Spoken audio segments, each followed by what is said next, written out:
Hello. I wasn't expecting such a Halloween-themed song. Let's switch it. Yeah. There we go. Hey, guys. Welcome on in. Sorry for the delay. We'll get started up here in just a minute.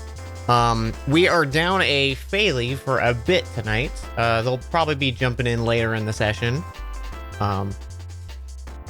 But everything is okay. They're just unable to chat at the moment, but we will join up with them later.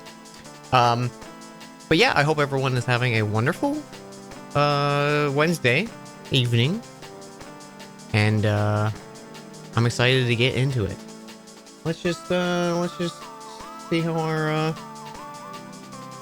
friends are doing. Let me do this. Where we were, and we would meow back at it, but now it is a permanent part of how me and Echo kind of Marco Polo ourselves. It's just we just meow throughout the house. Hello. That's amazing. Hi. Hello. Hello. Hello.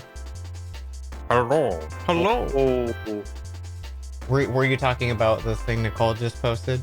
yes. Or asked? And she's more on point than she realizes, because yes, me and Echo actually do echolocation at each other by meowing. It's very cringy, but I love it. No, it's But perfect. you're free. Yeah. If you're cringe, you're free. I love the stuff that emerges just from living with someone for too long. yes, Yeah. Oh boy, yeah. the inside jokes that you would not understand. Yeah, it would take a half hour to explain and then Mhm. wouldn't be funny. But It's not, We're like, I don't even The know why second we you start started doing explaining it, that. you're like, it's not funny, but it is to us, and I It- guess it's just- yeah. There's no point explaining it. You just have to accept it. that's friendship. That's it. Don't mind me. I forgot to get my dice, so I'm getting my dice out real Oh. quick. I'm Oh, you don't- sorry. There's not going to be any combat today. You don't need There's that. not any combat in the arena prepared for Gelnick. I thought it was a chess tournament. Oh no, it was a battle of bands. Actually, I thought it was Sorry. Fantasy Evo. it is, but to the death. Yeah. Oh, Oh, so Evo. Gosh. What if? No. Shut up, Dan. Go on. No, I was just gonna say, okay, what if like the combo that they lost to, like the other player had to do that to them in real life? That would be terrible. at Evo? Yeah, Like to Oh, shit, secure that's the right, Evo title. did win. like just recently. like someone just gets spinning Yeah. bird kicked to death. Okay. Get up. Come on. Spinning bird kick. Spinning bird kick. Gosh, I cannot get over the Bomberman music right now. It's so good. Okay, let me switch over to fantasy music. No, that's Pokemon. You could have made this world Bomberman themed, and then we could just listen to Bomberman all the time. You guys haven't gotten to that dungeon yet. Shit. Yeah. You gotta have to That's- kick it, and like if you're Why too did we close, sit you there take drinking tea? We could have gone to the Bomberman dungeon. dexterity saves, or you get If we blown had up in the just cross. explored that room. Yeah. Just You actually can't explore climb. You through have now. to like throw a bomb and bounce it on another bomb, and then you can bounce on it. You do a dex check to bounce on the bomb. Yeah. Bomb bounce? Bomb bounce. That's what we call it. It's dumb. Let me get you guys some music. What do we got some tranquil music. Oh, lovely. So you guys want to play some D&D or what? Yeah. Sure. Heck yeah. Okay. Bring. We could play some hacky sack. Yeah, let's play some hacky sack. Make a deck save. Or catch the hacky sack. All right. So, previously on Dan Jones and Dragons, months prior to the start of the campaign, an explosion rippled through the vault of Eversteel, sending multiple powerful artifacts across the realm. A committee was formed with the task of seeking out and recovering these artifacts and preventing them from falling into the wrong hands. One member of this council, Adocus Thandar, sought out to hire and find adventurers and mercenaries who could be trusted with recovering these artifacts, while the committee focused on pinpointing the location of where these powerful relics found themselves scattered to. Enter the Flower Crowns, our group of 6 adventurers who came together to recover the first relic, the Defiler's Spear, or Staff, deep below the city of Filgrove. They found themselves traveling to the city of Northcliff, meeting some important and influential characters in the world, and getting to work at recovering 3 more artifacts: the Flower of Rebirth, the Shaper of Minds, and the Ring of Flame. Along with their successes, they bought a home for themselves in the city of Northcliff that they just recently got the tour of last episode, and have been planning for their next steps. But first, our very own double leader Gelnick has entered into the Obliteration Amphitheater annual Strongest Warrior tournament, which is airing tonight. So you guys just woke up. I think this was maybe your second technical night, or maybe your first or second night. I'm not sure which one it was. In your new estate. One thing that happened at the last episode, once Trilby had gone to bed, there was a surprise guest visitor in your new estate of one Pancreas Hornsparrow, who gave Hobson a little piece of paper of some of the gossip they've heard around town. And I'm just gonna post it in the chat, our Discord. But you have basically a paper with that feverishly scribbled all that information, Hobson. Okay. And the rest of you, what would you like to do? You're still starting the day. I imagine all the arts and crafts have been done for making the signs that we talked about on last episode for Gelnek. And you know it's a we'll say like the start of sundown is the time Gelnek needs to be at that theater. So if there's any last minute errands you guys want to run, you can, or we can just be like right into it. I can say that morning, in preparation for the big day, Hobson has definitely prepared a big hash brown breakfast of champions for our double leader to make sure he is prepared. Amazing. Gotta have the hash browns. Yep. Yes. Gotta wrap them. They've worked for us so far.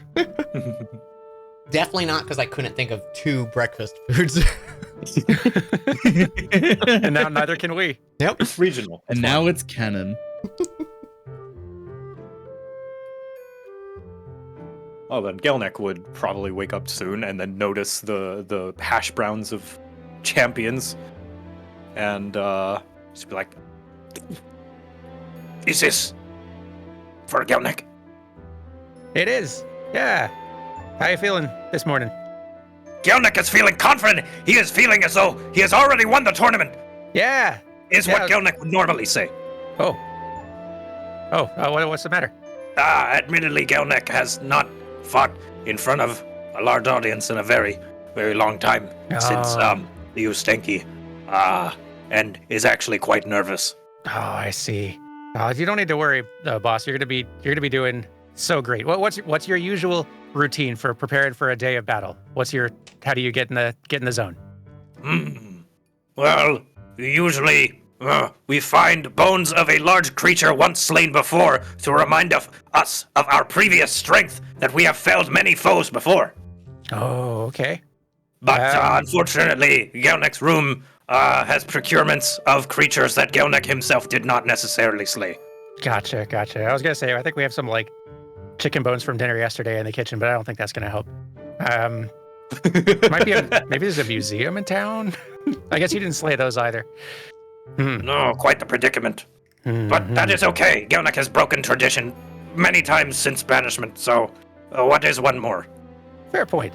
And you have slain, like I have definitely witnessed you slaying many a big thing. So, Yes, thank you.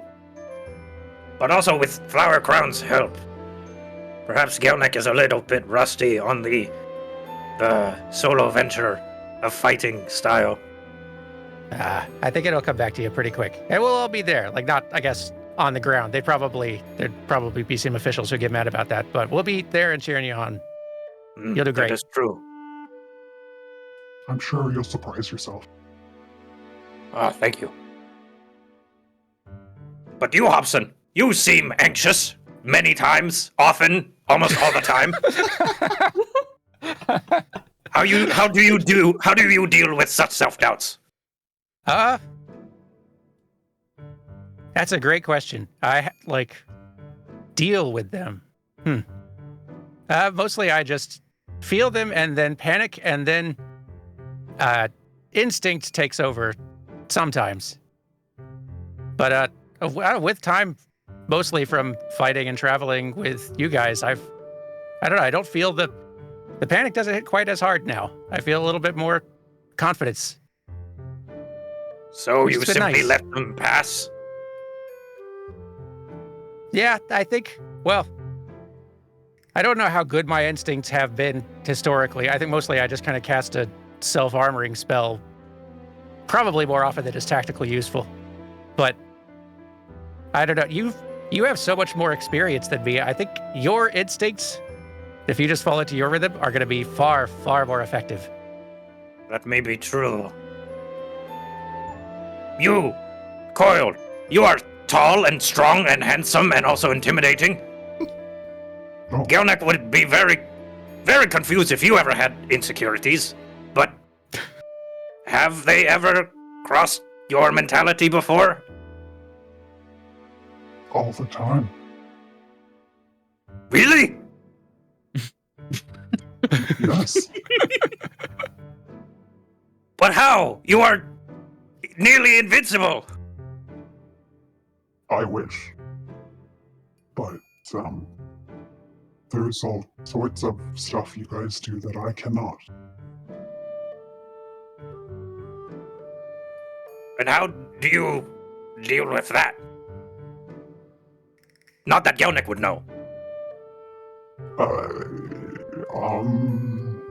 Is Don't an answer?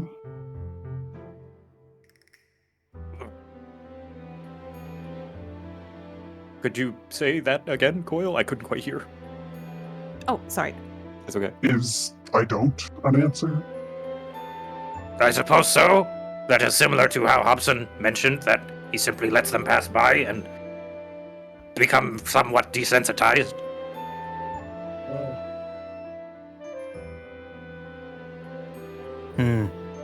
You know, you've used music to inspire us a lot of times in the fight. Does it, like, does your music and percussion, does it help to inspire you in those moments? Perhaps in some sort of way. Mostly Ustenki used music and shouts as a intimidation tactic to cause panic in the enemy. I see. And although it does provide some sort of rush of adrenaline in oneself and belief, it has never been primarily used in that way. But maybe if Gelnek were to adjust the songs... That could be a very good idea. Thank you, Hobson. Yeah, I'm happy to help. It's okay to be nervous. I think you're going to be doing, I think once you get out there, those instincts of yours, which, again, I think are much better than mine, are going to kick in. But it's okay. Everybody else out there on the field is kind of like Coil. Look very intimidating looking, but also probably feeling a lot of those same worries and self-doubts. What are we talking about? Good morning. Hello, Trilby. Trilby, you feel fear on the battlefield all the time, right? I assume? I feel hungry for those hash browns right now. Here you go, bud. Thank you. Fear and doubt. Yep. What about them? See, everybody feels like some self-doubt and fear and a little worry before going into a big fight. That is Oh, true. yeah. The only time I don't feel fear before a fight is when I don't know that there's a fight.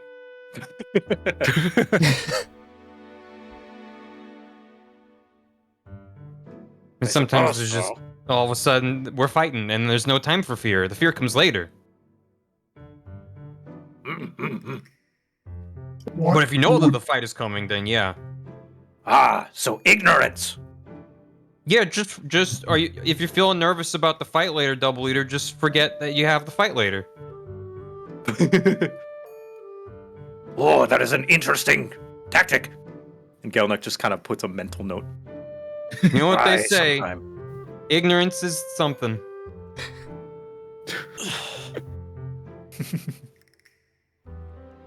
There's a bumper sticker. Ignorance is I forgot.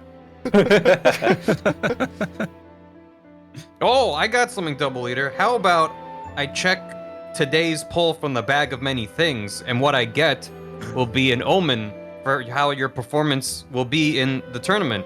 Oh, yes, good. Gelnek already feeling like just like home. Ustenki often did readings. Okay, let's do it. This is Let's good, do a terribly. little home reading. I rolled a 2. Uh-oh. Ooh. Just a 2. Just a 2. Just a 2. You pull out a like this nice glass beaker that has a big stopper in it, but it is totally empty. It's empty because that represents your fear and doubt for the tournament, Double Leader. Oh, that makes no sense at all. Gelnek feels a lot of fear and doubt. Well, then put it in here, and he uncorks it and holds out the empty beaker. Whoa. Put it all Gelnek- in here, and then I'll box it up. Gelnek Shall we will have- mime grabbing things out of his stomach and putting it into the beaker. Come on, there's more. Well, how are Shall you we- so what if there was sure? some sort of gas in there? Well, is there? Gives it a sniff. No, I think I'm good. Okay. Not to worry. Gelnek saves all his gas for tactical advantage. That's good. Don't Alright, you fart in the jar. you No! got a lot. Is it all in the beaker? Nothing so primitive. The tactic is a secret Ustenki tradition, long held. And Gelnek will not be sharing it with you. Oh. I Alright. don't know where I'm going with this. Anyway, Gelnek starts to grab more imaginary anxiety around his body and putting it more in the beaker. Alright. I'm adding to my inventory a glass beaker filled with Gelnek's fear and doubt. Mm-hmm. Wow. That's good. In case we need that later. You're gonna shatter it, and like Gelnek just becomes like. Oh no! Yeah. Gelnek has a sudden rush of fear and doubt. Karshala's going to get her hands on it, and we're going to be really screwed somehow. Oh. I love it. Gelnek does not feel too much different right now, but he appreciates the thought. Perhaps it will be in more effect once the tournament begins. You're gonna do great, Double Leader. Thank you. Is there a traditional Ustenki rally cry we could cheer during your fight to help you succeed? Yes. Oh, here we go. In traditional old goblin language, shouting "Ooga chaka, ooga ooga ooga." Ah, yes, the blue suede chant. Wait, just write this down, okay? And Gelnek describes hooked on a feeling. I can't stop this feeling. Classic blue swede chant. Yes. It's old goblin, passed down from generations. Mhm. Trilby's writing Swedish. down with a quill. He's like Ooga Chaka, and then how many Oogas? Okay, Ooga Chaka. Mm-hmm, mm-hmm. All right, It is we'll do that for important you. to shout with your whole chest when you say the I. Boom, boom. Yeah, 2 claps. Don't forget those. Those are crucial. Mm-hmm, mm-hmm. You all have a nice little rest of your morning. Maybe Gelnek starts to feel a little pressure off as you converse with your comrades. Most certainly. Maybe does. not. I don't know. No, yeah, he feels more at ease now. Yeah. Thank you. While everybody's eating, I think Hobson does share the paper that he received, and just sort of shares just the quick gist of what he discussed the previous night. Huh. There's a lot going on. Yeah. Not that we got to jump on right now. Obviously, we kind of have plans for the day, but I don't know. It's nice having some options available and informant in town. Emerald fish? Yeah. A lot of weird things going along around here.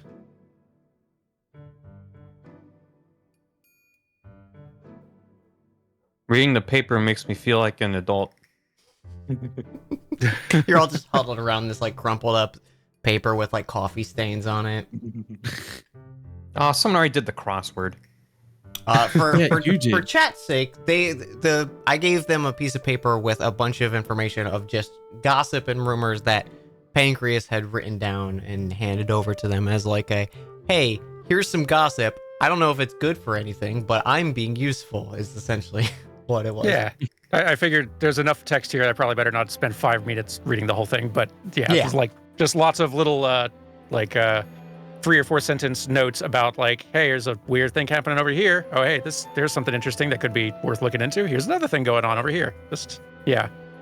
About 8 of them. Missing mansion. How do you lose a mansion? He's very small. Aren't mansions famously big? Depends on who it's for. I guess? Yeah. Hey, the Vaults of Eversteel. We know about Nice. that. Can't believe someone blew it up. How badly you have to mess up to do that? Could have been intentional. You think? I don't think idiots would blow up a vault, would you? They have to be really stupid. It feels like the size of the thread is pretty disparate between some of these. Like one of them is about a magic school closing, and another one's about war in the East. One of those seems a lot easier to help with. Well, to be fair, the school is in Westmount, and the war in the East is in the East. So I guess True. there is that. So they're to both them. in the East.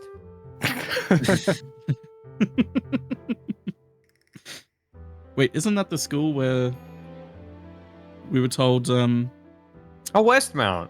Yeah, that mage that the whole father. Oh, yeah. Oh, Debacle. Oh god. I'm sure that's gonna resolve itself. I wouldn't worry about it. You sure it doesn't have it? Okay. Whatever. Some things probably It's not- work out if we it's don't not like show the whole- up, right? Like the whole world revolves around us. Come on. It doesn't, Trilby. And the sooner you understand that, the sooner you'll get on with life easier. That's what I'm saying. Good. I take a nap all the time and stuff happens while I'm asleep. Doesn't it ever? That's what I'm saying.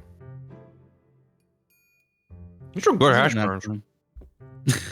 You know, it's Good really hash- nice waking up in your own home to the smell of hash browns. This place is pretty alright. I like it here. Mm. Have you guys seen the bucket in the bathroom? Keep talking. I'll be right back. Is it a ceremonial bucket? No, it's a wash bucket, but it's a solid model. I think it's one of the newer ones. Oh. Why does it have an orange jewel on it? That's what I'm wondering. I think it's just kind of an ornamentation thing. Some of the fashion choices here in Northcliffe are a bit confusing to me. Did you just really want a bejeweled bucket? I just wanted a bucket, but it's a good bucket. Art, Morenthal. Art. It does not require meaning. Mm-hmm. A bucket is art? I thought you used the bucket to clean yourself. That is not mutually exclusive. Art In- can have utility. In Ustenki culture, sometimes someone would create pots merely for someone else to smash them. Do they put jewels in them? Sometimes. On occasion, you would find one, but it's very uncertain. It's part of the surprise. Yes. The potter often seemed very secretive of which ones he liked to put them in.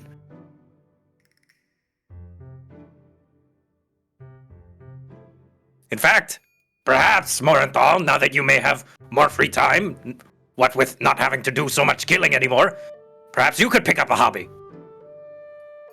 Why would I do that? It enriches the soul, Morenthal. Art is what we live and breathe, even if we do not realize it. It is all around us. Even war is an art, but you are not doing that right now. You cannot go to war all the time and fight all the time. Not Yeah, in like this for war. instance- War to kill. Well, If we follow this lead from the paper, we could wind up in a war. yes. But just like breathing, you cannot do it all the time. Gelnick, for instance, practices music, even when not using it for war. Perhaps maybe there can be something that speaks to you, Morenthal, aside from stabbing. The only thing that speaks to me is you guys, and that's enough. Very well. Have you But- thought about whittling? Yes, you do. Gelnick was going to mention you have very dexterous fingers. It's kind of like I'll start with violence. the bucket. Whittling's like an artistic form of violence because you're just kind of hacking away at it. I can always Yes. grab the bucket and whittle that away. No, we need that bucket. You wouldn't dare. anything- What? Woodworking might be very, very easy to translate, Morenthal, because it is like tiny stabbing. You wouldn't whittle a bucket. Okay, I need. Can someone please do the "you want to download a car" meme, but whittle a bucket?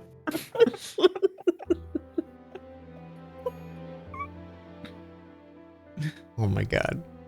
Hobbies are a waste of time. Very well. But we shall see whenever you are old and retired and wonder, if only I, in my stinkiness and grumbliness, could have picked up a hobby that would have enriched my soul. In my Next line of time- work, you don't retire. Well, Next time we have some free time, Morenthal, we should take you over to Hearth Depot, and we should see if we can find something you're interested in. yes, first time for everything. That's canon. It's your fault. Hearth Depot. Depot. Oh, I bet you there's something that would interest you. I doubt it. About that, or I guess sort of sidetracking to your rooms. Is everything in your room something that you wished for? As a general question to the group. Just about, yes. Yeah, I think so. I hadn't I really didn't consciously really- thought about it, but when I got there, it's definitely the sort of stuff I would have wished for if I'd have thought of it. Which Yeah. is curious. We did not tell Horned Lady any of that. What's in Right. your rooms? I would say stuff I did not expect. There's not really much in mine. Kind of just like the inn. Do you like it like that? It's serviceable. It's a room.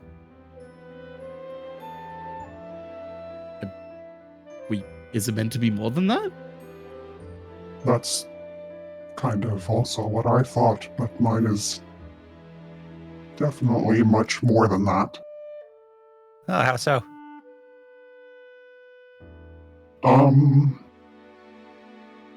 You can take a look at it sometime if you want. Oh, can we? Sure. Right now? It's just over there.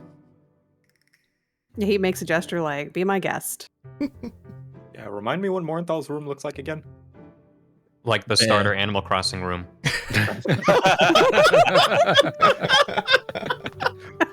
The cardboard box and a lamp on it. Yep. Yeah. A bed, bedside table, and that's practically it. Floor radio. Small things. Mm-hmm. Or radio. You are a construct, so Gelnick supposes it would not seem as though you would need much amenities. But you have not wished for any sort of decoration or any That's- additional places to put things? I maybe thought of a weapon rack, and there is a weapon rack, but none like I would have seen or wished for. Gelnick has so much work to do. Two members of the Flower Crowns are uncultured. One day, Gelnick will take you all out to art gallery. And also, go for crafting lessons. You must enrich your lives. I'm not opposed. I am. See, Morenthal?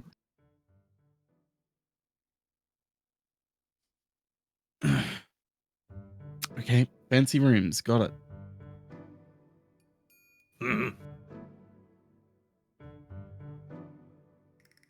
Just writing down what an itinerary to have a day where Gelnick just gives a crafting class. I And, definitely want to The go. community college. Mm-hmm.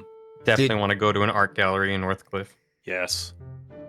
Oh yeah, you could. There's probably in the museum is probably actually or like the library probably has like Oh, the no. museum section. Gelnick, when Gelnick says art gallery, he's thinking of an Ustenki art gallery, which is Oh, not okay. the same, No. and he will have to make his own Excellent. in that case. Did Trilby go in Coil's room? Yeah.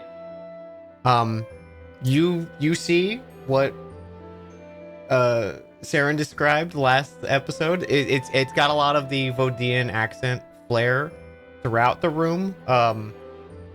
And there is like some stuff you would expect, like Coil said, like a weapon rack and stuff set up like that.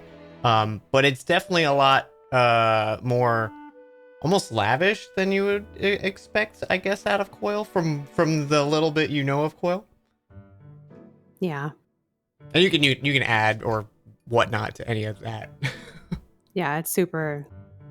It's much more extravagant than anything you've ever seen him with, considering he's wearing like scraps of torn cloth. Oh. This is Huh. nice. This is what you wished for? Not consciously. What do you remember wishing for consciously? I remember thinking I could pass on the room because I don't really need one. And then this is what you got. Mm-hmm. Huh. Does any of it look like familiar? Well, no, but Huh. yes. Yes, but no. I had some weird dreams last night, and I don't know if they were dreams or memories. Is your room haunted?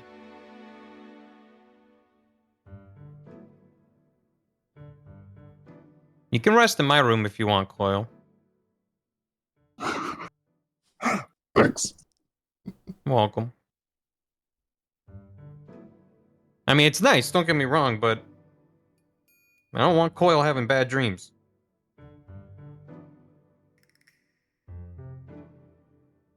Is there a bed in the room? Yeah, there's definitely a bed, and it's like big enough for him, which is crazy. That's a big bed. It's a bed. big It's a bed. It's big kind of bed. probably like a corner sort of nook, like basically just like lots of pillows, Is it like like that nice. kind of? It's like a big dog bed, but Oh. but raised, you know. Mm-hmm. Okay, I Okay. was thinking if it's like a 4-poster bed with like drapes, like framing it and stuff, but It might be now I'm like picturing like fancy dog bed yeah, raised up off the fancy ground. raised dog dog bed.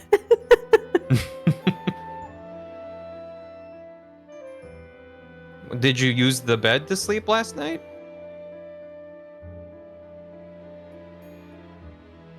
Or did you just Admittedly, it felt a little weird, so I didn't. like? I don't know if I've even ever seen you sit down. No, I sit when Oh, we yeah. eat. I just That, don't. well, that's true, but just like to relax. Oh. Yeah. I do sit when I rest. Well, that's good. Gelnick always just assumed you were very extremely resilient. I don't need sleep, technically. I just sort of. Well. I imagine Morthal kind of gets it. But. I dreamed anyway. Anyways. We're talking about that a lot. How was everyone else's night? That was great. I really like my room. Eventful. But it's like Slept like a- whenever you sleep for the first time in a new place, it's just kind of weird. But Is it? it's nice. Oh, speak for yourself. Gelnek's room was extremely familiar. Felt like at home. That's good. You guys don't have a shrine to Vulse in your rooms, right? That one's just mine. No, perhaps Sure, Gelnek should get a shrine to himself. Ooh.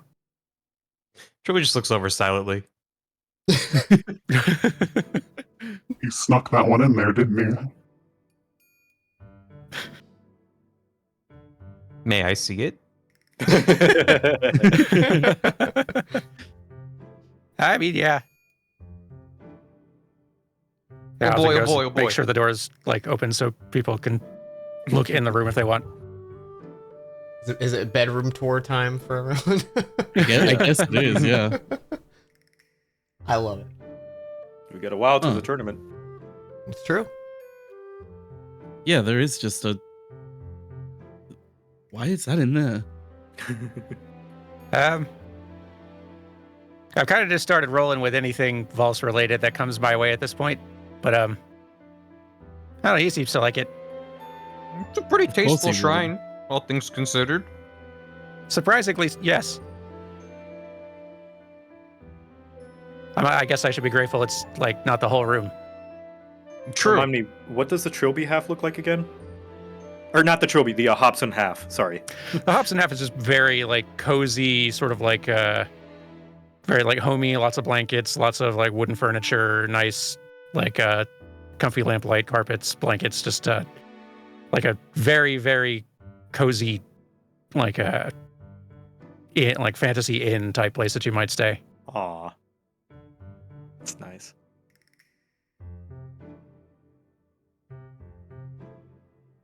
Yeah, it's very, very, very similar to the place my family runs back home. Yeah, I guess my place kind of feels a lot like home too. Minus that half of the room. We didn't have at least if my parents had a Vulse shrine somewhere back home in the inn, they didn't tell me about it. You just hear in your mind I'm sure they did. I'm sure they did too, buddy. What was that?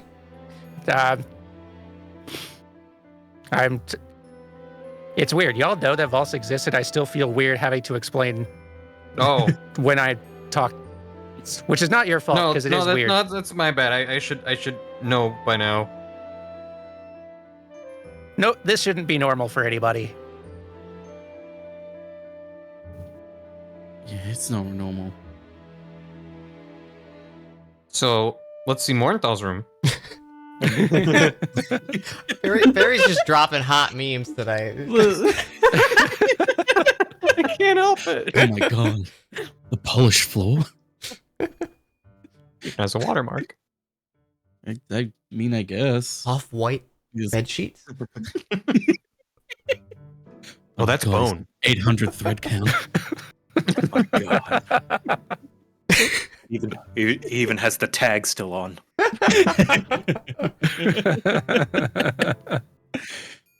I can't believe Coyle prefers Hobson's room to mine.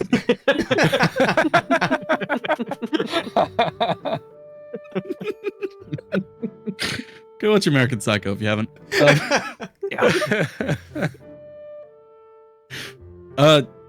Yeah, he's just confused and just opens the door and just, there you go. Well, Gelnek suppose this is the bare essentials. Huh. Yeah, Was it comfortable? I mean, it's a bedroom. That's true. Technically, yeah. But it should be comfortable. This is our home, Mornthal. Yes, it is a place to unwind, to not have to worry about the concerns of the world. This is where you come to feel safe and feel. Aren't you the one who was having doubts and anxiety about your fight later today in the room downstairs. Oh, yes, but think about how much more anxious Gelnick would have been if he was staying at a place that he wasn't familiar with. I would assume probably about the same amount. That's not the point. I thought it was the point. No, the point is you need like, I don't know, like a cool clock on the wall, or like, Why? you know, just knickknacks. Well, because it might make you happy. Not just content. What's that got to do with anything? Well, everything, Morenthal. Just like what Gelnick said, with art, the things that make us happy are pleasant. Not just pleasant, but it enriches our soul, and it is things that make us happy are part of our culture. And it reminds us of why we continue, and what we fight for, and whether to protect or share or honor it. And if we have no things, then it is our duty as creatures of this world, with the ability to create it. So you're telling me that statue of Vulse brings some sort of fulfillment to Hobson? Yes, or at least to Vols. And Gelnick believes that is worth something.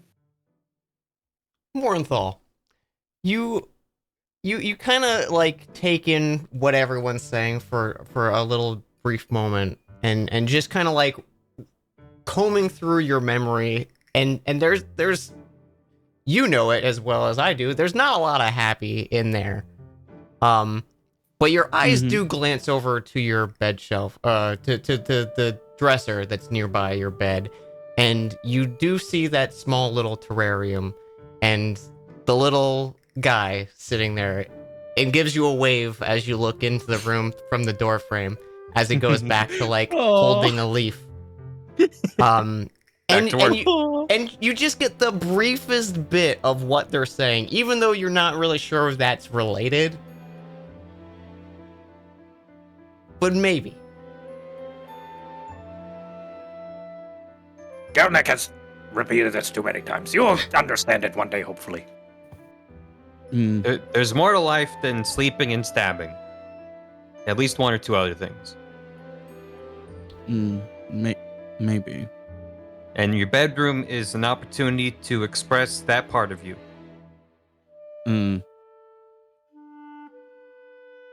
Okay. Just think about it. I'd rather not. Just think about it anyway.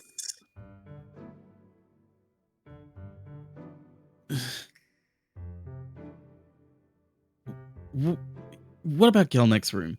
Yes! Gelnick can show you what a real room looks like. Let's see. Gelnick will lead everyone to his room, proudly showing off the absolute, like, kitted out Monster Hunter bedroom with all the bones and instruments and furs and, like, tapestries and everything. Now this is cozy. Yes, and everything has meaning. You see, this. And he's just gonna trail off like every single little thing that it's like. This is a Drake bone coat hanger, you know, to represent this about the Ustenki tribe and how we fought the Drakes, and it's become a natural part of our diet and blah blah blah and all that stuff. And this rug on the floor has this pattern representing Aether the Breaker and all that stuff. Thank you for the music, Dave. You're welcome. And Gelnick Somehow shows the off way the several music instruments. changes when you walk in the room. Gelnick shows the list of drums that he has. This one's a marching drum. This one is a war drum. This one is to drum whenever he feels like he's got a little ditty coming on. And this one is to drum for the physical, satisfactory kind of tactile feel and nothing else. I love.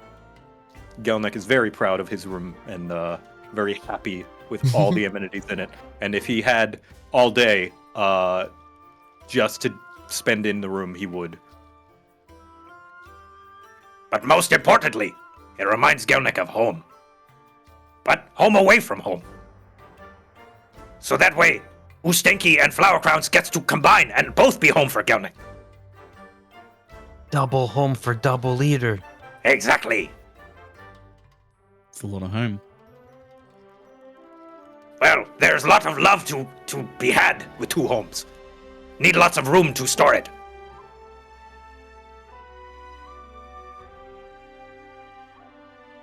And around this time, you guys realize you guys have been showing off your rooms for hours. Oh no! Oh my god, you guys listened to Gelnick's whole conversation about every object in his room. Gelnick finished the tour and said, "Would you like me to repeat all that?" And we accidentally said yes. Yeah, you actually said yes. And then it just cuts to like fast forward, the sun goes across the sky. Yeah. And this coat hang, and whenever you was thinking it, Just skipping. Yeah. And it's about this time you guys think you should probably start heading over to the Obliteration Amphitheater. It's not too far away. It's in the you guys are here. It's basically nearby Champions Hall, so it's a pretty close little trek over. But making sure you can get seats. You gotta go early. Make sure you can get seats. And get all your signage and everything ready for the evening. But anyone last minute before you leave the house and lock up to head out for the night? Just gonna show Gelnick the empty glass bottle and just kind of like shake it and show him that he's leaving it at the house. It's not coming with us. Yeah, Gelnick just takes a deep breath, tries to internalize this. oh, the anxiety is at home. The anxiety is at home. The anxiety is at home. It's in a little Home bottle. equals anxiety. I Fear put it can on only my get shelf. you where you live. Perfect. Yeah, that's it for me. All right. You guys make your way over to the Obliteration Amphitheater. It is this massive rectangular shaped arena. It looks pretty simple on the outside. Like it's not a tall building. But it is large. And when you go up, there's that same I think they were an orc. They were handing out people. There's kind of like a queue built up.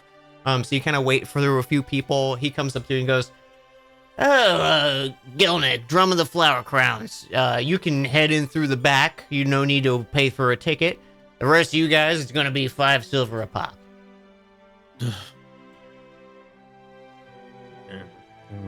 Grab it out of my bag. Hold on. Fine. I have I have -1 silver. Can you How break do a you- platinum? Can you break a gold? Yeah. I mean, you could just pay for 2 people with 1 gold if you really want. I'll do that. Let's see. Actually, I'll just pay You for break a everyone. Isn't that? platinum. Oh wait, no, but there's. Well, no, there's 4 of us. It's not 2 gold, right? There's 5. Bailey's technically with you. Bailey's just Yeah. being True. really quiet today, so Bailey's just a little narcoleptic at the moment. Okay, I can pay for 2 of. I can pay for 4 of us. I don't have any silver. give him an extra gold and he gives you 5 silver. Okay, break a silver. He breaks Oh, I it. have positive silver for the first time in like 20 seconds. There you go. Let's go. This is the longest exchange of money in D&D history there. He basically points you guys up. There's like 2 little pathways, like an upstairs and downstairs. Upstairs looks like where all the guests are going for basically like a big wraparound to get into the seating. And then the fighters go to the below the below ground where there's kind of like a smaller ring, and then the central arena itself. He says, once you get your seats and your tickets, you're good to go. If you want to, see your friend off, now's a good time.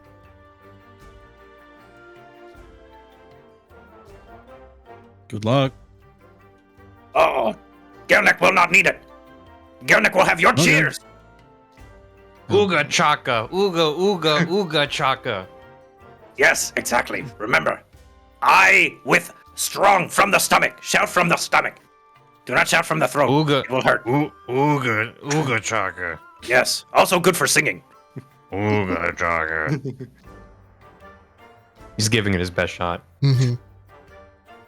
Gelnek will try to see you in the stands. Okay. We're gonna be Alright. like over there, maybe. You just point as you're standing outside. Like, Yeah. be there. We're probably gonna sit over there. All right.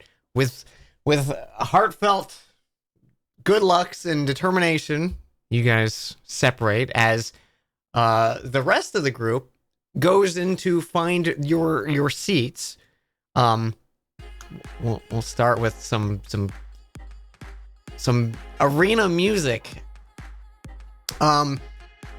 There's a there's basically 2 rows of seatings. One of them kind of overlaps the other above, like it kind of angles in. You can see there's like a few private press boxes where there's higher paying clientele. They also are next to this like big overlook where there's kind of like a glass enclosure, and you can see like probably like announcers and staff and maybe judges are seated up there. They have a good, nice, clear view of the entire arena, and it's a pretty long arena. Think almost like a medieval knights kind of situation where it's like that just long rectangle. But you notice like in the arena, it's kind of just like made up of a bunch of tiles, like these big 5 foot by 5 foot tiles that are kind of carved into the floor. And in the center of the arena right now, there's just kind of like a small little raised stage, and like a 3-person set of live music playing at the time. There's like a small gnome girl singing, and like a drummer, and kind of just like a weird guitar that's being thaumaturgied for like a loud volume, and everyone's kind of getting like guided to their seats. You can see these small arcane lights floating around that illuminate the pathways. They're like blinking in pattern.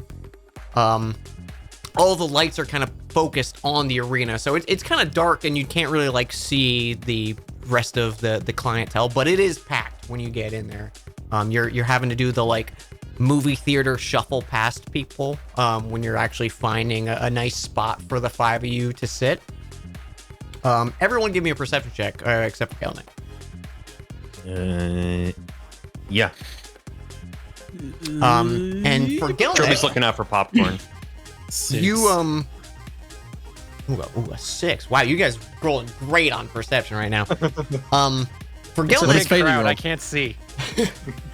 you go downstairs, Gelnek, and there's kind of like a comfortable warm lights. It looks like there's like a few arcane lit torches and stuff like that, and you can see a lot of people, prepping themselves, kind of hyping themselves up. Some people like wrapping their hands, making sure all their armor is fitted well.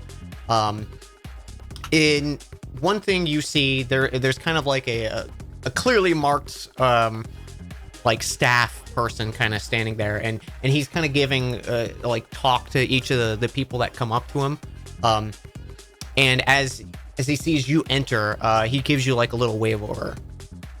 Ooh, yeah, I'll head on over.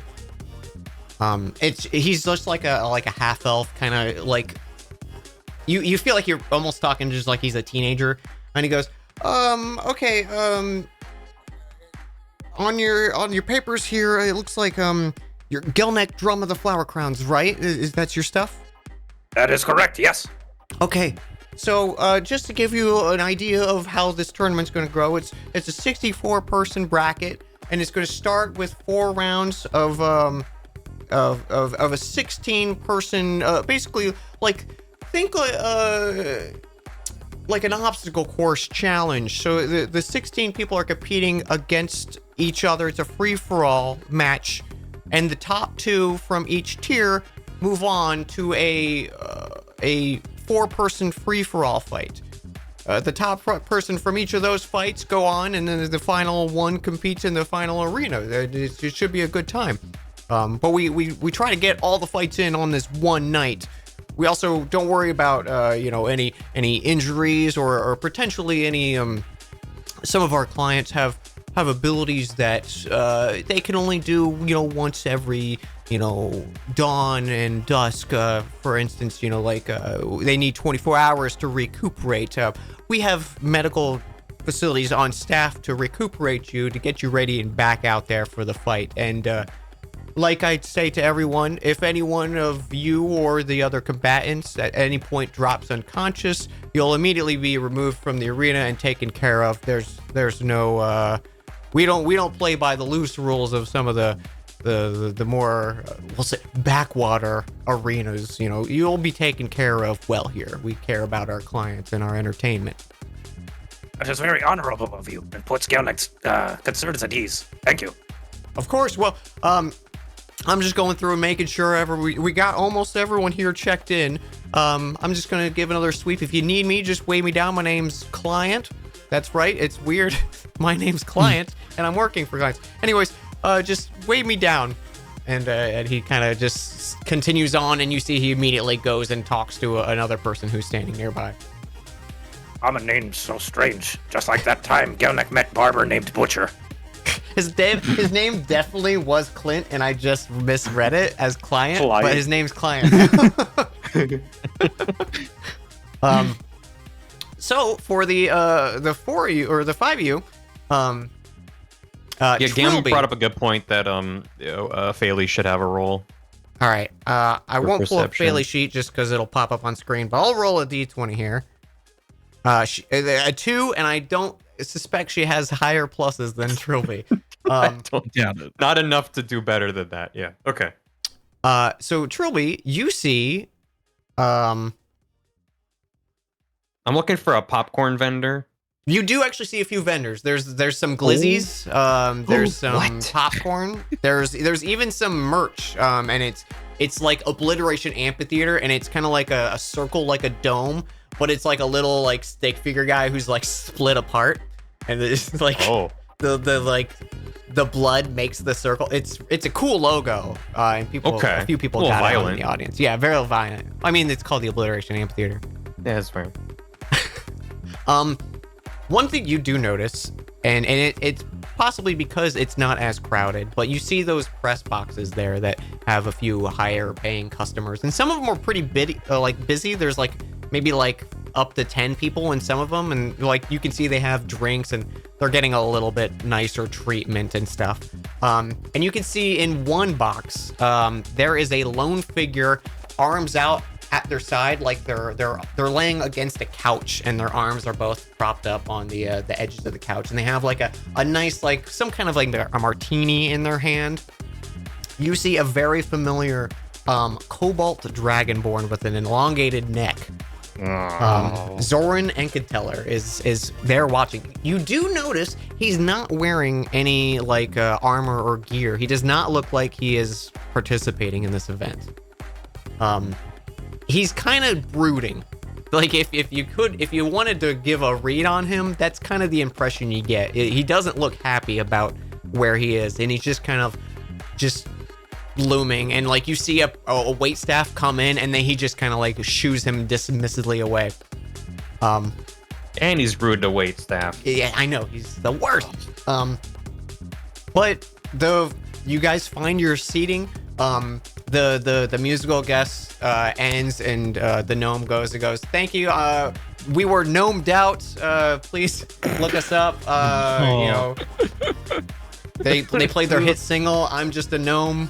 And then the others applaud, and everyone claps. Get out of here.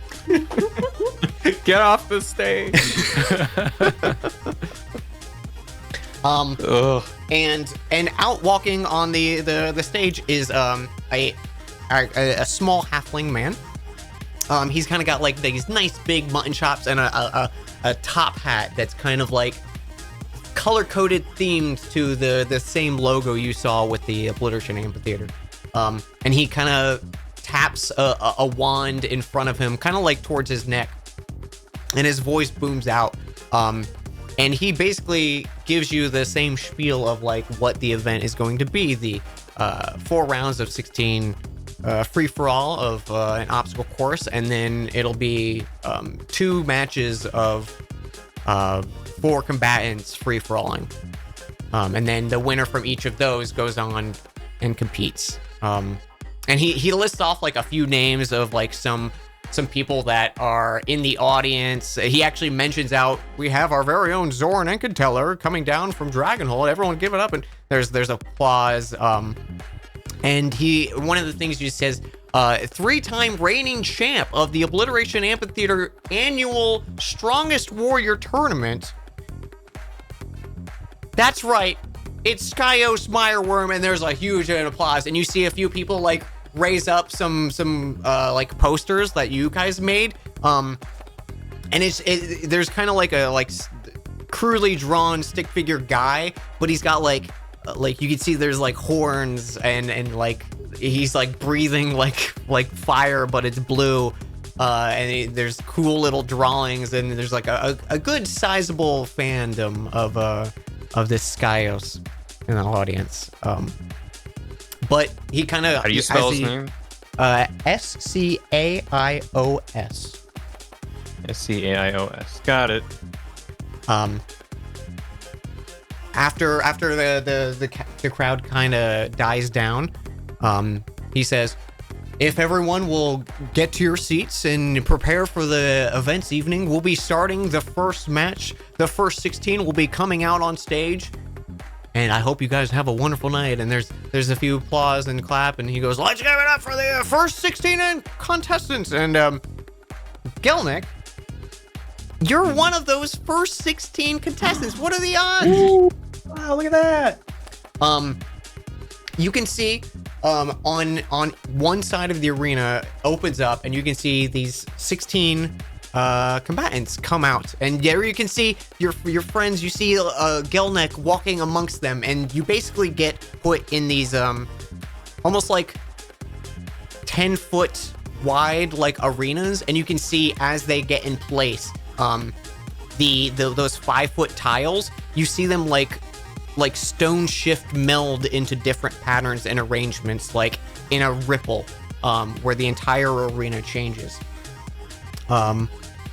Just to give you an idea of the first thing that you can see in front of you, Gelnick, it looks like there's kind of like a 15-foot deep pit, and there's these platforms that rise out of it that kind of like raise in height. And there's like a 10-foot gap between each of these platforms. And then it gets, you can see like the next hurdle after that looks like there's kind of like a big wall with vines on it and stuff. But that's kind of all you can make out at the moment.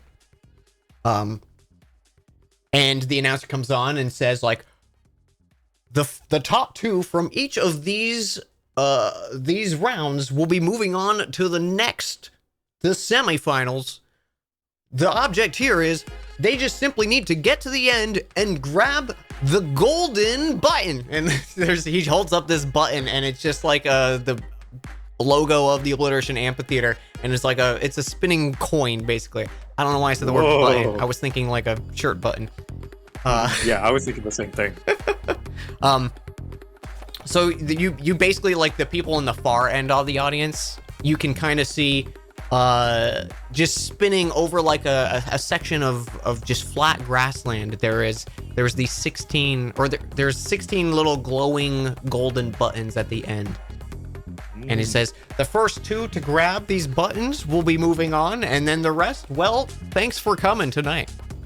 And of course, we like to keep the surprise of the reward for not only the title of the strongest fighter in all of Northcliff, possibly Ilithia, we're not sure.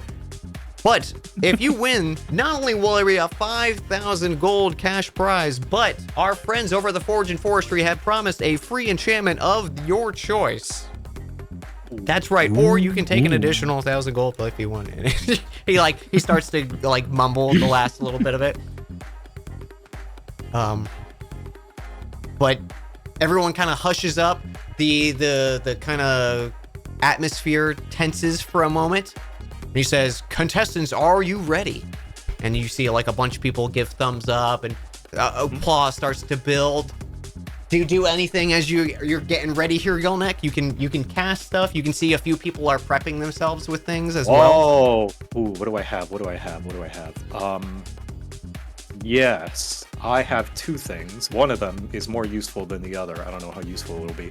But where's my dang sheet? I should not have so many tabs open. I am going to cast 2 things on myself since spells are okay. First, I'm going to cast Heroism. I don't know how useful that will be. Okay. Hold on, let me show. There we go. Creature is immune to being frightened, and I don't know. Maybe there might be foul play. I don't know. Yeah, we like that. And more useful one, and I'm glad I picked it up. A Long Strider. Oh, Make me faster. Ooh. Very nice. Very nice. Okay. So to talk in terms of how we're going to handle this little challenge in terms of dice rolling, it's basically going to be 8 rolls. I'll explain the challenge of each section to you, and you pitch how you want to handle that to me, and then we'll do a roll. And depending on bonuses, Long Strider will clearly come into play. Maybe even Heroism will come into play. We'll give you either advantage or pluses on the rolls. I have a little sheet here written down. Yay! But yeah, we'll handle like that. And if you do something out of the bounds, I'm gonna try to reward it and work with it. But obviously, if you're like, I'll use history, it's maybe won't work, right? Right, correct. Yeah, So- I've done a few of these skill challenges. I love these. Yeah, it's a little physical challenge, and it'll also they're using it to weed out the people who they're not cut out for the Obliteration Amphitheater semifinals, right? Yes. Okay.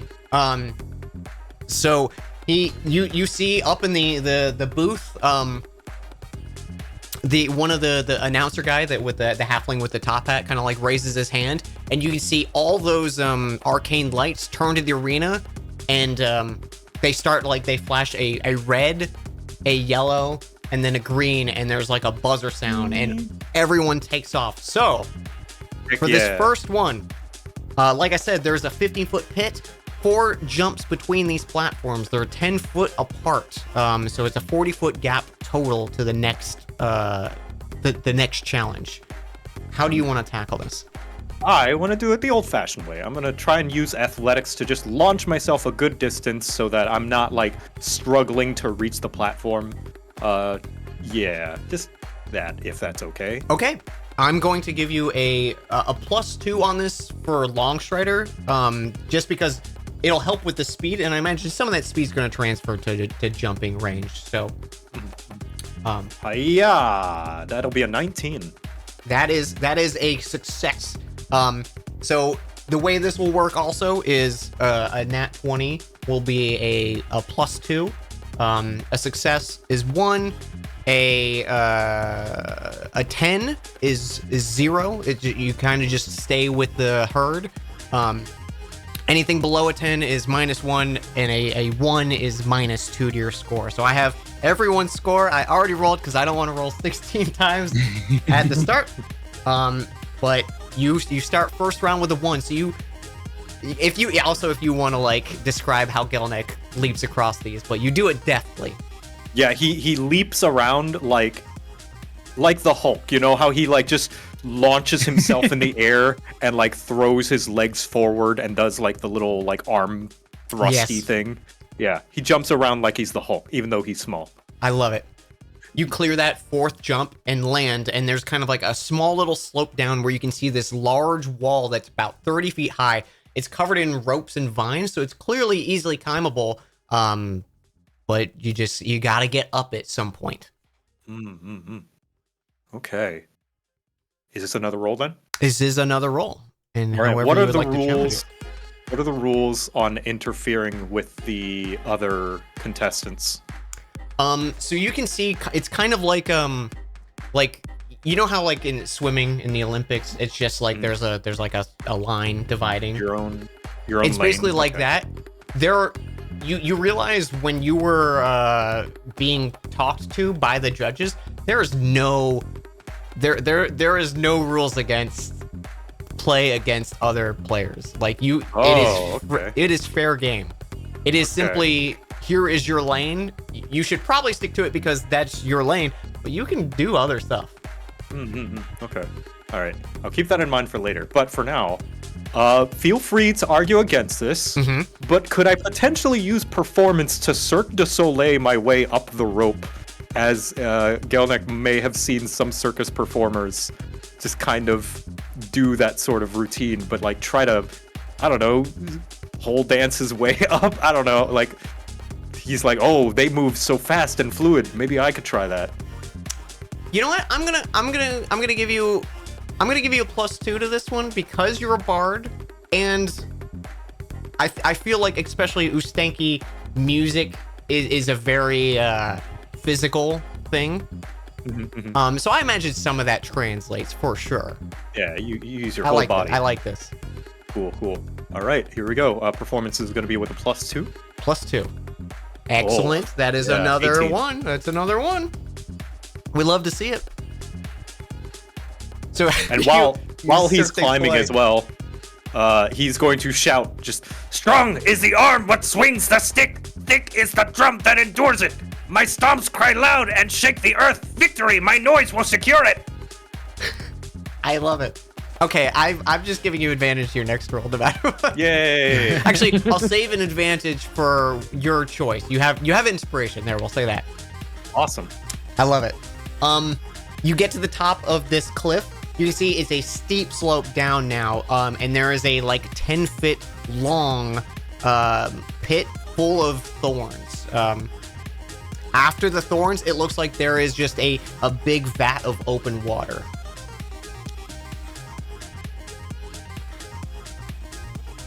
And the water looks about 30 feet across. Okay. I would like to use perception to figure out what angle to jump so that I don't get skimmed by the thorns as I am leaping through the air. I like do it. some geometry. Huh. Okay, 17. 17, that is a nice one. Okay, you slide, you find the perfect angle, bounce off, avoid the thorns, splash into the water. It looks like it's just a dead sprint through this water. Unless you have something fancy you want to do with this water. The fourth check is this 30-foot pool of water. Okay. I can cast spells, can't I? Absolutely. Well, in that case, I am... You can argue against this if you feel as though this is not how physics work. Could I potentially use Thunder Wave to project myself through the water like a torpedo? 100%. Since it pushes in a... Alright, that's what I'm gonna do. I love that shit. Yes. So Gelnek is just gonna slowly turn around, like, throw his arms out, and then clap backwards to just shoot himself through the water. Excellent. You give me just a flat D20. Okay. Hiya. Ooh, 12. Excellent. I think I'm giving you a plus. You're getting 2 for that. 1 as a success and 1 as just the sheer kind of impact of this thunder wave on the crowd. There is like a roar of applause as they see like a burst ahead. And there's one thing you probably aren't noticing, Gelnek, but the rest of the crowd, you're getting like a play-by-play of major events happening. You can see like some people are just casting Misty Step up to the top of these platforms. Some people like went to do fly and just went through like the first 2 obstacles. Wow. But like when you do that thunderclap and just kind of like Mario Sunshine your way across the water, like there's like a roar of applause. So I'm giving you a +1 on top of that. Yay. So you get to the edge of this water, another 15-foot pit. This time though, 3 hanging ropes. It's Donkey Kong Country time. 40 foot across to the next platform. Okay. I guess with this one, I'll just try to sleight of hand because that is the biggest threat is missing. That's right. The grabbing. So I'm gonna try and sleight of hand to just make sure that I grab the rope because that's the most important part. Wow. Right, 16. Okay. Yeah. Really good. 16. You grab these ropes. You're swinging across. It's a stinky culture tradition of swinging from the shit. What's the name of the bog? I mean, the Makori Bog, I think it was. Yes, the swamps have a lot of vines, and you need to be proficient in many different biomes to be part of the Ustenki since they move around a lot. As you land on this platform where the third vine hits, you notice there's almost like nothing in front of you. Like you notice that section of tile is the same as when you walked in the arena. Like it hasn't changed yet. And as you land there, darkness just kind of like surrounds you, and you can hear the shifting of stone beneath your feet. Like you can hear like just rapid changes in geometry. And you are totally encompassed by darkness in the moment. Oh, what the heck? Fuck it. I don't know. Do I have my weapons on me? Absolutely, yeah. Whatever Alright, whatever you think you have, you have. Yeah. All right. I try to bash it with my hammer. What the heck? Okay. You kind of give a swing, and it looks like there's nothing in front of you, and you walk a few steps, and you feel like a wall that wasn't there before has kind of arisen. You kind of like hit, and it feels like almost like an invisible maze has kind of formed around you from in this darkness. Oh shit. Okay. Well, in that case, I do have a spell that actually could have been useful. So I will cast it now.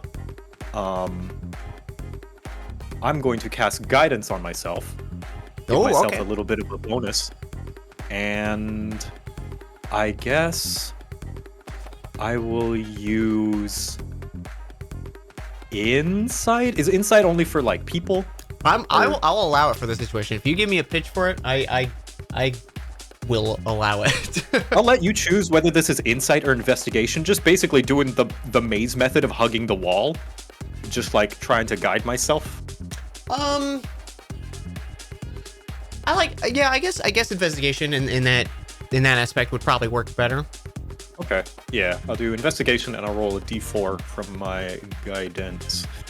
Oh, okay. Let's see the d4. Okay, 9. So you have a 9. You do have the inspiration if you want it. I'll save it for now. Okay. All right.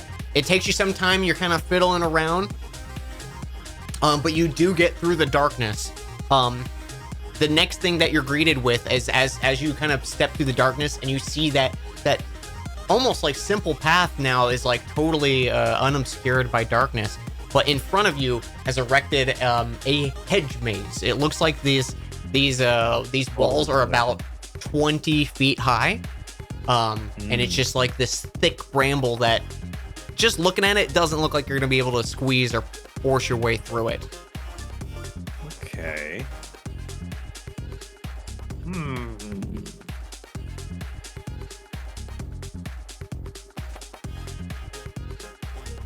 Actually, I got one. How about I use nature to guide myself? Actually, no, not nature. Survival.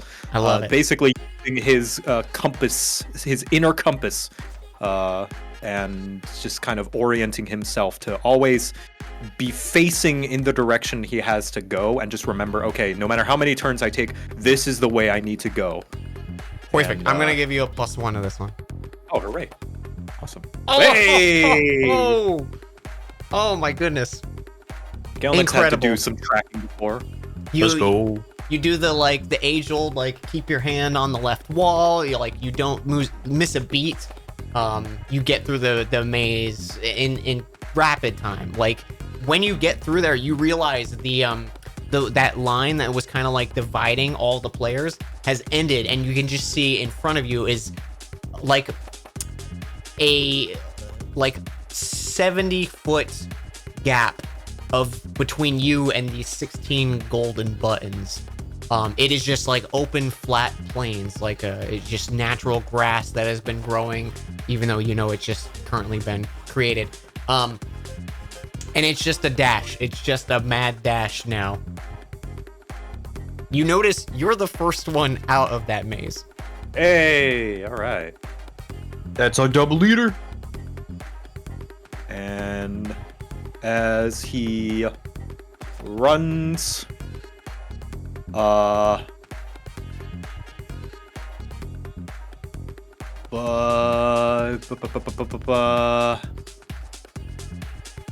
What is the?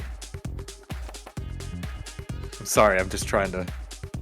No, you're totally make good. it Go for the crowd. Actually, he's gonna look for where the flower crowns are. He's gonna try and look around for him.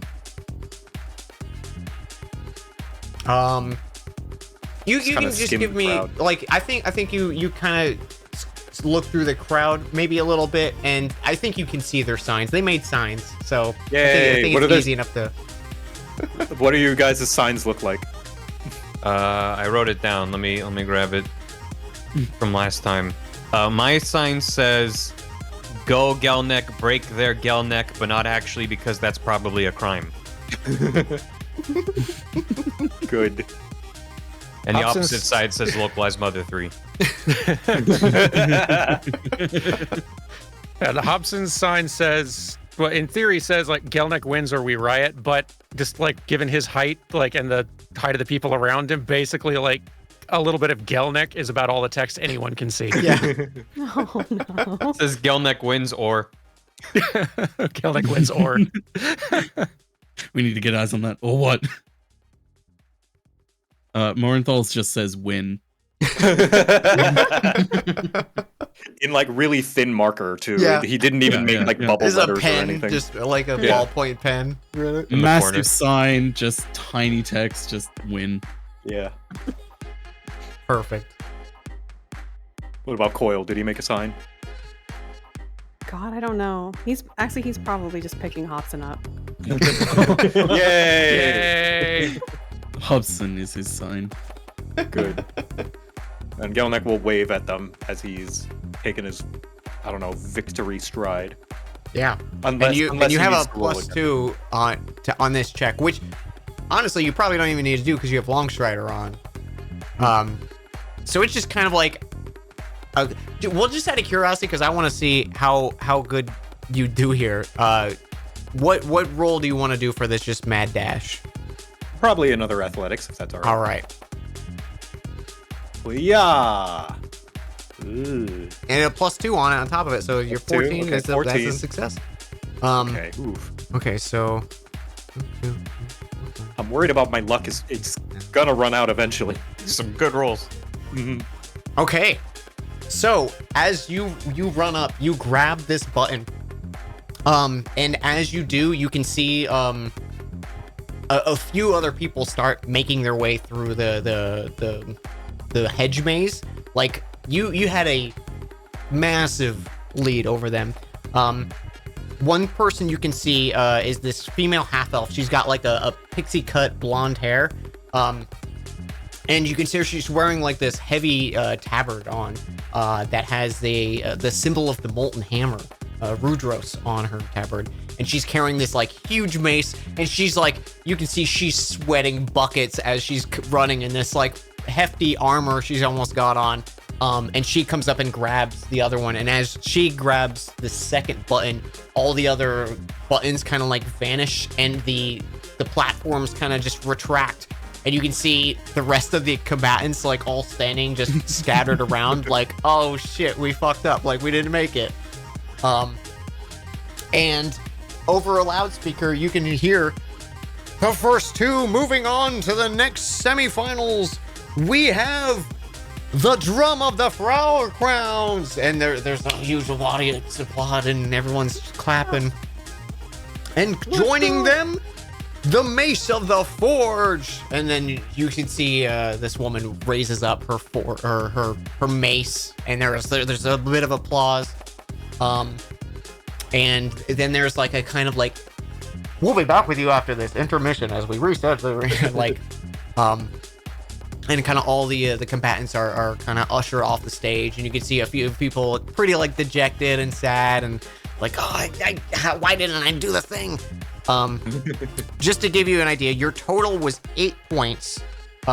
This woman had 6, the next person had 5, and then a 4, and then it was like 8 people had 3s, and then Wow.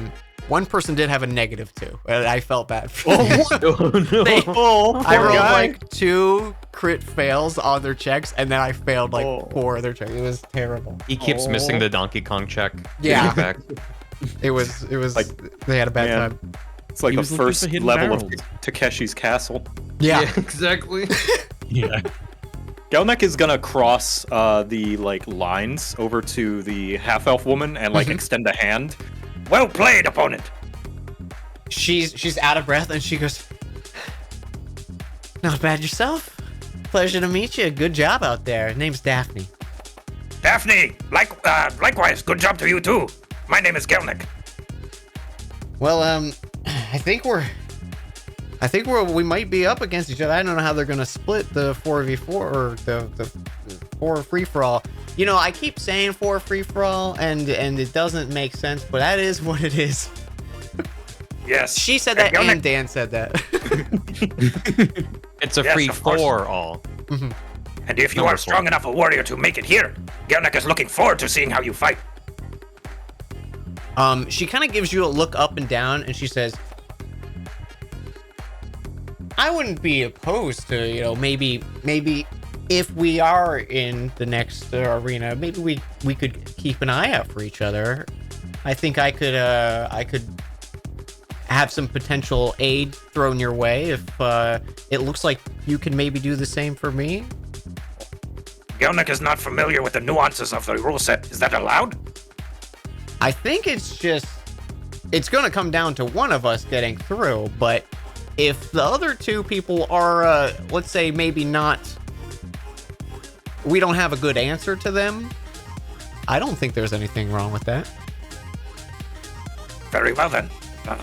If all okay, Gelnik will check with the client. Sorry, client, not the client. His name is Client. It's so weird. He said that and I thought he misspoke. But if all is well and good, then Gelnik would be happy to have a final duel with you. I look forward to it. I'll check in myself. We should play fair. Yes. Well met to you, Daphne. Gelnik will Well see met you to in you. the next round. See you then.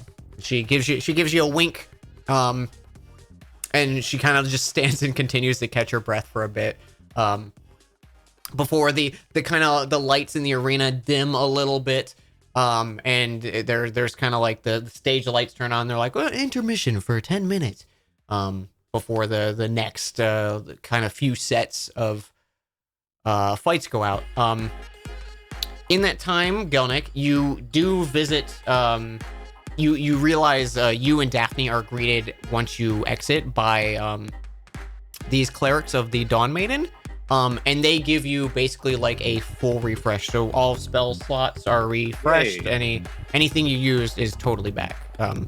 Just for the yeah. sake of brevity and not. I'm hand waving like so we don't have to do arena combats over the same day and spend yourself. All right, see you tomorrow. Yeah, right. Because that I mean that's an option, but I'm like I think I would rather just do it like a fun night of it. But the next like hour or so of the combat or the arena is these other 316s of the other combatants getting dwindled down into the next 4. So it's basically like from the 64, 8 move forward, and then it's 2 for free-for-alls, and then the winner from each of those goes on to compete. Right. So you guys have some time if you want to like, you know, check on merch or anything, or get a glizzy. You could do that, but if not, we can just continue on to the second round. I actually would like during this intermission if we could have an intermission out of game as well. That's So a I could grab great one idea, glizzy. actually. Good call. Thank you. We will So we'll do immersive. that. And we'll reconvene here in 5-ish minutes. I'll wait for everyone to make sure they're back, and we'll get to this next round. Nice. Yeah, go get a glizzy, everyone. All right. See you in a sec.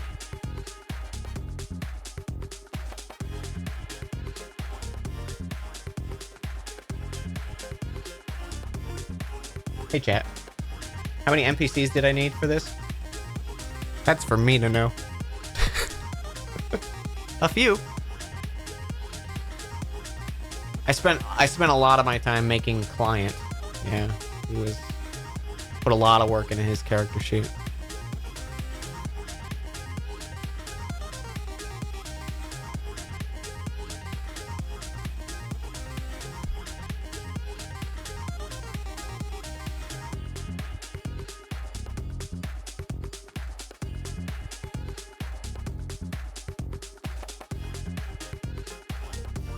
Turkey leg, bucket of popcorn with butter, soda, and a candy. Oof. Hell yeah. You gotta get like some red vines. I'm not even a big red vine person, but something about being in like a ballpark or something like that makes me want them. The Dicey Dungeons music's perfect. I thought it was good for the first few rounds. I have one for the final if we get to it. We'll see. We will see.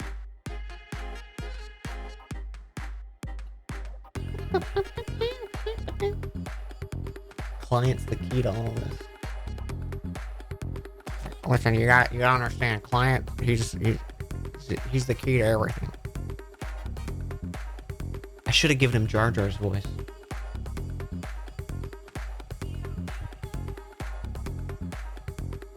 I am gonna go refill my water though, so enjoy some Dicey Dungeons music. I'll be right back.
Thanks for all the subs and support, guys. Appreciate you.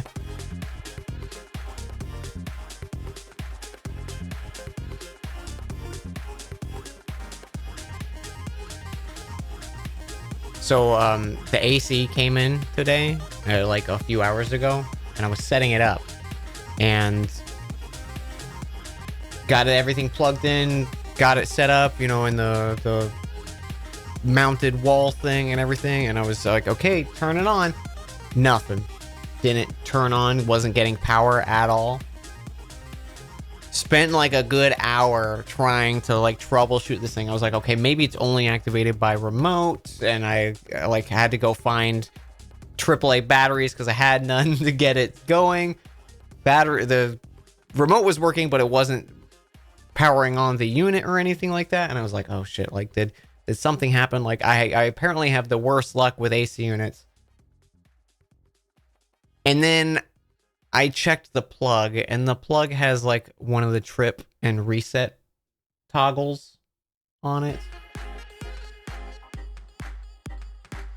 And it was a toggle for the trip toggle, and it was on. And so my other one didn't have a toggle.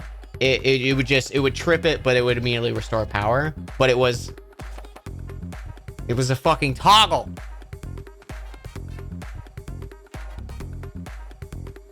Anyways, I was like, I'm so happy it was something stupid like that.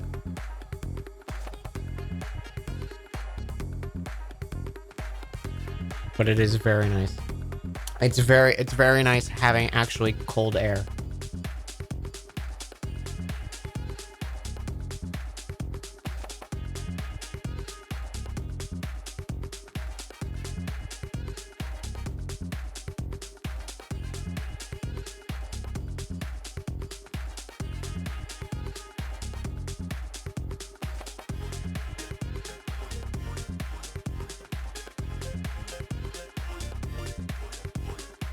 I'm just gonna do that. Apparently, Dicey Dungeon gets copyright striked. So, if there's muted VOD, whoops, I'm recording now. So that'll be fun.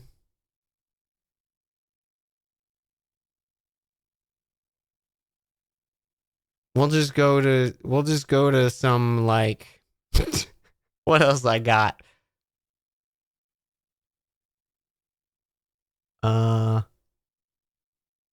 What can we do? What can we do?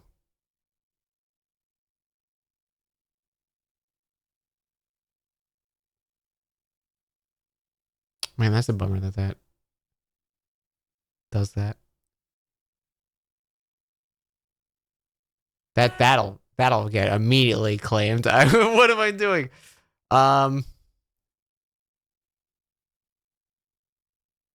You know what? Whatever. I started the local recording now. We're just gonna go back to it.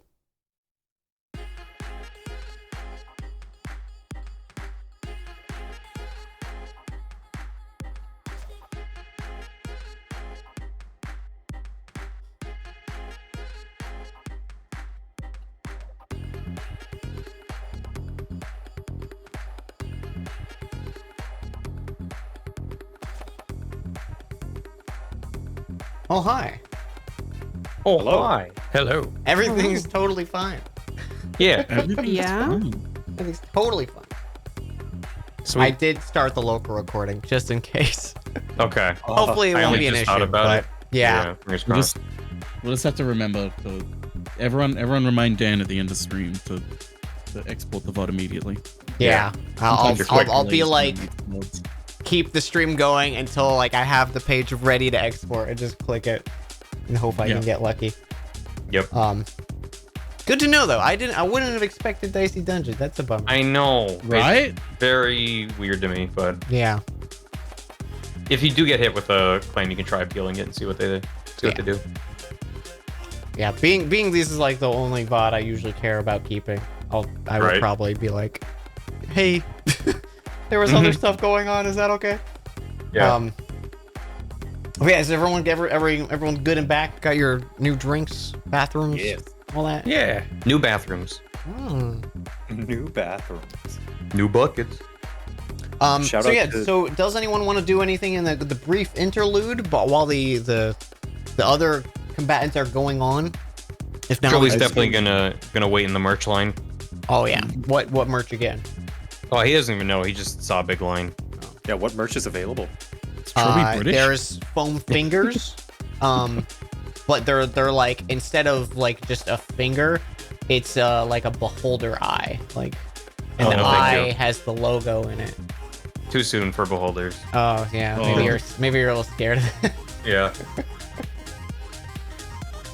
Maybe it's okay. They have little swords that are foam, Ooh. and it says yeah, grab one of Obliteration those. Amphitheater on the sword. Yeah. Definitely get one of those. Yeah. TM. And then they also have a Obliteration Amphitheater popcorn bucket, and it's got like a frilled lip on it. Uh-huh. Yeah. Uh-huh. You want For to some describe reason, it in people more are detail? buying lots of them.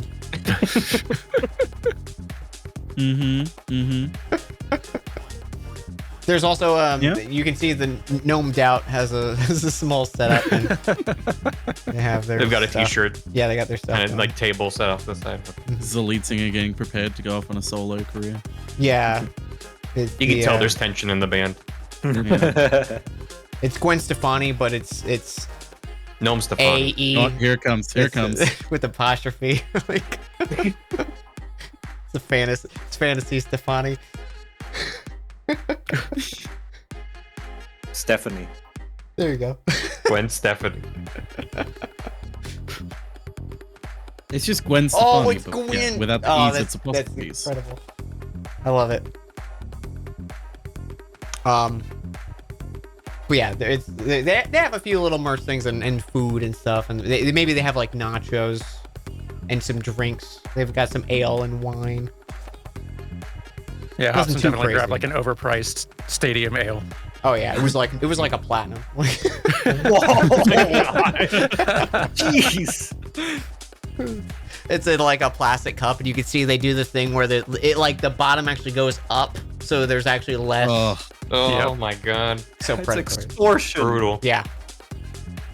Just want to buy a water skin, man. Too expensive. Yeah, they know if you try and leave to buy one, it'll be an hour before you're back in. Yeah. And they No actually outside don't even drink permitted. allow re-entry. It's like, Ah! what are you kidding me? You watch these next few combatants.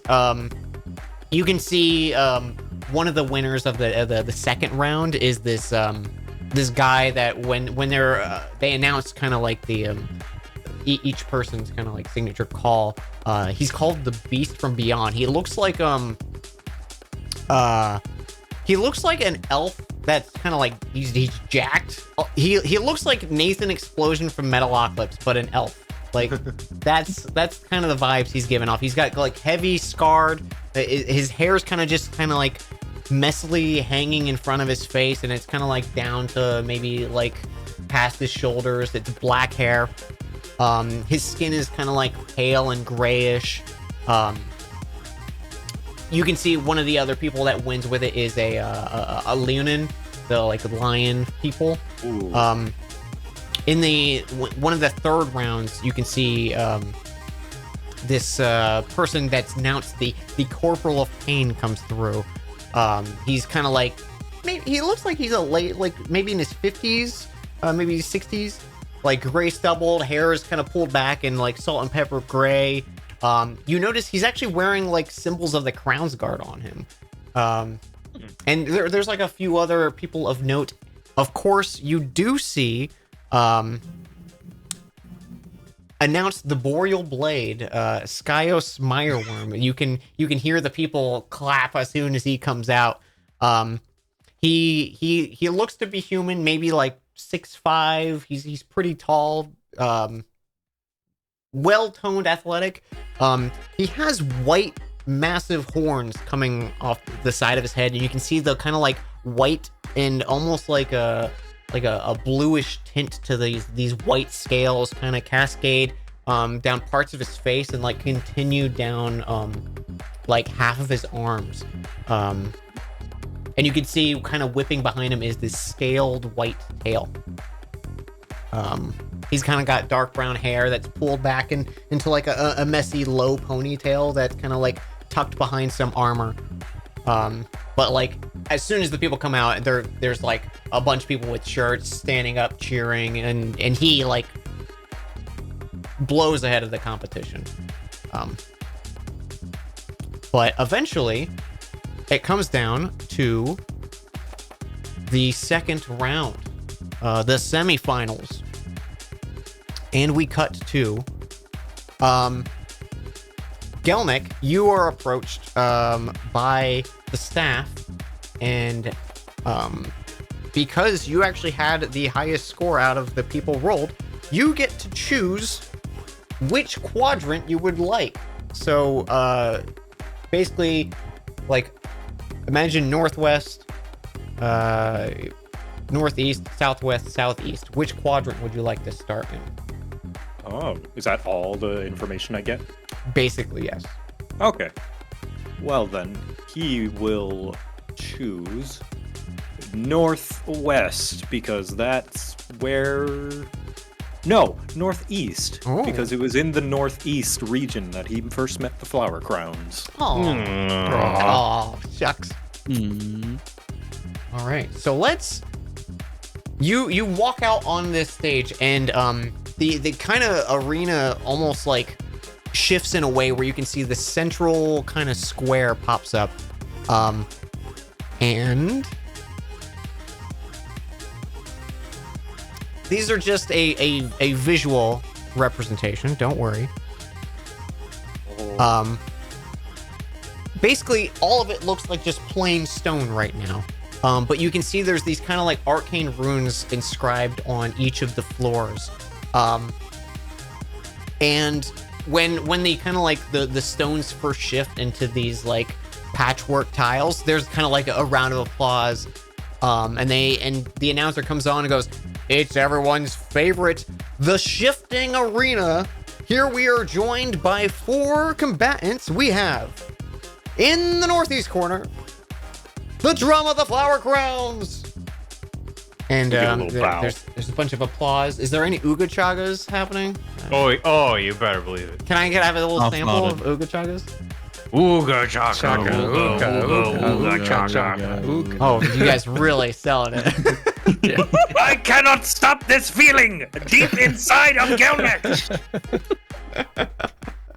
I love it.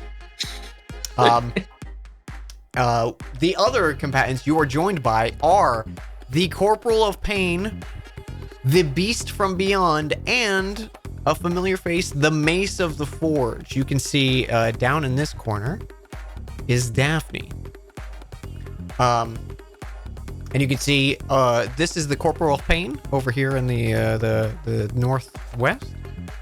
And then down here in the fire is the Beast from Beyond, the kind of scarred, almost like unsaturated looking elf who is very muscular. You can see he is carrying a great axe while Daphne has that mace, and you can see the Corporal of Pain is holding it looks like a heavy crossbow on his back and a nice long sword. And the announcer comes on. It will be a free-for-all amongst these 4 fighters. Every few seconds, the arena will shift its design and the combatants will have to adjust accordingly. Now, can we have a nice countdown from the audience? And the whole audience joins in 10, 20. 9. Oh.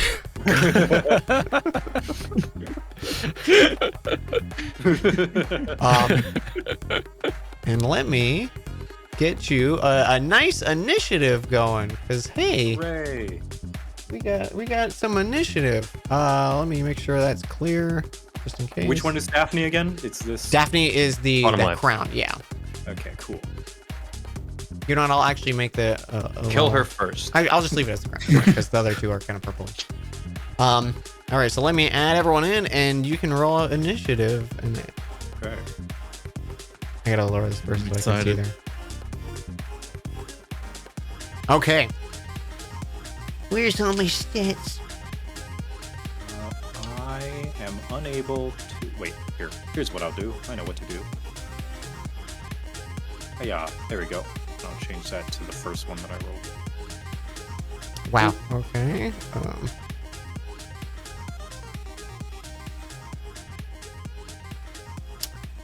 Daphne with an 18. The Corporal of Pain with a nat 20 for 21.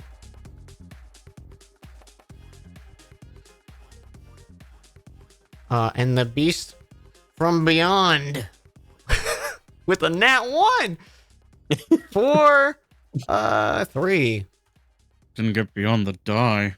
All right, descending. We have. I fucked the. I switched the ones. There we go.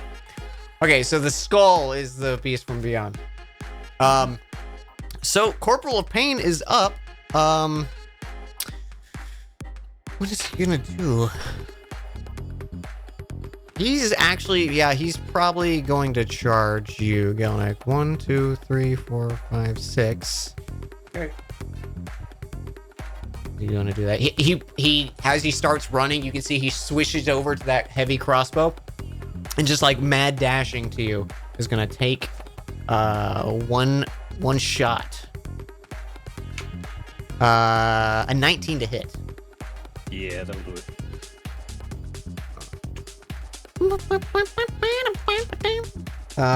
For 5 damage. Oh, that's nothing. Nothing. Big God. hits into your side, and he continues moving on towards you. It is Daphne's turn. She's going to 1, 2, 3, 4. Wait, 1, 2, 3, 4, 5.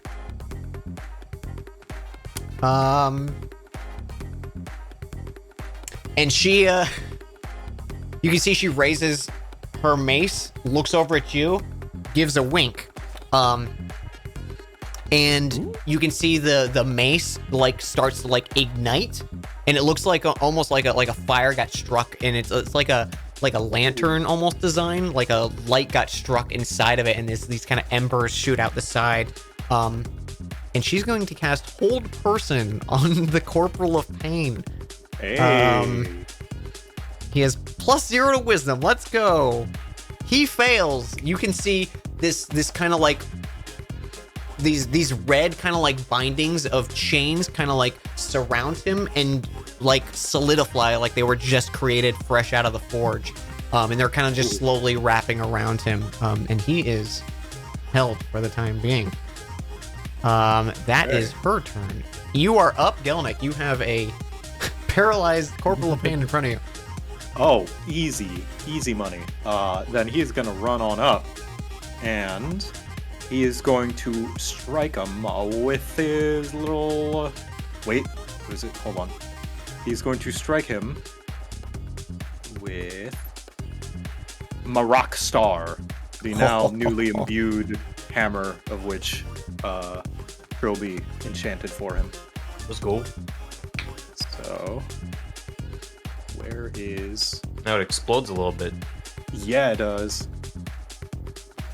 So, it's not letting me. Oh, here we go. Okay. So, since he is paralyzed, this is with advantage, yeah? I believe so, yeah. Okay. Ooh, a 10. A 10. Wait. I'm gonna use my inspiration. Okay. Huh? Oh, that's worse. Oh my gosh. Wait, is that damage? Is it? Wait, is it damage? That is damage, isn't It is damage. Where's my? Okay, well, I'm just gonna. Okay, so roll. so Yeah, that's a- so do the first roll again, and we'll see Yeah, you yeah, still yeah. have it. Okay. Advantage. Okay, Or, thank you. I don't know why. Okay, so it's plus strength plus proficiency, so that is. Boop. And let's do it again, see if I crit. Okay, alright, cool. Nice. Yeah, that definitely hits. Okay, well then we'll just gonna take that 10, I guess, that I At rolled. 10. And I believe it's a crit, right? Because Yes. I realize I don't have my phone, so I can't pull up conditions and stuff right now. Yes, off the top of my head. paralyzed means damage against it auto crits, which means this is the perfect chance for me to use Divine Smite. Oh, Oh my get Because him. that Get his also- ass. That also crits. So, This All right, well, corporal he is Really feeling is some Corporal of pain. Mm-hmm. so Divine. Jesus. Yeah, that's why they call him the corporal of pain. Just Fine, starts fine. the round and immediately just never stops feeling pain. Annihilated. Let's see, where's my smite? Divine Smite. Okay. And I'm gonna use the smite at. Fuck it, let's try and knock him out at 4th level. So crit at 4th level, which means 5d8 twice. Oh my god. Fuck. Yeah. 5d8 twice because it's a crit. Yeah. You can either roll it and double or give me the doubles. Okay, Yes, so that is 46 All damage. fours? 46 on top of the 20 from just damage. 66. And Lord. just for good measure, he's also going to use Fury of the Small, which is an additional 9 damage. you watch as you hit him and he just like you see blood on his hit, and before his body hits the ground, he is teleported and ejected out of the arena for medical treatment. He makes the Taco Bell gong sound. The bell. Holy crap. That was Wow. incredible. Gelneck will shout, Stinky opponent whose will is plain and fickle. This goblin will send you to your maker. Your shouts are whines and your tacks mere tickle. For you face the unfettered wrath of the breaker. Dang. Incredible. Incredible. I'm clapping. The audience is screaming. It's so good. I like to think at this point that Trilby and Thompson are both attempting and failing badly to do the harmonies on the actual sung parts. Trilby's still in line for a novelty hat, and he's like, I'm missing it. Ah. Yeah, and that will be Gelnick's turn. All right. It is the beast from beyond. You can see he pulls down the axe and goes to take a step forward, and as he takes that step, he misty steps in front of Daphne. Like his step just brings him there, and this kind of like cold mist just kind of emerges in front of her. And he takes 2 reckless attacks. Surprised he didn't just see Gelnick's attack and just put down his sword and was like, I'm done.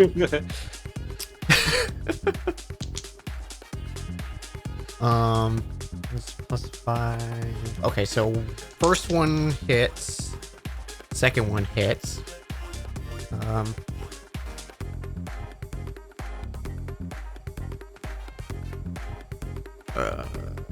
So 10 and 12, so 22 total on Daphne. Eesh. Okay, so she takes some big hits, but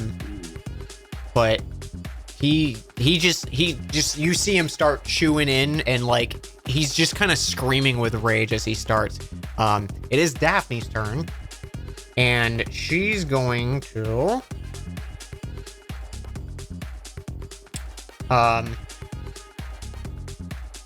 you see her kind of like pull back the mace, and like as she kind of does, some of those embers follow out from her hand, and she just thrusts it into the air, and you can see this kind of like anvil and hammer made out of embers forms in the space nearby her as she summons a spiritual weapon. Nice. We'll just say it's like this. It's a little dagger, my mouse-drawn dagger. And she's going to take a swing at it, or take a swing at the beast. And it's the spiritual weapon will also do that. 17 plus 6.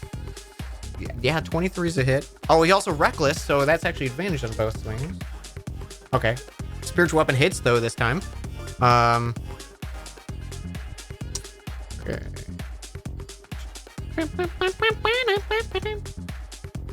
Funky. It's so funky, man. So You good. notice when she does hit with the mace too, there's kind of little trails of embers that are hitting with it that kind of you can see them singe on his exposed, scarred skin. If I could find my dice amongst the clutter on my desk. 10 on the first hit. Or that, and then spiritual weapon. Ooh, for an 8 on top of that.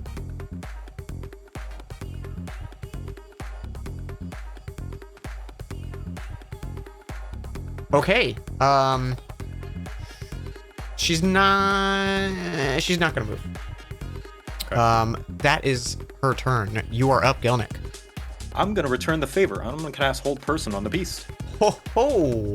Wisdom 15. Mm-hmm. Well, he's got -1. 14. Fail. All right. Nice. Very Gelnick nice. is gonna wink right back. Is Gelnick good at winking? Probably not. He's like closing one eye at a time because he doesn't know which one you're supposed to because he thinks that matters. I realized I totally forgot the lair action. The arena's warming up. Okay. Oh. Okay. The whole person hits, and she's kind of like ready to take this barrage, and she sees this man seize up, and she looks over at you and gives a smile. It is his turn, so I believe that he gets a chance to break, right? He does at the end of his turn. So even if he does break free, his turn is His turn's essentially still wasted. Okay. A 13. So I think he's still in there. Hooray! At the start of the turn, you notice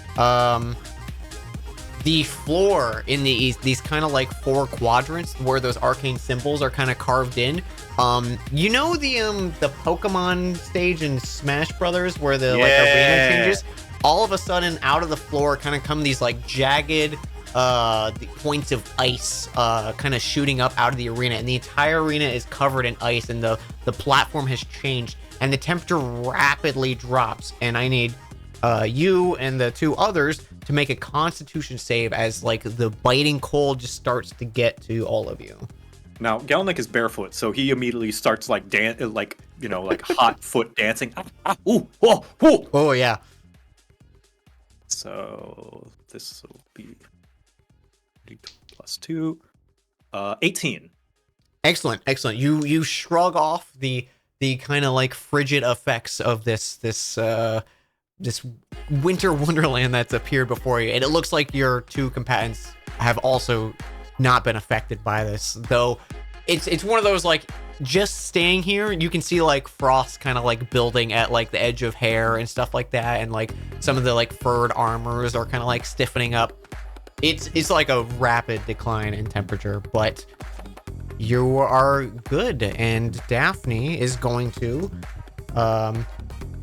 follow up with attacking. Let's see. 1 hit, so it's a crit. For also spiritual weapon. Does spiritual weapon crit as well? I believe it should, right? I think so, yeah. Anything that deals damage. Okay. So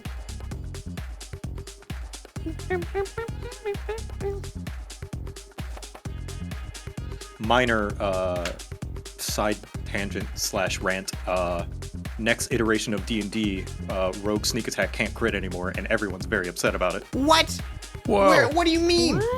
Wait, what? Yeah, there's a lot of I'll tell you guys about it later, but like there's a lot of very interesting changes with the next edition that people are like, why did you think this was a good idea? Boo, I have boo. not looked into it yet. Boo, wizards, boo. Hoping that they take the That feedback. and other reasons. Exactly. Yeah. Like Okay. smites being bonus actions, which is also kind of silly. Okay, you are chewing through this lad. He is still standing though. Yeah, she can't put out 66 points of damage, or sorry, what it was 75 points of damage. Whoa. That was amazing. But that is her go. Gelnick, you are up. Well, I am concentrating on the spell, but that doesn't mean I can't attack, so I'm gonna come and lay in as well to eliminate another one. And he is just gonna go and start beating and just shout to Daphne over the cacophony. This reminds Gelnick of being back at Ustenki. Nothing better bonding than beating up the same singular opponent. And he is gonna take a swing with his Marok Star again. Plus 6, there we go. 20, let's see if he crits. No. But yes, there's a 20 hit. 20 absolute hit. 20 hits, and let's roll the damage. Up. We'll take the left one because he's one-handed, so 7. And then I guess I'll roll it again for the crit damage. Another 5. Okay. And he'll take a second swing. That's cool. Yeah, let's see if it better. Oh, two ones. Oh no. I rolled 3 ones in a row That's incredible. on a d20. Okay, well, Put it in your punch card. all right. Well, then I will hit him once. Then. All right. You bop him. He's And- looking rough. He's looking rough. I'll finish him off with a smite. Let's do at second level, which will be 3d8 twice. Because of crit. Hopla! Mhm. Hopla! And yeah, 29. that will do it. as these kind of like chains wrapping around, or actually, this is your how is your whole person like taking effect? Ooh. It'll look like the same Monster Hunter-y bones kind of latching on to the creature and kind of almost like a cage, Oh, okay, holding okay. them in. Put him in the a bone real zone. cage. Yeah, maximum bone zone. And you hit him with this divine smite and just like clock him, and as he's falling, he just hits the ground, and like within a second or two, he gets ejected from the arena. Anything else before the end of your turn? Anything that I can do with my bonus action?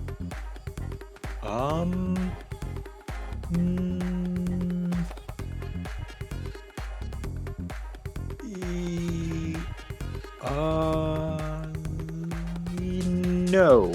That'll be all. Okay. The arena, the ice falls into, like, retracts into the floor, and you notice kind of like there's almost like a vibration happening in the floor where it just kind of dissolves into sand, and you can notice these, like, it's starting to like quicksand pull you in. And I need you and Daphne to both make strength saving throws. Okay. Oh! I'm gonna use. No, I'm not. Okay. You feel as the kind of the sand kind of pulls you in, you become restrained as you're like almost like waist deep stuck in this sand. You can still swing and do everything, but you can't move, and you're kind of in this like pinned position. While we do that, I'll be right back. I have to run to the bathroom. I am picturing after like Mario falls from a high height in the sand. Yes. And you're just wriggling around there. Maybe Daphne will help you out. Yeah, maybe. She seems honorable. But contest. then again, you know, every angle that you can use to win would also be totally fine in Gelnek's mind. There's no honor in that. Of course it is. It's using your environment. Gelnek believes in using every resource at your disposal.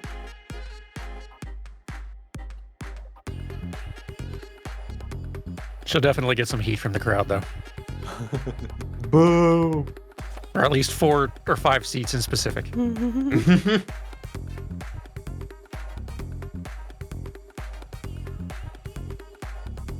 Oh, come on, ref. What was that?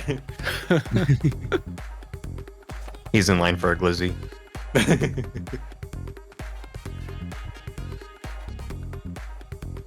Boy, medical team has its work cut out for it after Yeah.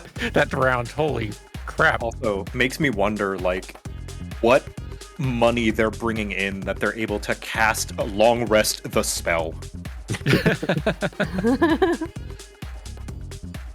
They just have some really comfy beds backstage. Oh, yeah. It's like sleeping a full night in just 20 minutes.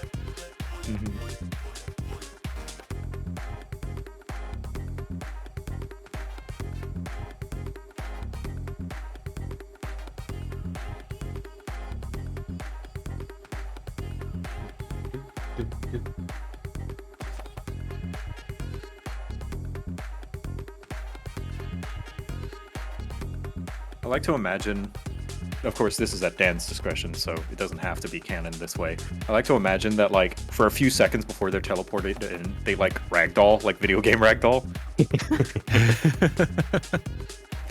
I just like to think that Gelnek winds up and smacks this guy with 30 spells, and then he just disappears, and Gelnek is just like, did I do that? Did he cast invisibility? What was Did I just crush him in that dust? What happened?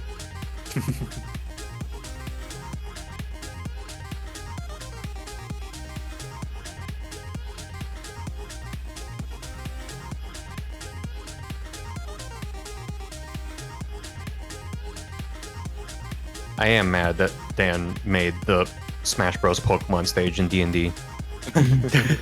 I am a bit upset about that.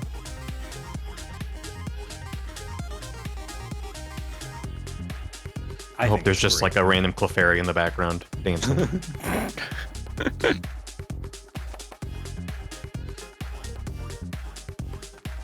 oh my gosh, it's my favorite character from my favorite fictional book. Cole, get them. You know, instead of Ash. Yeah, no, yeah. Oh, We'll get them.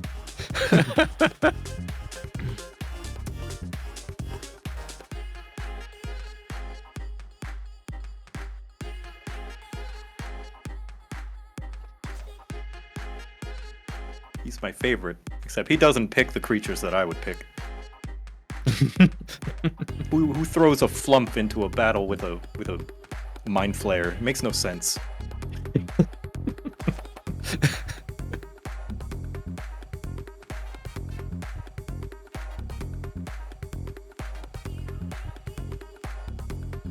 Surely someone's done a D&D campaign that's just Pokemon and D&D. Not only Pokemon but D&D, but Pokemon straight up. There's a Pokemon tabletop system that I think exists. If not, I played a very good one with my good pal Monty Glue that ran where each of us was a Pokemon.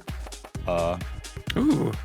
It Not was the a angle I very, expected, you but I like you it. were a Pokemon, not like a trainer, like No, like we Mystery were Dungeon style. yeah, we were each a Pokemon, and it was so cute. It was a charity stream where basically we were on the SS Anne, and our trainer went missing, and Team Rocket was there, and they were basically trying to steal us, and we were like, no, fuck you, and we just beat them up and went to go look for and rescue our trainer. Aw, That's adorable. Yeah, that's red. I played a Mimikyu, and it was so fun, basically recreating like all the different attacks as utility, which was very cool. Like having to burst down a door, but like none of us had the raw strength, so my Mimikyu mimicked a flare blitz from one of the fights that we did, and basically smacked into the door. I drew some art for it. Let me find.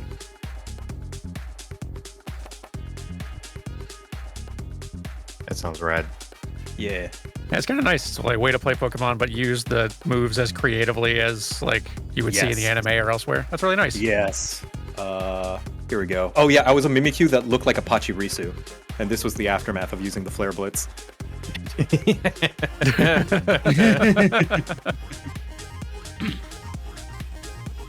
Hope we can get Dan to show us on stream for chat. It's I'm very back. good.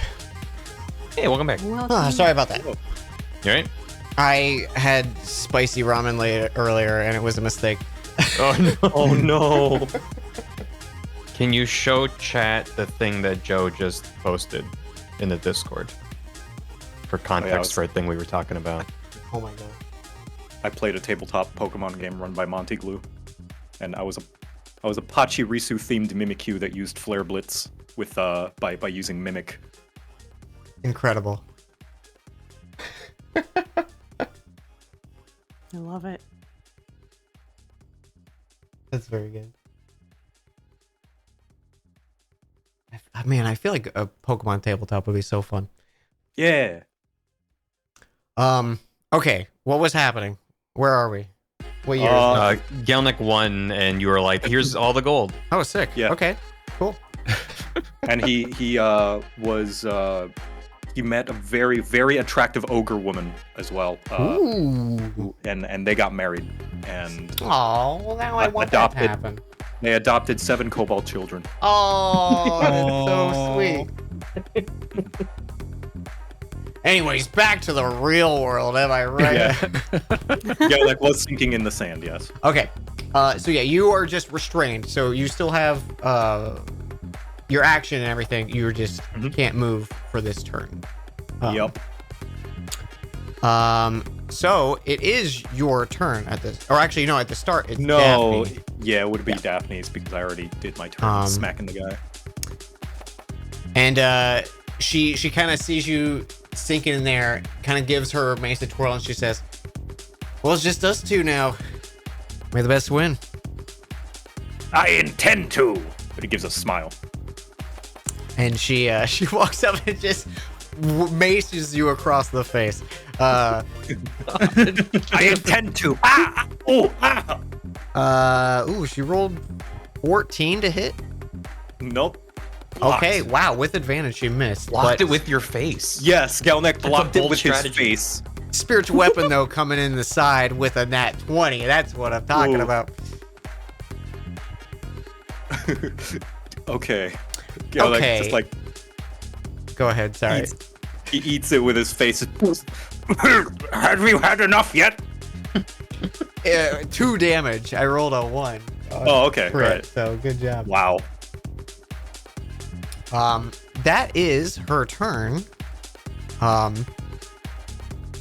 Which means you are up. Okay, well then I am going to do a thunder wave from my position, Love it. throwing not only the noise, but also potentially all the sand underneath me up at her. I love it. So yeah, she needs to make a con DC 15 or else be pushed 15, not 15 feet, pushed. What is it? Wow, she failed. There we go. There's the description. Or else be pushed 10 feet away. 2. And she takes 23. Oh, she's not looking good. Yeah, the spray of sand kind of like obscures kind of your movement for a bit, and I'll say because it's like blasting up and like getting you out, I'll give you half movement for the rest of your turn. All right. Gelnek, can I try and use the sand as cover? It's The sand not cloud? like duny really enough, so it Alright. would be hard to get cover. That's fair enough. Okay. In that case, There are some sporadic cacti around. Ooh. Here, let me. What's I'll sporacti? say. Sporacti. Sorry, I had to. There's actually one like within 6 feet of you, so you would be able to make it if you want. You said I'm at half speed? Mm-hmm. Okay. I'll just run up and catch up with Daphne. All right. No real reason. I just wanted to get out of the sand, and this is good enough. The sand returns form into brick and kind of like pushes everything back up on a level. And from where you're standing, just vibrant, bright green grass and shrubs, and you see a few like trees kind of like shoot up in the distance. There is no seeming effect this round. It looks like no effect.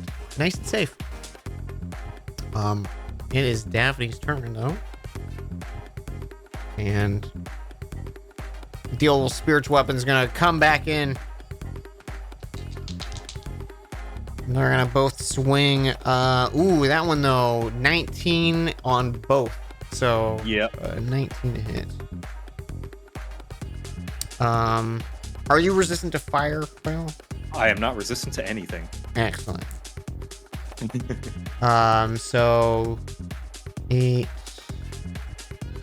So Just like 12 me. on the hit from her. And 3 for the spiritual weapon. Okay.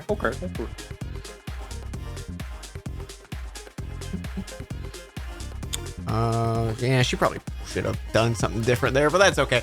Gelnek, you're up. Okay. Let's see what else I can do.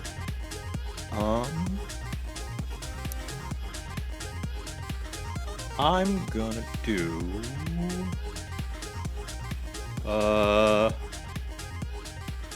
as my party is doing the uka chakas, and they're getting to the chorus. Mm-hmm. Gelnek is just going to take both hands with his hammer, hold it up above his head, and just go, ah! And then smack the ground, boom, boom, and cast Shatter at 3rd level. Oh my gosh. Okay, she's gotta save this. Well, Let's go. yeah. How do you want to describe this? Because she did not succeed, and she does not have that much HP. So he just does the chorus of Hooked on a Feeling, ah, and then the boom, boom, as that's the two, him hammering the Marak Star down on the grassy ground. And once she gets teleported away, he is going to start playing the rest of Hooked on a Feeling as a victory dance. I love it. Yeah. That hit comes out. There's that loud shattering boom.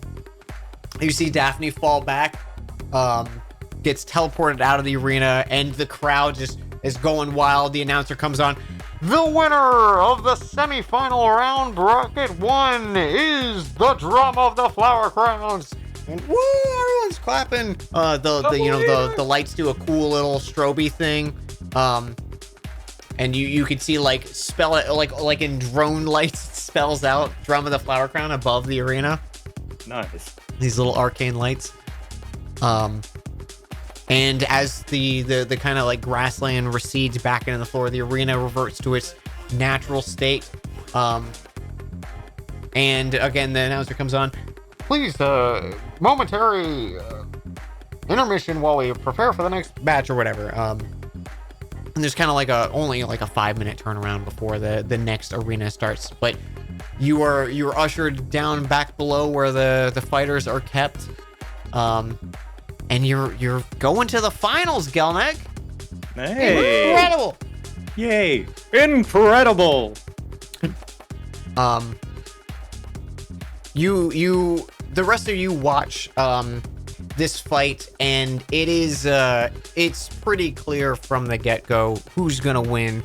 There's a similar kind of match where you see the fire take over the arena, and like these bursts of magma kind of like catch a few of them on fire, and like one of the people gets immediately eliminated just from the hazards of the terrain. Skyos comes in, and you can see he just kind of like cleaves through this one person expertly, and the crowd loves it. And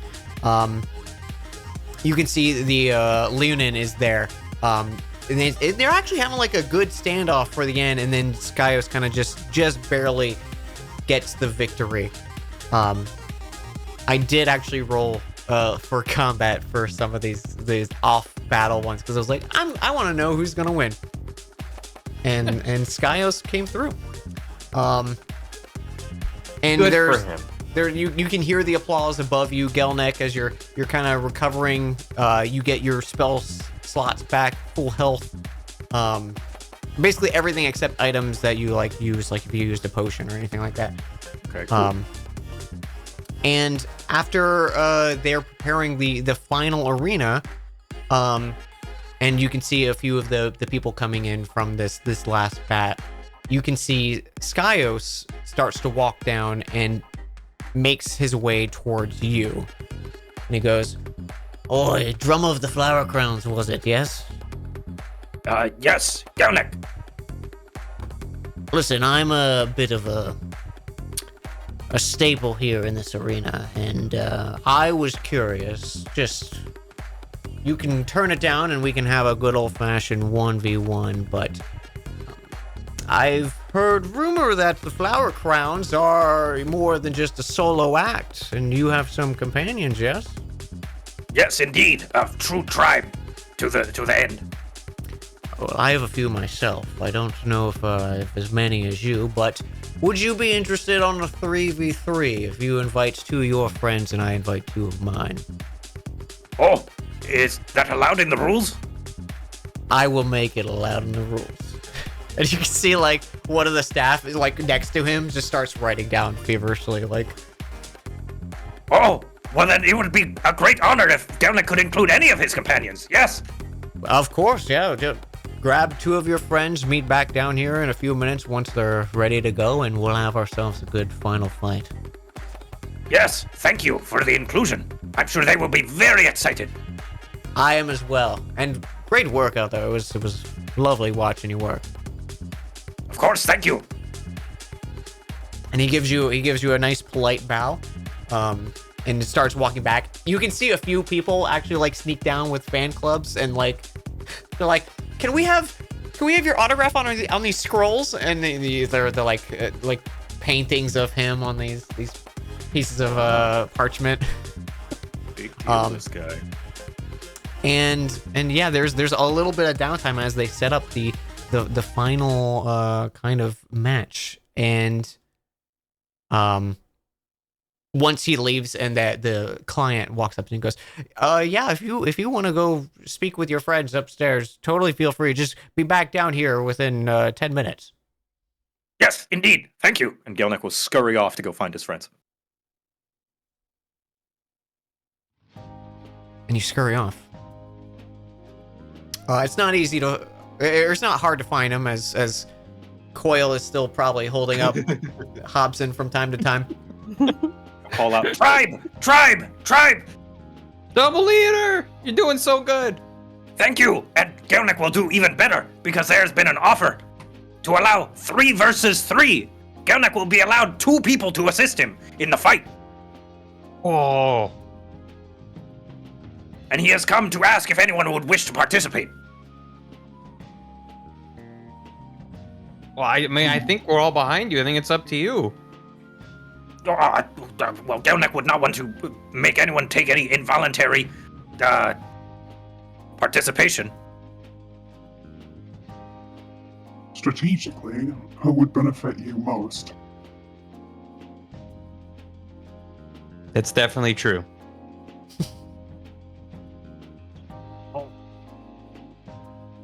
Gelnick is pretty great at everything already.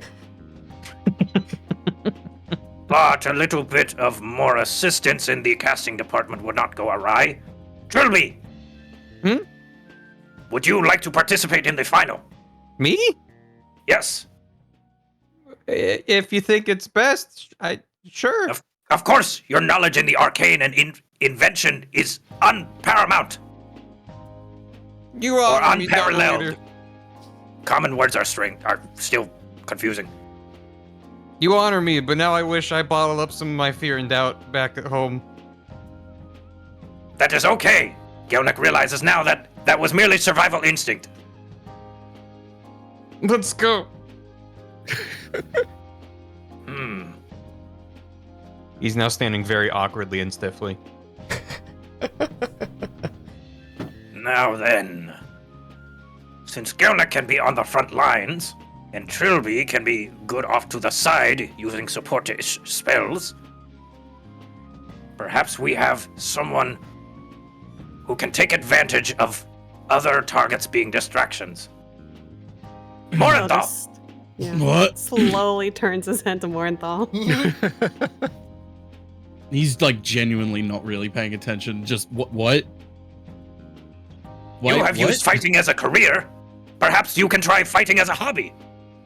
I guess. Like, if you're serious. Yes. Gelnick always believed that you, deep down, could be a very good performer. Sure. Good. Gelnick believes he has his team. Is okay. Onwards, back to the arena. and it This is was going to be great. Trilby, forget Lead you're away. fighting. Forget there's a fight. Trilby, What? Huh? forget there's going to be a fight. Trilby, Who's fighting? good. You got it. Step 1 done. Okay. You can see as this conversation has happened, the arena has shifted into a nice, simple battlefield of sand and a few jutting pieces of like debris, like collapsed columns and rocks and stuff, just for like only maybe like 5 feet, maybe like approaching 10 in some cases. Just enough for a little bit of cover and maneuverability. But where's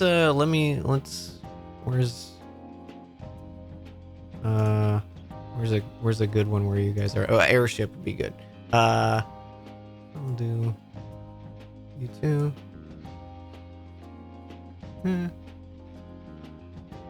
Wait, there we go. Do that. That's easier.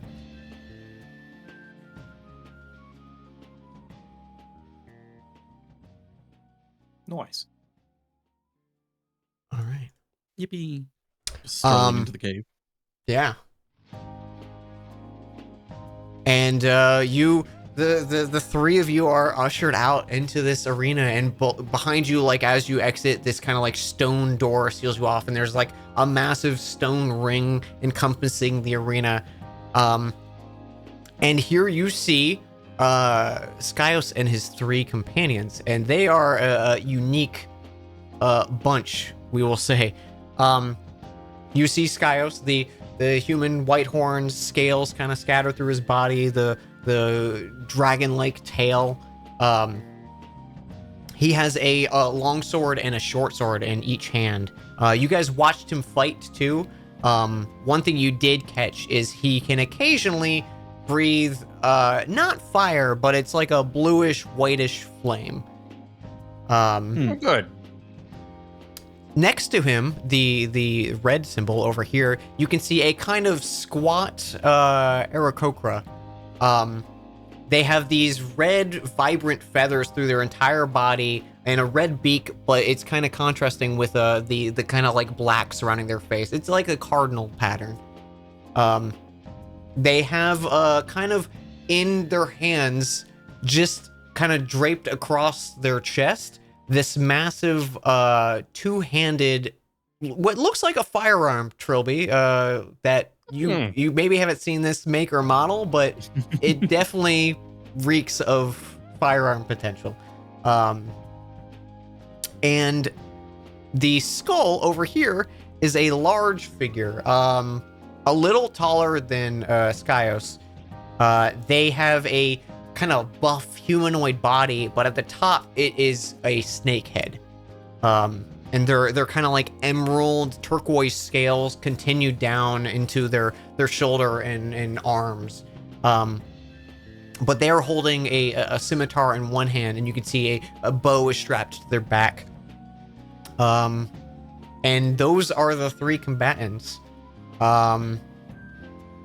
As the arena starts to build and the tension kind of starts to rise, you can hear the chanting of the audience, and the arena comes on, or the announcer comes on and says, "For the final presentation, we have the Drum of the Flower Crowns versus, you love him, you know him, the Boreal Blade," and like a bunch of the crowd kind of erupts. You see the people with the fan gear coming out. And Skyos just kind of gives you a polite but intimidating nod, as let's roll some initiative here. Oh boy. Hobson attempted to modify his sign to squeeze like Trilby and Morenthal's name in the margins. It didn't work. So he scribbled that side, flipped to the other side, and just switched it to like the Boreal Bland sucks. Oh my god. He's feeling very Hobson's strong. made One, arrow. having drunk like stadium ale, and also on Coil's shoulders, he's invincible. Yeah, I'm gonna move them just for a second. So we can add them. Ooh.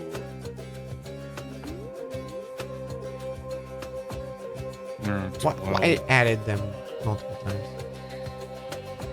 Excellent music choice. Amazing.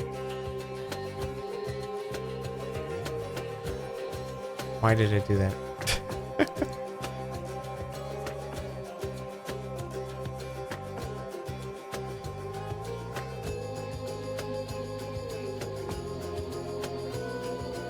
Are you ready for me to roll initiative?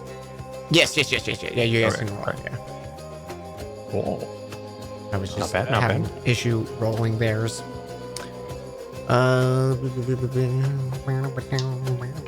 Where's my dice? Where'd it go? Who hit it? There it is.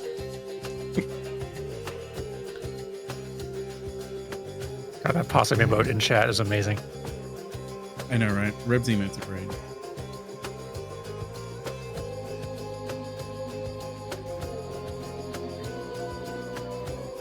Okay. Descending at the top of the round. As the announcer says that, and there's just a flurry of movement from everyone getting into position. You can see Oleg Taloncrest, the name of this Cardinal Aarakocra, takes to the skies. He is about 15 feet up in the air. We'll give him a little like marker So you know he's flying. He's got a little marker, and he's gonna kind of just land and perch over on this kind of like tower. So he's a bit off the ground, not quite in melee range, and he just pulls out his gun and takes aim at you, Gelnick. And is gonna make 2 shots with this nasty looking rifle. A 13 and a 12 to hit. Nope, neither of them. All right, just these loud cracks fire out, and you can see just kind of like sprays of dust behind you as these little pellets hit. And he's gonna take a bonus action to reload. Okay. Those 2 shots. Okay. That is Oleg's turn. Gelnick, you are up. You have cheered me on, tribe. Now it is time for Gelnick to Ukachaka at you. And he is going to first cast guidance on Trilby. So, Trilby, you have a D4 to add to ability checks for the next minute. And Sweet. he will cast. He will bang his drum, the sounds of war, to give Morenthal bardic timing. inspiration. Wow, yeah, the music. That was great. Right on time. Which Morenthal, you have a D8 that you may add to basically any roll: ability check, attack, saving throw, or damage. It's good to know.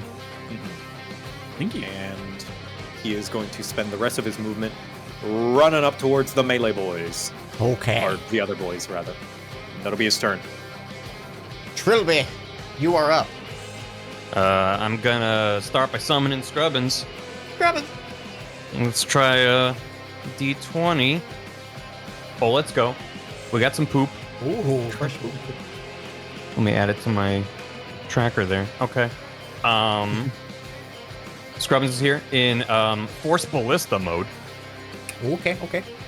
And he is a bonus action to do stuff with. So my action is summoning him, but I can still have him do stuff in the same turn, right? I think so. Yeah. If that checks out. Okay. Then he's gonna hop in front of me and fire at our bird friend here Okay. with a ranged spell attack. I don't remember how to do that.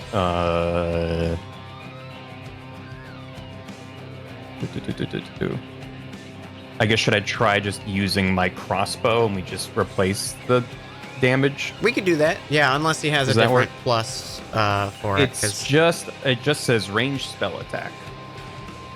So go to your spells, like your spell page, and at the top it should have like a plus number. For which one? Just There's any, this- like just at the top of the page. on the Should spell have page. something- Yeah. Should have something that says spell attack. Spell attack bonus. Yeah. So that's a 9 Okay. So you add 9 then to a d20. to a d20. Okay. Jesus. Is this how you math it? Oh. Can you do it? Oops. I didn't mean +0. Okay. Well, that definitely hits. Okay. Hey, 24. 24. Yeah. And then he's gonna take 3d8 damage. 11. This is fire, right? This is just force damage. Force. It's not Ooh, fire. very nice. And I can push or pull him 5 feet. I don't know. Is it beneficial to pull him towards us? Could pull him off of that branch. He's perched, right? Yeah, he perched. Do you think pulling him or pushing him is more advantageous? Pulling him out of a tree would be better. All right, let's pull him Yeah. 5 feet towards us. All right. You pull him and he's dropped to that. on I level think it's ground. the first time I've pulled with Scrubbin since he turned green, which is the whole point of now he can pull with Force Ballista. Yeah. It just hasn't come up. Yeah, it's All right. it's one of those random situational things that really helps sometimes. Yeah. All right, that's my turn. All right. It is now Tali's turn, the snake warrior, and he is going to meet you, Gelnek. And he,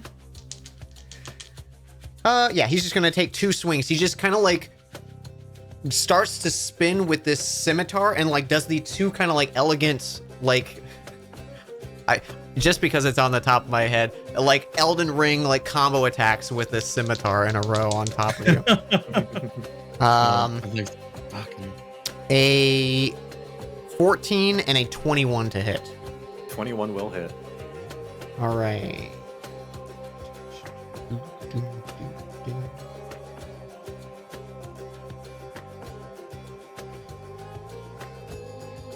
That'll be for 8 damage. Okay. That is it for his turn as he got up to you. And it is now Come on. Skyos' turn. Gaios.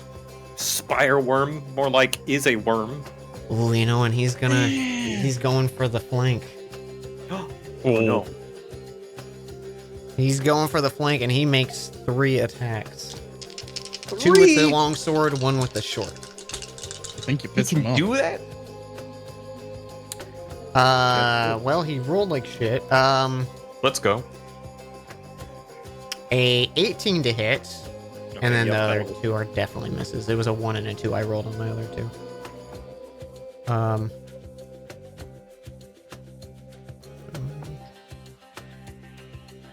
For 9 damage. Okay. Ooh. Chipping away. All right, that is their turn though. Morenthal, you are up. Finally.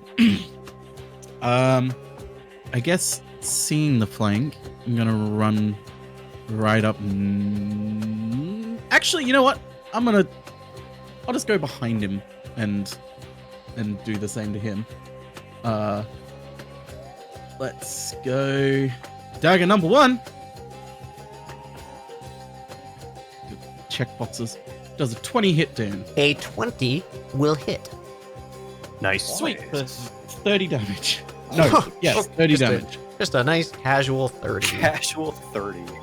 Casual 30. No biggie. No biggie. Just, then swinging around with the offhand as well. Mhm. You're hurting Gelnek. Does a 22 hit down? Yeah, for an extra 1. For an extra one. Every bit. Every counts. bit helps. Every bit A little bit of a absolutely trim. helps. You just flick the back of his head with that one. Yeah. Like Wow, the butt of very the, nice. Didn't even stab him, just with the butt of the dagger. Oh, the disrespect. Yeah. Yeah. Anything else for Morenthal? No, I'll end my turn there. I bet All right. Morenthal plays all his cards before killing his opponent in like Hearthstone. Oh, absolutely. All right. King Oleg of BM. goes back to flying. This time he's 20 feet up, and he stays flying. And he knows his target now.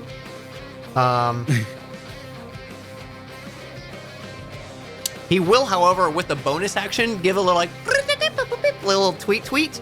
And you can see this kind of like as he does it, this like musical notes of just kind of like spectral energy kind of appear around him, and you can see them glow on Skyos for a healing word. No. Ooh.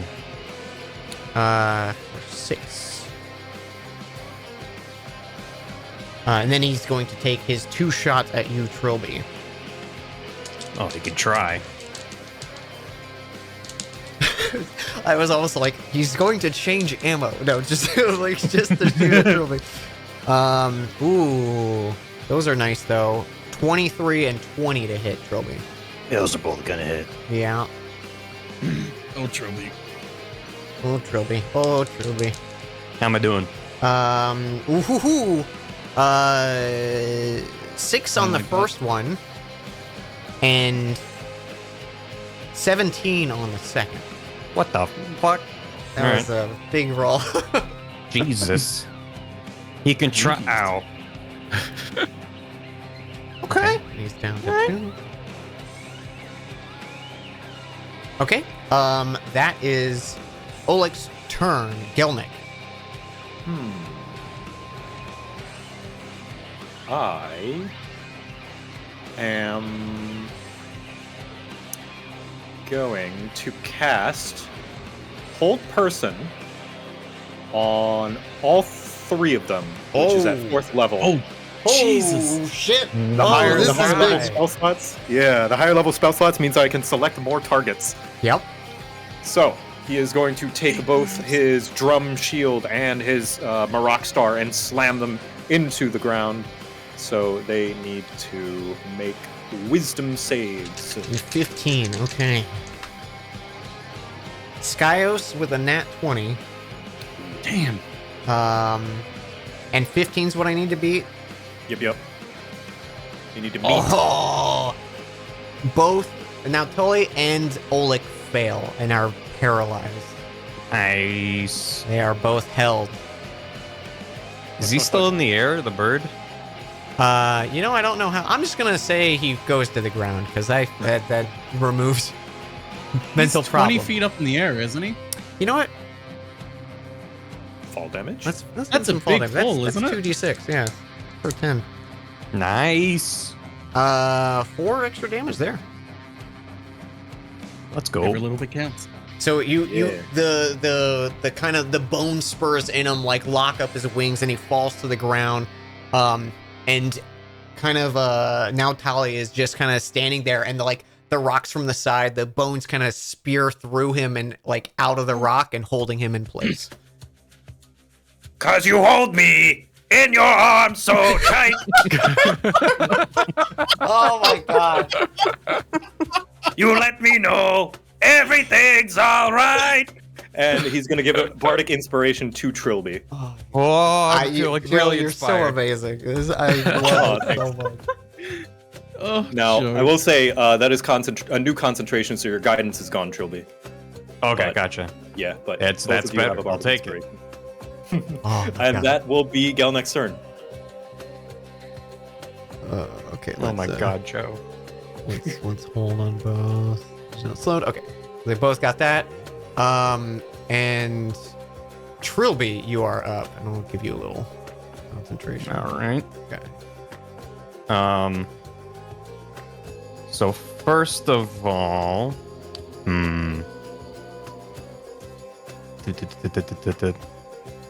Okay, I have a very good idea. So first of all, I'm gonna have Scrubbins, who can move 15 feet if memory serves.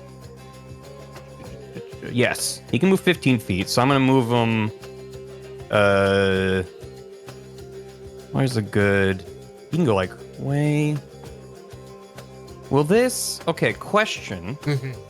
If he's standing here and successfully pulls this lad here, where will he go? Will he go like towards Gelneck or just to the left? He'll probably go to the left, yeah, because they can't occupy the same space. Okay. Okay, I'm gonna do that. So that's the same d20 plus 9. So is that gonna? Yeah, that will absolutely hit. 25. Okay, let's pull him and do 3d8 damage. Pull him 5 feet, please. Okay.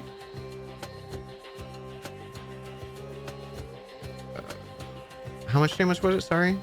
13 damage.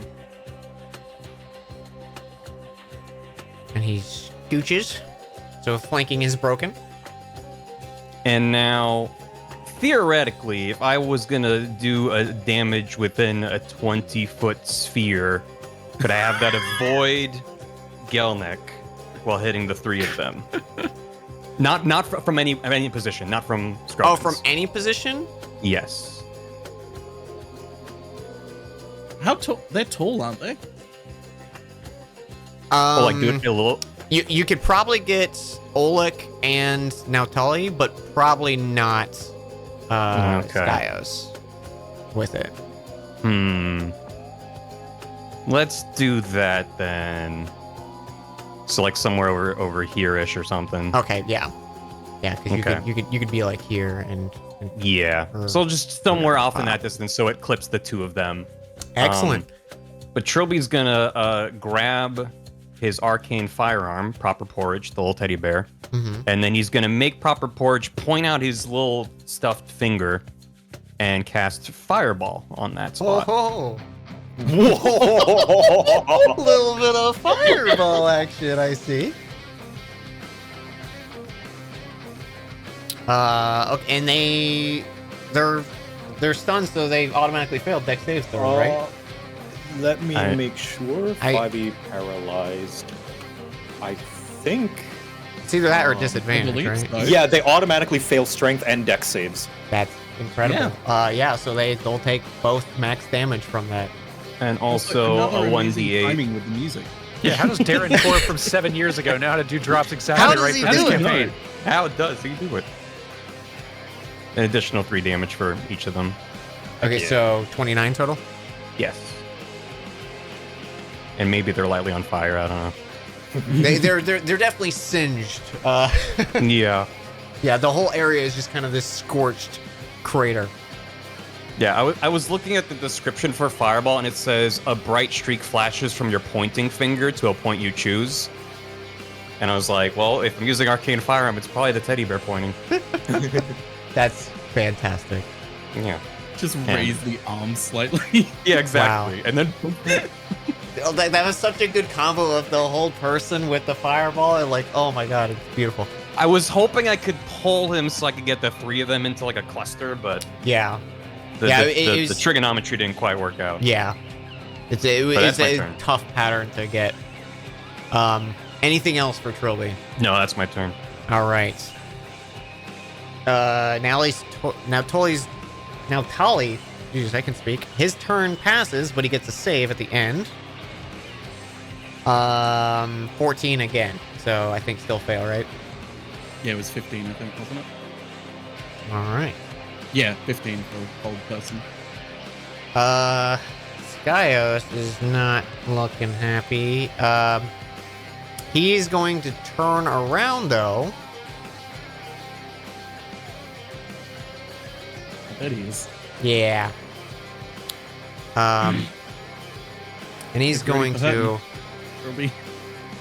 I'm good. He turns to you and Trilby and just takes a deep breath and exhales, and you can see this just line of frost kind of builds up and kind of hits the edge of the arena. So I need Morenthal and Trilby. Scrubbins is out of the way, luckily. To make Dex Great. saving throws. All right. And I can use Spartic Inspiration on this if I need to, right? Yes. What was that D8 Don't need that to. you rolled? Oh, well. never Don't mind, worry. No, we got this. We got this. Oh, the D8 was an extra firearm damage for. yeah. Oh, yeah, Firearm. that's, okay, that's cool. from my Arcane Firearm. Gotcha. But yes, yeah, both Which- of you have an inspiration. And you can use that on saves. Okay. Yup. Okay, so Morenthal takes none because of evasion, right? Mm-hmm. So fuck you.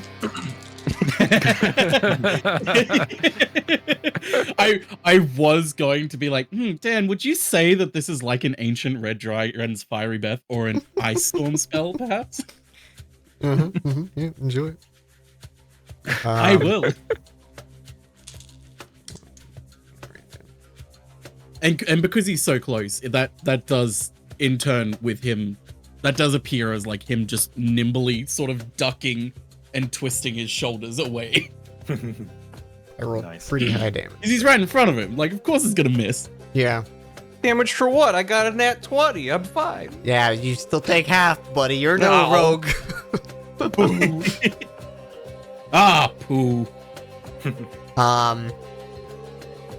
I jump out of the way and go, I dodged it, and look down, You- and half of my body is frozen. Trilby, you take 19 points of cold damage. All right. That's fine. 19? That's 19. all? Okay. All right. Yeah, sorry. Okay. Small icicle forms over your nose. I can give you more. Okay. if you want, you know, I can- No, I'm good. Just keep rolling. Listen, I still have double digits of health. I'm fine. Trilby, you can remember you're fighting now. Oh my god, I'm fighting! Panic sets in. Adrenaline boost. Oh, that is his turn. Ooh, that was not good That for was him. 19 was half damage. What the hell? Yeah, I rolled like 4 Okay, I'm very sixes. glad I did a decent roll then. Okay. Yeah. Oh, sorry, Morthal. It is your turn. Well, while Also, I just I- dodged, you go. I also totally forgot that you can use your Bardic Inspiration to up your AC as well as a reaction. What? Yeah. Combat experience. By the amount of the roll? Yeah. What the fuck? Yeah. Jesus. That's pretty good. really strong. Really okay. good. What That's is the insane. Bardic? What's the roll? Is it a D8? Yeah, it's a D8. 1d8, yeah. What the fuck? That's a lot of AC. Yeah, it's kind of almost We're disproportionate. getting up in levels. Jesus. Okay, good to know. Yeah. Good to know. So yeah, while I'm, this is like as soon as he stops, spewing out the flames, it's like I snap back and try and hit him. But instead, what I'm gonna do is I'm gonna roll my 1d8 that I have, Right. and there's a 20. There's There's a 21 hit now. 21 hits. 21 hits. For another 30 damage, Wow. Incredible. and slam him once more. Does an 11 hit? No, 11 does not hit, but 30 missed with the is other dagger. significant. But I'm happy with that. Very I Sinking miss into these him. days when we're in our next relic boss fight and can't roll well to save our lives. I know, right? This is like I would be on like I'm in the crowd and I'm enjoying this. So Yeah, no, this is amazing. And All I'll right. end my turn there. and yeah, wow, okay, just end of Oleg's turn. Nat 20. He gets out. That's his turn. All right. Back to Gelnick. Okay, let's start eliminating people, and he is going to target this person It was cold. and hit You are them the weakest with link. yeah, the one that Wow. he can still crit on. So he'll hit him with Marak Star, 1d20 plus 5. It will be with advantage. Oh, 2 No. 8. okay. I have a second swing, so I'm gonna Oh try yeah, it yeah, again. yeah, 15. Does a 15 hit? You rolled 3 8s. Wait, if he's still paralyzed. Oh, that's right. Yeah, Yeah, that moves for the advantage. Just- still have to hit 15 it. is his AC, so yeah, it does hit. Okay. Yes. All right. And here Thank the comes Lord. the Marak Star damage, and I'll roll it again. That is going to be 16 damage, Nice. and I'll do a Divine Smite at level 3, Oh boy. which is Oh, going to be. boy. Let's see. I keep missing it. So it's 2d8 by default. So that'll be 2 more. So 4d8 twice. Oh my god. Oh, He had a family. 47 damage. 47 radiant damage as it boom adds Holy to the shit. percussion of the Uga Chaka song. Now Tali drops like a sack of bricks. Let's go. He does get teleported out even. I was about to say, and gets teleported, right? Yeah, he gets teleported. Here, I'll do that. Oh, that would have been horrifying. There's blood's on your hands. No. Oh, he didn't even get to bite anyone.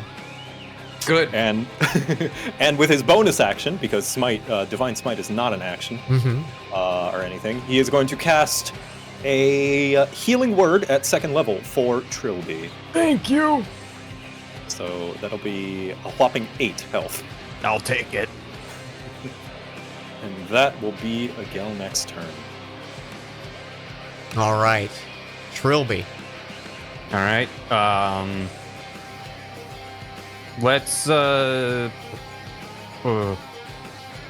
Let's push the bird, just because I think it's annoying to be pulled and then pushed. Uh-huh. 19 plus 9. Yeah, that hits. All right. I don't know where these rolls are coming from. This is incredible. So You it's- guys are destroying this. That's 12 force damage. Yeah. And is Trilby gonna fireball again? I think Trilby's gonna fireball again. Hell yeah! They're really overkilling this poor bird. Yeah, well, I'm gonna try to hit, both of these Oh yeah, lads. you actually Somewhere you'll hit somewhere in the middle. Scrubbins. No, can I do it like up here, kind of? It's a 20-foot ball. so You have the only- technology. If it's Yeah, if it's what gonna are be you a doing? ball and hit these two, it's gonna hit Scrubbins. What about like over here? Yeah. I can Does it take have it. to? I don't want to hit you. In a I would sooner hit Scrubbins. Gelnick You can can take read it. Yeah, Don't hit the I audience. think just the way a circle is gonna work is it's gonna hit Yeah. Scrubbins or Gelnick. Let's hit Scrubbins with it. He'll be fine. Can't you move Scrubbins? I had him attack. I guess he can move after, because he can attack and move in the same bonus action. I don't think the order matters. Yeah, I'm pretty sure it would not Okay. matter. So he's gonna push and then he's gonna hop back, and then we're gonna explode. Okay, there you go. And then I you'll can move- explode. I can move him It's like back a little- further, but I like the idea that Scrubbins is just on the edge of this fireball. On the edge of the fire. It's like a little meep hops backwards as a fireball explodes in front of him. I just pictured like a shot, like a shot of Scrubbins' face, and you could just see the reflection of the fire in the glass in his eyes. Exactly. The screams of Yeah. the damned. Mhm. Okay, yeah. So Dex And, save. Ooh, but fine. he's not paralyzed this time, so he actually gets to He roll. does. And He an does that arcane cute firearm. bird head tilt thing. Yeah, just Yep. a little. Okay, he saves, but he's Who did? still gonna take half. Who? Which is what? Plus the 5. 34, 34. so 17. 34. Yeah. 17. Oleg's dead. Let's go. Just in like the fireball detonates and there's no more Oleg there. Like he teleports as the fireball hits. Can I run up and be like, oh my god, oh my god, oh my god, oh my god. Absolutely. Where'd he go? Okay. Anything else for Trilby? No, that's my turn. I'm all out of fireballs though. Let's see, Skyos. Does he get his fire or his frostbath back? Nope. Okay. Ooh. Wow. You guys creamed these lot. Okay. He's gonna do. I think he's gonna 3 attack over to Morinthal after the 60 Understandable. damage in a turn. That's a D12, not a D20. Oh, The lowest one is a 17 to hit. you wanna know what my AC is, Dan? It's a 17. Oh yeah, 3 hits. Let's go. Can I use my bardic inspiration on your AC? No. No. You can swap places. Change places. Change places. This is plus 9.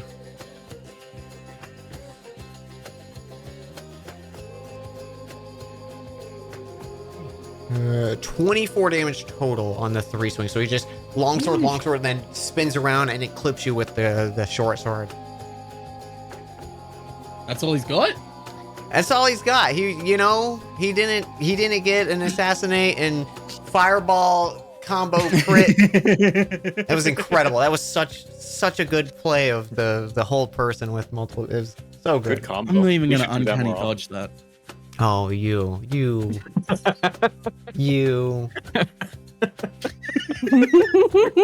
Go take your fucking turn. Do it. Okay, Do it. okay, I'm doing it. I'm doing Do it. Does a 15 hit, Dan? No, it does not actually. Oh, so close. Well, we'll try with the backhand then.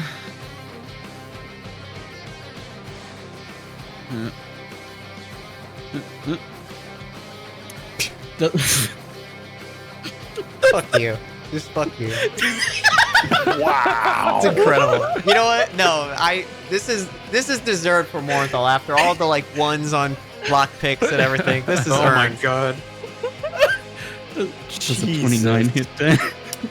Yeah, and it's a crit. Which It's a did, crit. I don't know. Did the sneak attack get doubled? Uh, I don't think 6, that 1, did. Doesn't look 7, like it. 9. 17 looks Mm. pretty low for a doubled sneak.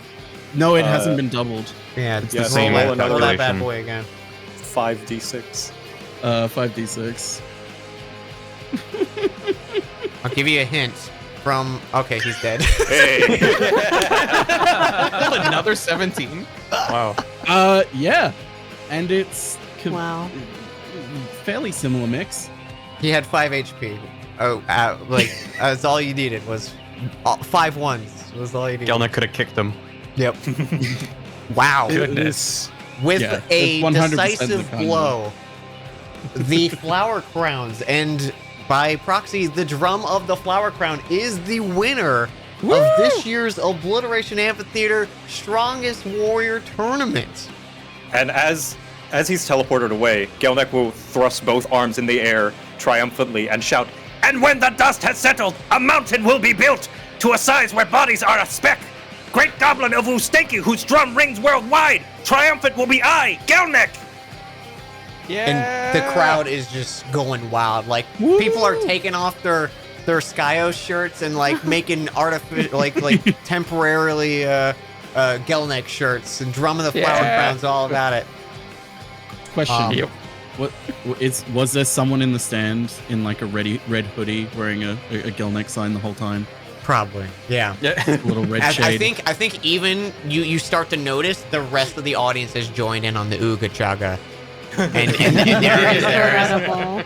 it builds to a boom boom and like everyone is going. It's a wonderful. I'm getting goosebumps just thinking about it. yeah. Yeah. They're your fans now. Gonna have a Gelnick statue next to Hobson's statue at this rate. It's And- bigger. As Yeah. as the kind of excitement of the moment passes and the kind of like lights turn on and people start to like shuffle out and go about their day, and you can hear conversation of like, that was what a wild thing. They hit him with the spell and they were paralyzed, and then the fireball explosion. Like they're doing what we were doing in the fight, of just reminiscing about that. And client comes up to you with a nice velvet bag with a nice little gold string on it, and inside of it for you, Gelnick, is 5,000 gold pieces. And there is basically like a small like a business card kind of brochure for the Forge and Forestry, and Yeah. upon presentation you can request a specific enchantment. Yeah. It has like details on the back. It's like the highest level of plus is a +2. You can do damage resistances or add damage immunity, like, or personalized custom. But be aware that the enchantments usually take like potentially like a few weeks. That's fine. Yeah, awesome. We're going to Costco. Woo! Fantasy Costco, where all your dreams come true. Gotta be for you. But wow, holy crap! That was so great. That was such a good little moment. Seriously. That was the best Right. fight we've had in a long time. Mhm. right? Yeah, Yeah. the best fight we've had is one where it's like stakes are like non-existent and it's fine if we lose. We This literally one you had a cannot crowd die. for. That was so great. like Yeah. it's pretty good. We Yeah, put on a yeah. good show.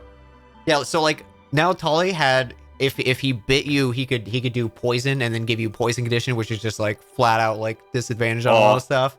Yeah, that'll Oh. make us sick for a while. Oleg had special ammo that he could have loaded, which basically acted as mini fireballs, but he never even got to use them. Oh my god. It He had a gun. He had to go. He did have a Right. gun. Like, nope. I rolled max damage on one of those, and it was very satisfying. Holy shit. Mhm. But wow, I mean, I got down into like the mid 20s for HP. they from my they max of just didn't 69. get turns because you guys obliterated. I them. know. It was But even incredible. with that, I got like kind of in danger. great job. Wow, well, you held out. Yeah, we did it. A fireball was a good idea. And after so long. There's like a few people kind of coming up, and they kind of like congratulate you, and they stand back and they're like, oh, let me get a mental snapshot, and they hold up their hand, and there's like a flash, and then they're holding this little parchment with like a rudimentary painting of you guys on it. Magic selfies. Yeah. And the rest of the Flower Crowns, you guys are invited down into the arena while everyone's kind of just shuffling out. And you get to enjoy just this space of your victory. Yes, We go yes, out Gelnick and- is very great. We go out and somehow the stalls already have like Scrubbins plushies and everything. Yeah. All Oh, ready yeah. to go. Very marketable. Morenthal wigs. CDs of Blue Swedes. I've done a feeling. The Gelnick helmet is definitely a very popular Oh yeah, Mhm. item now. Oh yeah. yeah. Mm-hmm. Yeah. You see like a little youngster run by. he's already got one on. It's too big for him. And who would be the most like? Oh no, it's definitely Morenthal. I was gonna say, who's the most likely to have a body pillow? It's Morenthal. Yeah. 100%. He's the 100%. heartthrob. Yeah. He's the edgy heartthrob. Yeah. Mm-hmm.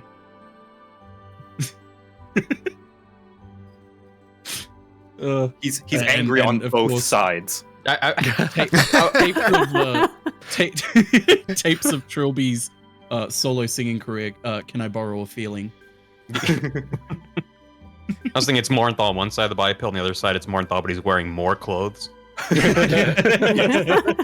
see someone buy one, he's like, wow, he doesn't want to be on this pillow on either side. It's perfect. Just like Morenthal. Wow. I love it. But yeah, you guys kind of just have the rest of your night to yourselves. You notice Trilby, you kind of just glance up and Zoran is nowhere to be seen. He's long gone.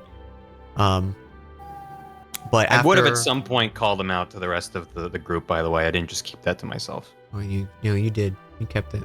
Oh, okay. No one has Trilby to was know. focused. You were focused, Trilby. You were yeah, you were watching the fight.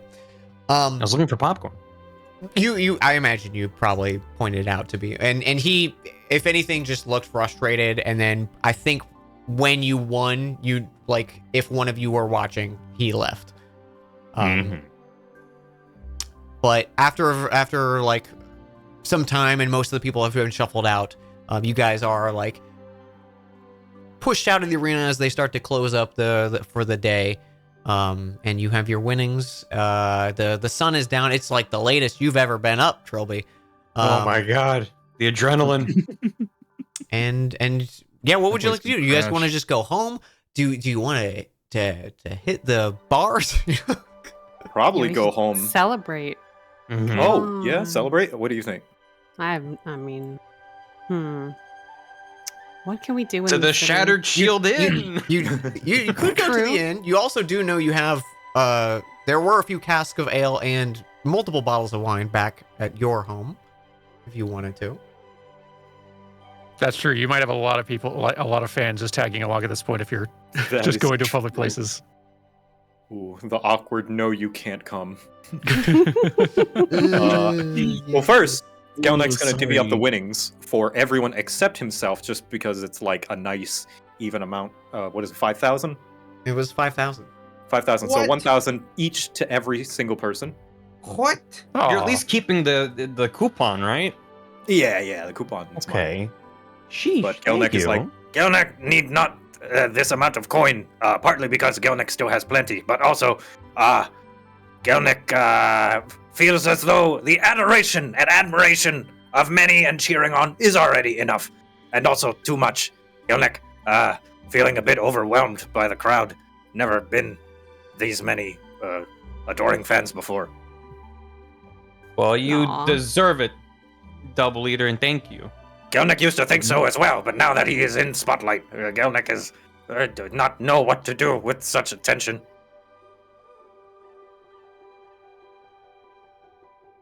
So there, we'll head back home. We'll get all nice Yeah. just to us. Have some food, have some drinks, hang out. Yes, good. And you do just that. you return to the Hall of the Flower Crowns. We can drag you guys over wherever it is. There it is. Yay! Home sweet home. Home sweet home, and what's some party music? Do I have a party music? The old Kevin MacLeod funk music. Yeah. Classic. We got Classic.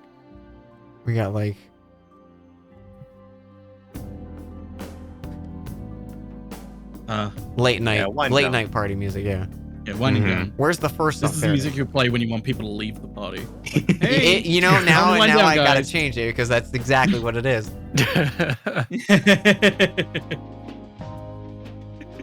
There we go. Not a lot of party music on this playlist. But I add that. We're gonna party more.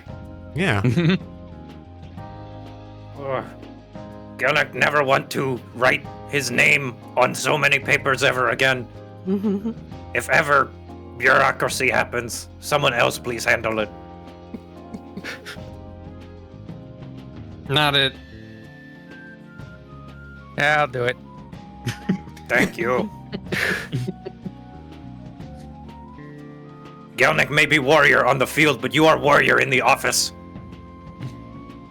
That's the nicest thing anyone's ever said. That you guys were amazing out there. Like, is that how good we always look when we're fighting? And I'm just too busy and scared to notice. Did we look good? They all looked great. They didn't even get any offense at all. Gelnick is very perceptive. And to be honest, no, not always. But lots of times, yes. Wow.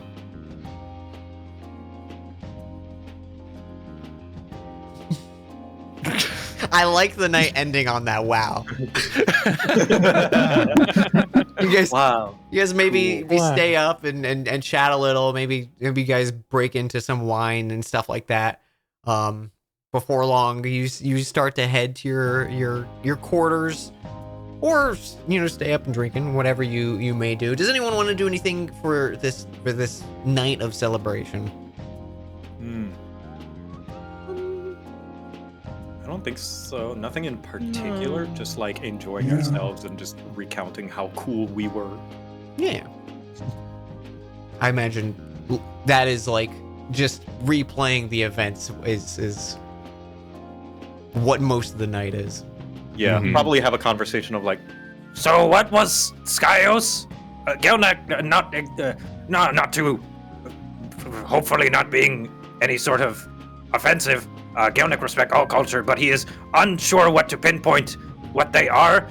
They look like Dragonborn, but they have body of human and also tail like lizard folk.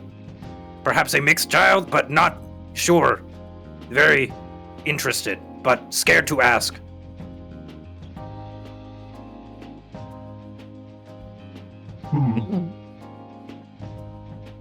Would any of them know this, or? Give me a Arcana check.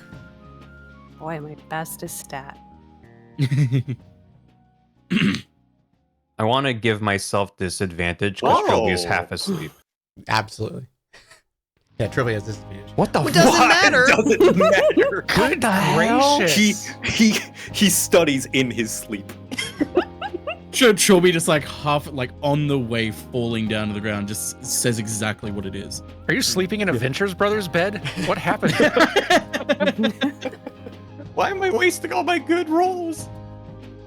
So most of you have probably heard of dragons having shape-shifting capabilities and posing as humans to walk among society. And in very rare cases, in these moments of human-like transformation, maybe get busy and sometimes they're an offspring born, and it's basically like a half dragon born kind of combination. They don't have a uniform look. If you've ever kind of encountered another, it's kind of a mishmash, and usually depends on the type of dragon and the strength kind of thing. curious as to how that conversation went down. It's like, Yeah. hey, so I gotta share something with you. So, about the baby. It's like if they ever transform back into their dragon form, if it's like, I mean, I guess it's not a deal breaker considering. Yeah. Good for I mean, them. look at Shrek and Yeah. Donkey. Yeah, Donkey go knew ahead. what was up. Mhm. Ahead of his time. Hmm. Mm-hmm. Anyway, Away from that. I love it. You all have a wonderful rest of your night and a nice, peaceful sleep. Your second day, and filled with vigor from the triumphant success of becoming not only a good fight all around and winning some new coin and a potential new weapon or upgrade, but now you have the title of the world's strongest warrior for the Obliteration Amphitheater, which is a once a year thing. People are going to respect that if they not already respect the Flower Crowns. And sleep takes you all until you wake up another bright day. The clouds are kind of overcast, so it's not super bright. Well, let's not get ahead of ourselves. It's getting close to winter, right? But nice little morning nonetheless. Anyone have a specific plan they want to do for the day? Well, first of all, Trilby wants to check in on Coil and ask how sleep went night 2. Oh. Would Coil have experienced anything different today? Did Coil kind of ruminate maybe on their like? They're definitely thinking a lot about what they saw, but I mean, they haven't interacted with the void goop anymore. Right. So I think you're just kind of like replaying the stuff you heard. But off the kind of like top of your head, you don't really experience anything from sleep or rest again like it. And it's kind of just like information that you don't really know what to do with yet. That's about it, yeah. Yeah, so he will shake his head and say he had a pretty normal night. He still isn't mentioning that he maybe put some void goop in his armor. Sure. He's leaving that part out, but Yeah. Well, glad to hear it was a better night. May each night be better than the last. And what of you? Well, I don't remember half of what happened when we came back last night. I was so sleepy. Must have been tired. It was a long day. Did I look cool while I was fighting? I said I You looked fought cool. well. I thought so. You like that fireball? That's a new one. Very, very good. Very coordinated. I didn't have a chance to blow up Scrubbins during the fight, though. I thought that would have been a good spectacle. Does Scrubbins have any feelings about being blown up? I don't think he's sentient. Hmm.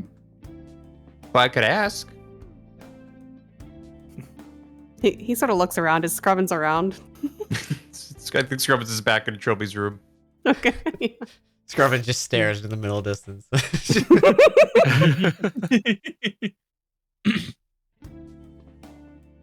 Want me to get some hash browns? You want anything? I'll just come watch. Let's get some hash browns. Are you cooking your own hash browns, or do you like go into an inn? Oh, I think he walks over and it sees if anyone is cooking hash browns. Asks Hobson for hash Yeah. browns. Yeah, Like the day Hobson. before. Just walks over, there's no one in the kitchen, like, what about the hash browns? What do I do? I hope he's okay. Yeah, Hobson it hadn't occurred to Hobson. It's like, that's right. We did basically just do that for breakfast every day. Like, all right, At least Why not? Trilby did. yeah. Yeah, As the far as I know, there continental was no other breakfast food in for that months. So yeah, I think Hobson hadn't done it yet, but actually, like as soon as it is suggested, likes the thought and does start kind of making a plan to do a little hash brown breakfast thing in the mornings. Yeah, I feel like Hobson is heading down the stairs in like a velvet bathrobe, and Trilby is just sitting at the table with knife and fork at hand, and he's just waiting for food to appear in front of him because he's no concept of how any of this works. Oh, I wonder if this food is spawned yet. I don't think Trilby's very adept in the kitchen.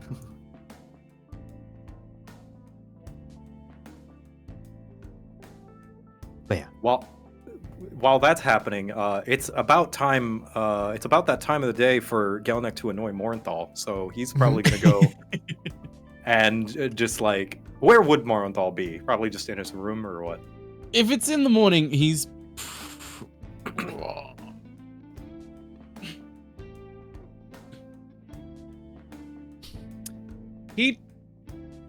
He'd probably be sitting on his bed, sort of watching the little guy play in the terrarium.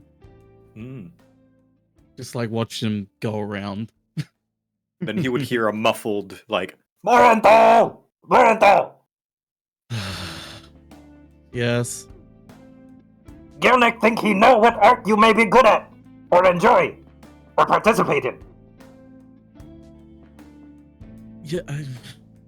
You May I come in? He's about to say like you could just open the door, but he just gets up and opens the door himself. Ah, good. Much easier to talk Yes. this way. Yes, Gelnick think that you would be a very good thespian. Thespian. Yes, you out performing in front of many audience. You are doing very well. Perhaps not even as performing as reading dialogue or speaking, as you are not very good at that, but acrobatics and choreography. You are natural. Also, catching up on some literature will be good for you to read your lines. Some of them get adapted into theater. Some of them not so good as book, though. Okay. What?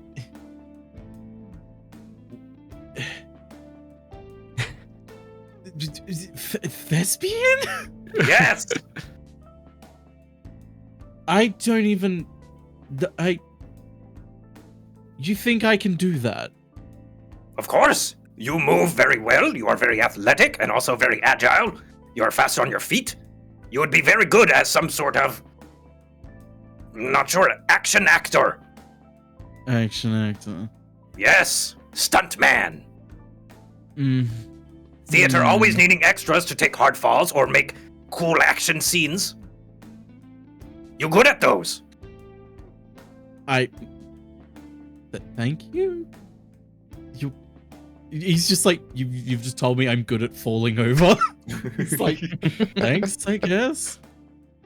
He's genuinely taken aback because it's like that is the furthest from what he would think you were gonna say. You sure you didn't think like painting or something? I thought you were gonna thespian. Oh, theater is just as much art as any painting or music. It is an expression of self, an expression of interpretation, of literature, and directors' annoying callings and directions sometimes. And If you would like to try painting, we can. I'm good. Why would I do this? Well, as Gelnick said, sometimes it's good to have hobbies. Huh. Gets you out of the house, gets you experience, maybe meet some nice people, and also may teach you things. Gelnick know from first-hand experience that being more cultured can enhance combat experience. I guess that's correct, but I'm very I'm very specific with what I do. That's the only time I've ever I've only ever I can't be a thespian seriously. Even in terms of a stunt person, whatever you said. Like, I mean, I was one once, but it was not an actual gig. It was Gelnick is gonna snap his fingers and point. Aha! Gelnick knew it. no. Then you are a No. natural. Good. Gelnick No. will sign us up for a theatrical play sometime. No, And he'll- I was Pat him on, like, reach up to try and pat him on the shoulder and walk off to go have breakfast. I was killing some. It was a job. Oh. Victory in Whatever. Gelnick's book. Incredible. Just one tiny crack opened, and that was it. It was over. Well, I did disguise myself one time. Ah, good. You're an actor. You're an actor then. I'll sign you up for the Oscars. I'll just shut the door and go back in, confused and deflated. And now the little guy is in his terrarium holding a tiny skull and doing Shakespeare. little squeaks of a last poor Europe.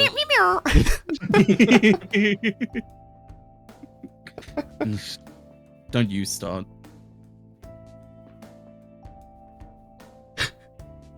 He's pointing at the light, which yonder window breaks.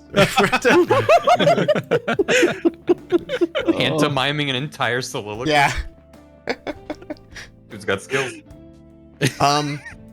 Maybe you should So be I thespian. imagine throughout the day, you guys would probably go either. You can say no if you want. I imagine you would probably be doing stuff throughout the city, like either small chores or just trying to figure out what your next step is, or meeting with people and whatnot. Before I go into a thing, does anyone have anyone they want to do outside of the house? If not, I'm gonna snatch you up. Does Joe? Do you want to do the Forge and Forestry to figure that out? Because if it's going to take weeks, then you should probably put in the order ASAP. Oh, yes, Mm. that's right. Yes, but that may require Joe a bit to figure out what he would want. That is totally. We can say So- maybe in this time you put in an order and you can Yeah, figure we out can what it is. retroactively figure out Yeah. Yeah. what that is. Yes, he would put in an order with his coupon. Perfect. He slaps down the coupon and says, "Give me something." You're like, "What?" He's like, "I'll tell you later." Walks out. Surprise me. Okay, so in this time of Gelnick going out to go shop, is anyone joining? Is anyone going to the merchant district with Gelnick? Yeah, I I'll tag go along with as a him. bodyguard for all the adoring fans trying to Oh swim. yeah. There, you probably do get some attention. Like there's probably a few adoring fans from here and there. Are there like some people in the city walking around with flower crowns on? Oh, Oh. I Ooh. like That's that. cute. I like that. You can see a few are made just from like some of the small natural like gardens that are Yeah, still yeah. prevalent through in the city. The gardens are like clearly missing Hoipa flowers. Yep. Everybody's gonna lean over like, "Man, these North Cliffers and their weird ideas, their weird fashion statements. I don't get it." I may be a simple country trilby. Now I may be a simple country trilby.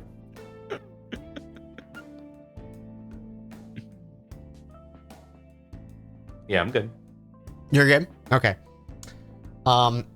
What's Coil doing? I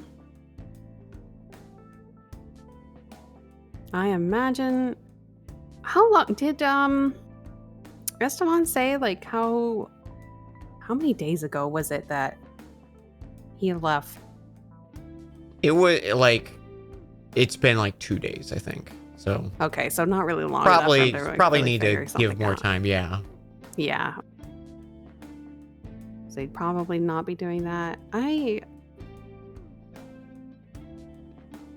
I think like even if you did go in there, you imagine like he probably has a rudimentary construction of something for Bartholomew, but Mhm. the enchanting process of getting it to respond to his movements in some way is probably the majority of the time. Far more complicated. That makes sense. Yeah. I don't really know what he would be doing. He'd be, I don't know, guarding the house. Okay. Well, you know what? Fraley's probably, I would imagine, either by the house or garden or kind of some equivalent of that.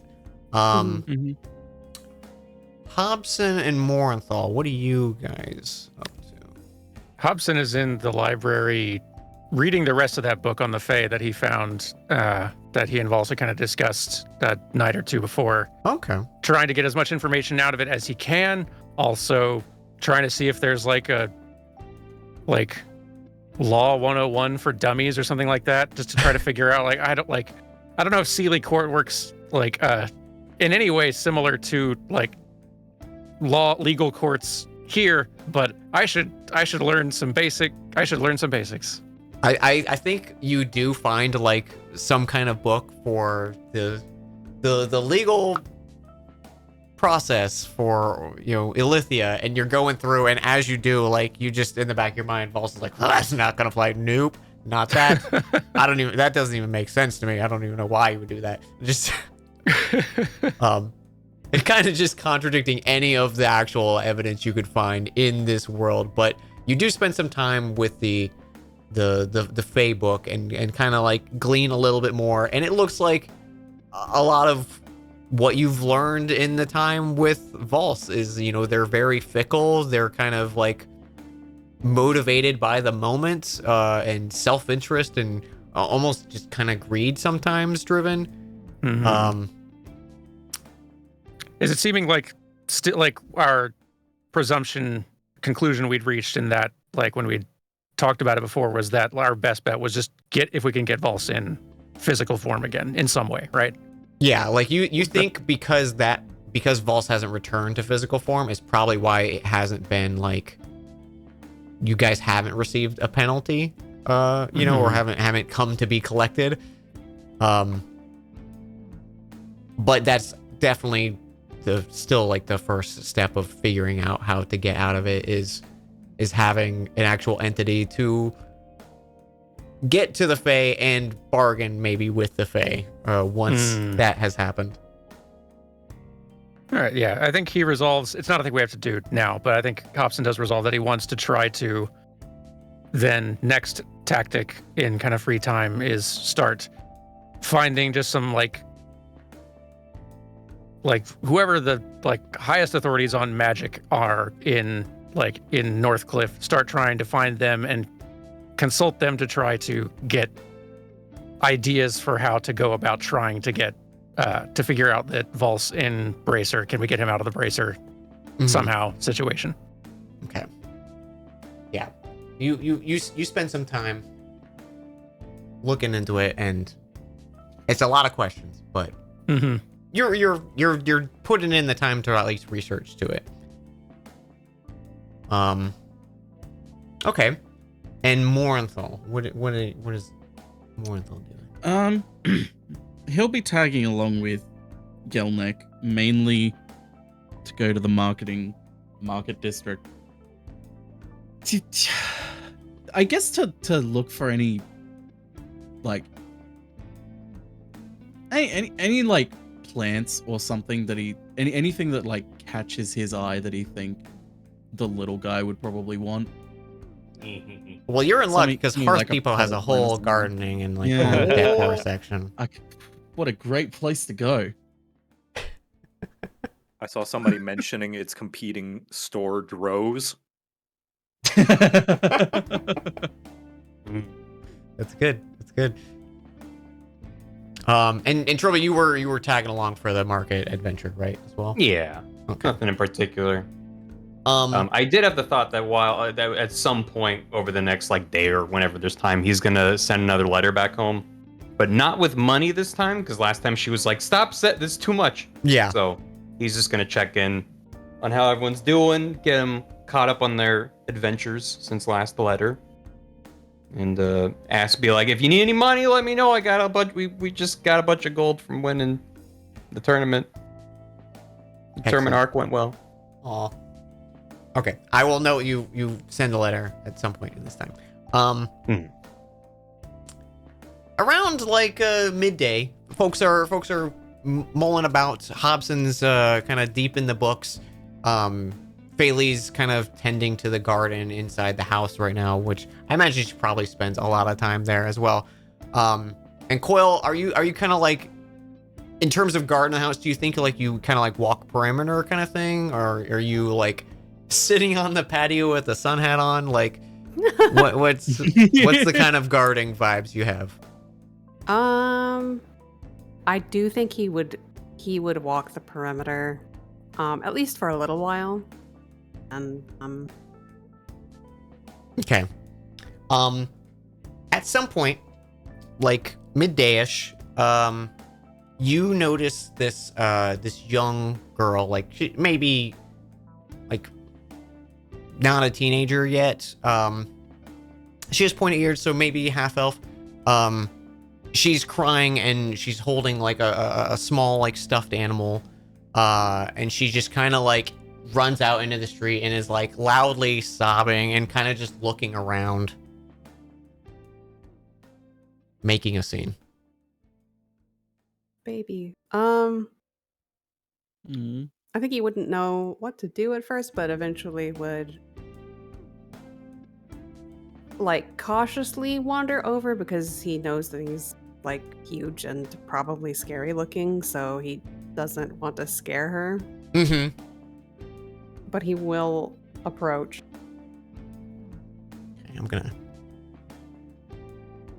Okay, so you approach and she kind of like in between sobs like notices you're approaching and kind of stops for a minute, and then she starts to like hurriedly walk up to you and she goes, "Mister, can you help me?" And like between these sobs, she's like barely kind of talking. You can see like snot and mucus and stuff kind of on her face. What's happened?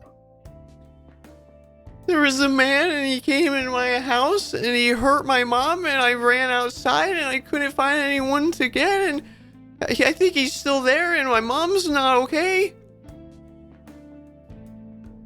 He will kind of like scan like nearby, I don't know, I guess the horizon line to see if there's anybody else like watching. He feels bad being suspicious of a little girl, but he's also, give me a like, perception check for sure. All right.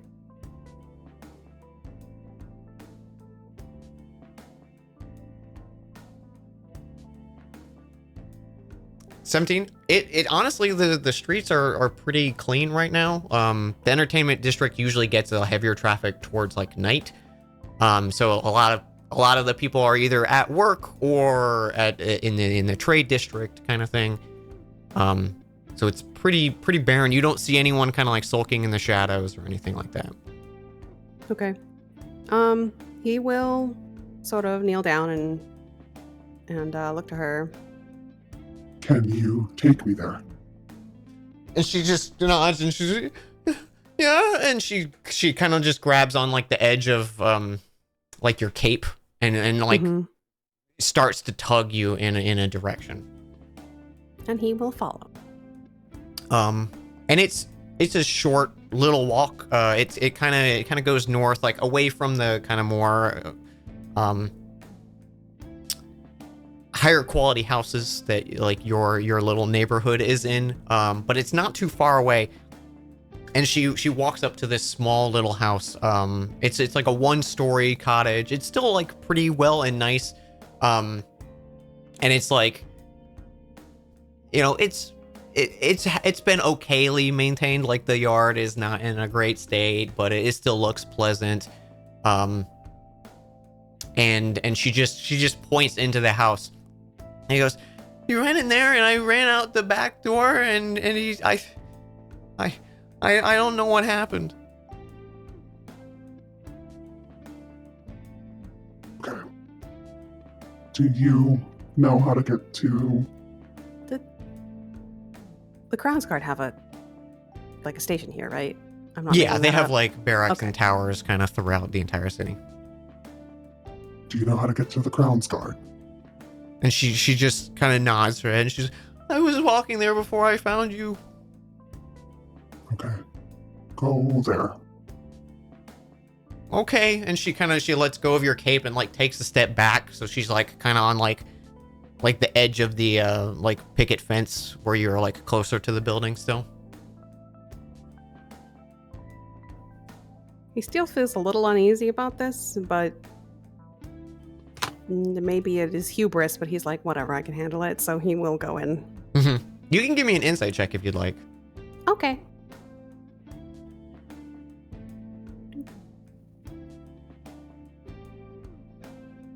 Okay. You notice a few things. One, you notice like the building you go to, while it is like it looks like the house hasn't been greatly maintained and stuff like that. There's a few things of note of like all the shutters are closed or like blinds and curtains drawn.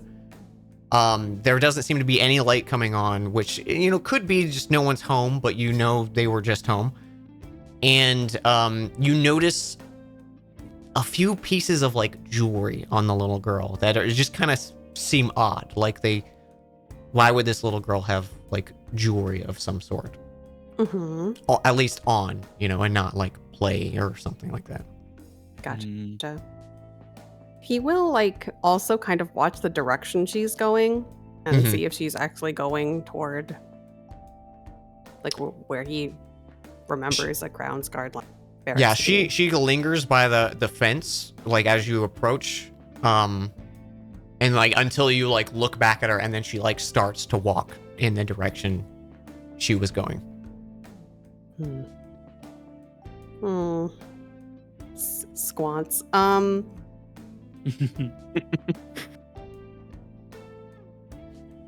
Yeah, again, he knows this is pretty sus. Mhm. But I think he's going to go in anyway.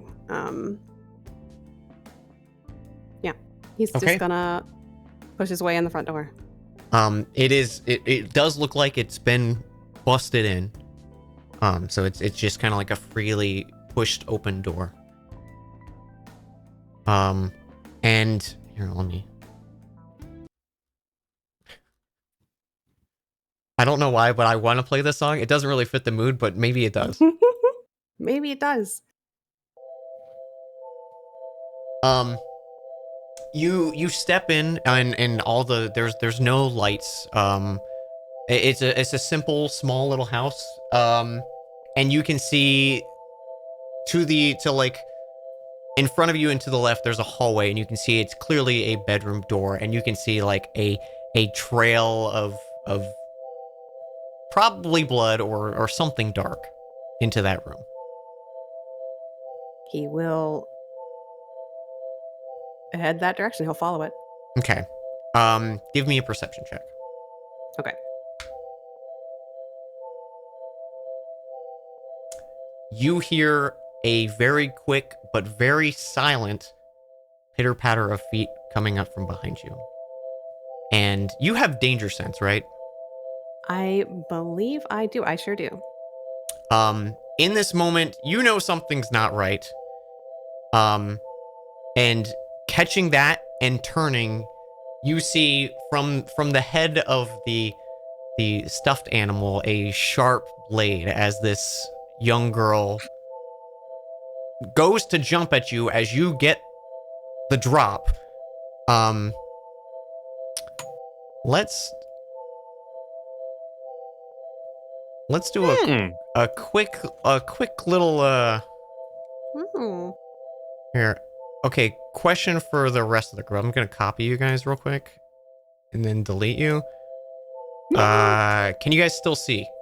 No. No? Okay. Well, then you guys are just here. Pretend they're not there. Well, I can pull up the stream. Unless I'm not supposed to see it. I'll keep it like that. So can you guys still see though? Yeah. Okay. With sightlines. We're watching in spirit. So you walked in. You can see the kind of like the like blood trails going like this.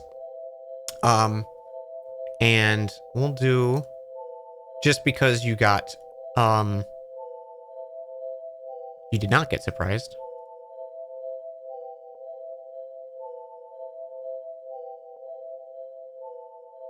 Naughty boy.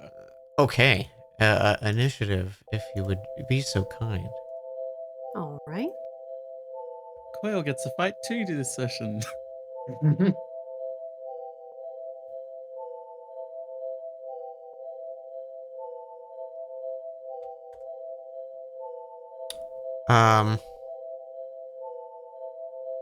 Okay. And with that perception, you do hear a faint dripping coming from the room you were previously walking to. Okay. And hang on, let me just get a little extra light out here.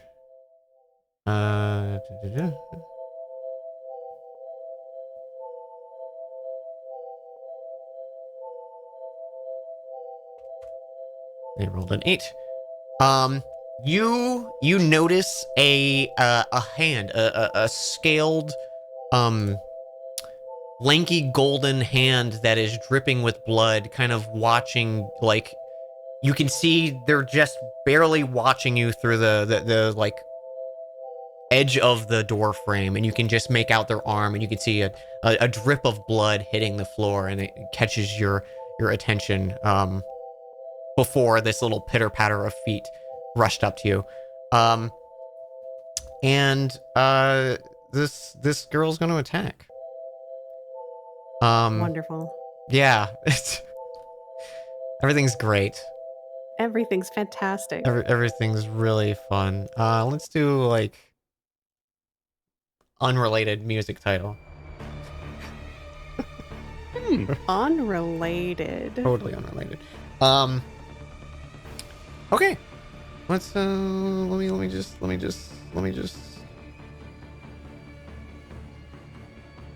He does feel like he knows who this little bitch is.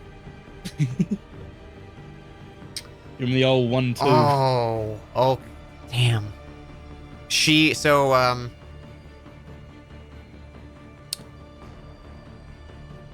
Does a 13 hit? It sure doesn't. Oh boy, that sucks. Okay. Yeah, so she comes in and stabs with the dagger and then pulls out a second dagger from like under her tattered clothes. She comes in and stabs, and both of them just miss. And the precision, and like she knows where to hit, and you're just quick enough to kind of push it to the side. That is her turn though. You are up.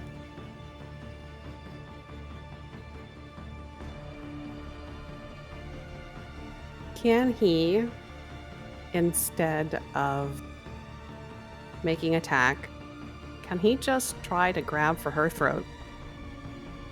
Yes.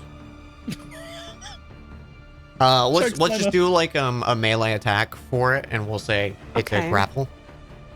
What is that? You can just do like your actually we'll do contested. So you do an athletics check, and she'll do athletics or acrobatics. Okay. 13 she rolled. Okay. 13. What does the tie go to? That's a good question. I'm gonna say in this moment, just because I like it, you get a hold of her throat. Okay. He will just try to lift her off the ground. Is she still a little girl? She's still little, like she's still probably around like 12 years of age, maybe. What are you doing?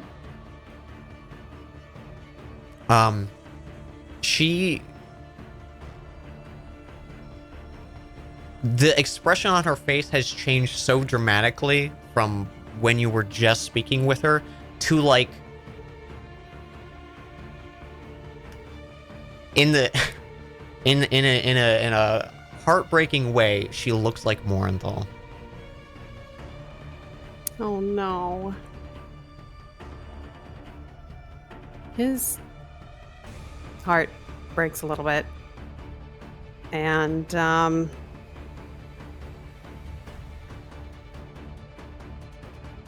he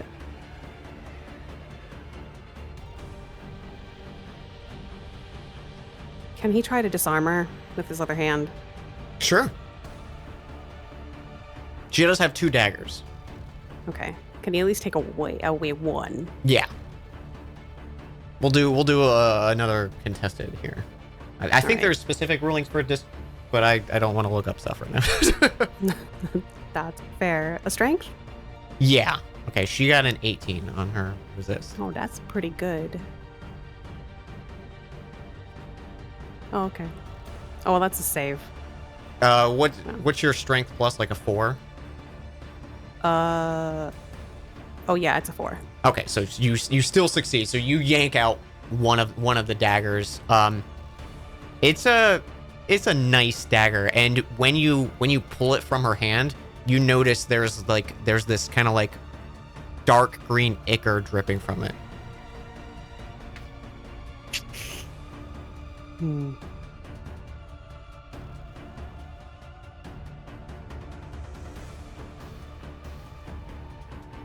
Does she look like exceptionally strong or anything? Like if he Not strong, but like very athletic, toned, like trained to do something. right. I know he's done a lot of actions this turn, so is that Yeah, keep that was doing like the stuff, or- grapple and the disarm. So I think that would be like your Yeah, like, yeah. attacks action. sounds good? Okay. Stepping out of the shadows, you see this. I would almost say disfigured to the amount of scarring on their body. They're not wearing a shirt. They have like just kind of like loose pants on. This lanky gold dragonborn.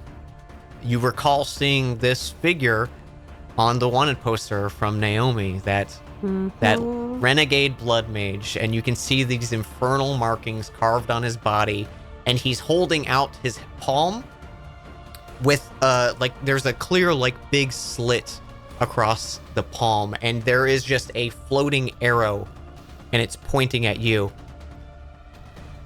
And he just raises his hand and goes, "He has it."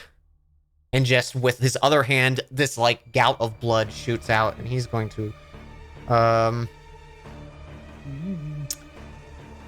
is he going to do?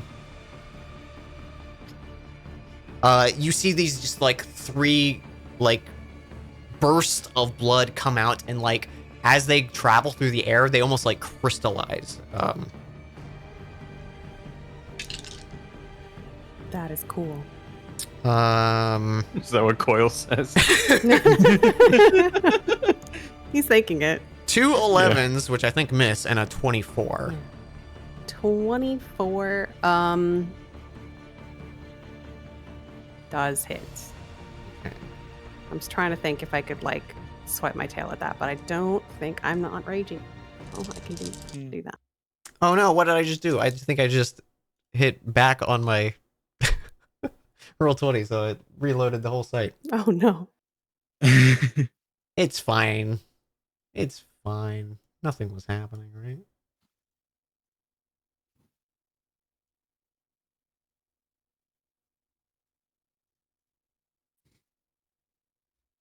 The music. I lost the music. I still hear it.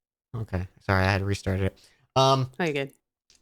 Okay, and he's gonna bump it. He's gonna bump it.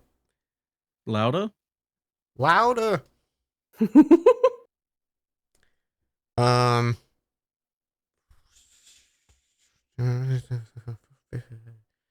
18 force damage. Actually, Oh, sorry, it'll be right. piercing in this moment. 18 piercing. 18 piercing as 2 of them kind of just like stick into the wall, and as they like hit and pierce the wall, they just turn into blood and splatter on the floor, and one just kind of like catches you between folds of armor. I think as a note too, like he will like shield the girl with his body just in case like the Dragonborn is thinking of hurting her. Mm-hmm. Just making sure any of the stray ones don't hit her. Music's not playing. Okay, so yeah, you block it. And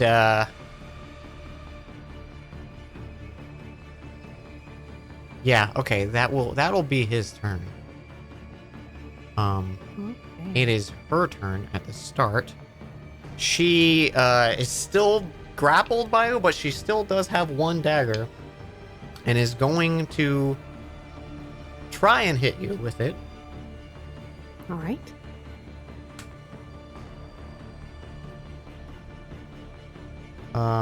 Dude, grapple doesn't have disadvantage, does it? I don't remember. Does anyone have? I don't think so. I think it just means that you can't move. Okay, that's what I assumed it was. Sounds right. And some things are like once you grapple, you have a bonus to them. 18 to hit. 18 do hit. All right. I need you to make a Constitution save throw. You're immune to the poison condition or poison damage. Let me check. God, I hope it's the poison condition. You have advantage on saving throws against being poisoned, and you have resistance to poison damage. Okay, so you'll have advantage on this save then. Constitution save.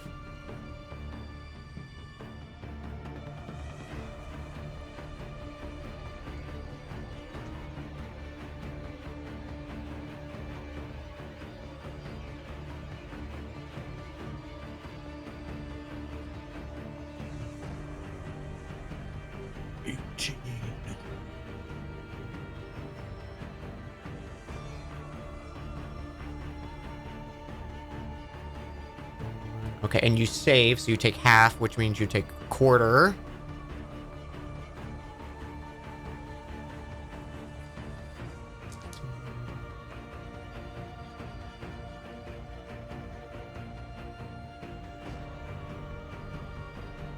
Also, Hobson, give me a perception check.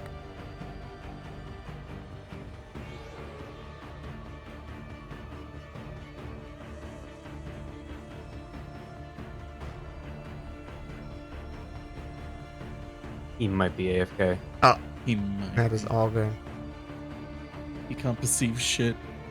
I'm just do these because I did one earlier. So it would have been 34, so 17, so so 8, 8? Okay. right? I think. Yeah, that sounds right. Rounds down, Sounds right? good to me. Yeah, 8 poison on top of, so, sorry, 21 piercing with 8 poison on top of it. Okay. Got it. Then it is your turn. All right. So sorry, I had to step away for like 30 seconds. You are totally good. I was just asking if you could make a perception check for me. I meant to I had ask earlier and I just forgot. Done, I think, but I doubt I saw. You're anything. engrossed in those books. Okay.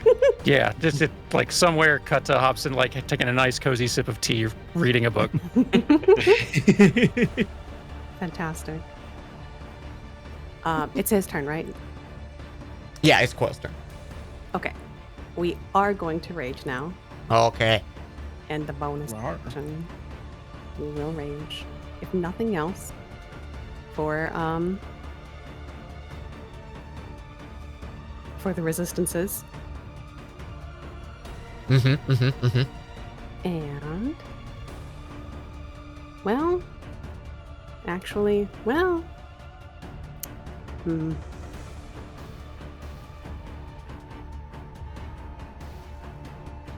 now I'm debating over which bonus action I want to use. Ooh. Temptation. I'm tempted to go for the more theatrical one. Actually, so I take it back. He's not raging. That Oh, would be smart for him too. It would be smart for him too. But instead, what happens is, like, you see this black ichor, like, sort of oozing from the cracks in his armor, and like a shadow, it sort of like seeps across the floor and under the Dragonborn's feet. And behind it manifests a dark void version of Coil. What? Yo. What? let's go. Coil Echo Fighter? Yes. So I'm gonna just drop this into also, so you guys can check me and make sure I'm not doing anything crazy. What the hell? I don't know if you need a separate one, but I'll just like mark this, the purple. What is that? You Oh, can yes. he says. Can he? I think you can control it too. Can I like slap him right here? Absolutely. Hell, yes. Okay. This is getting out of hand. God, that rules. Now there are two of them. And so now he's going to do his attack action, which is going to be, let's see, I'll do that.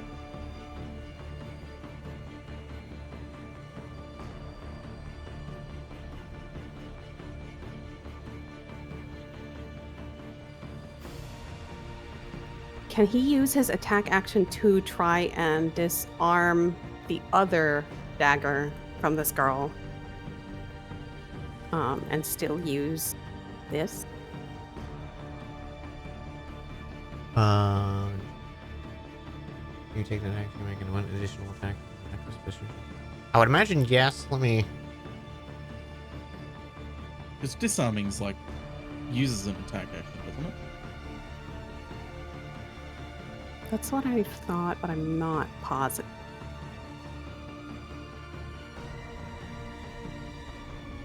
Because I like having, because I know there's like a specific thing for disarming.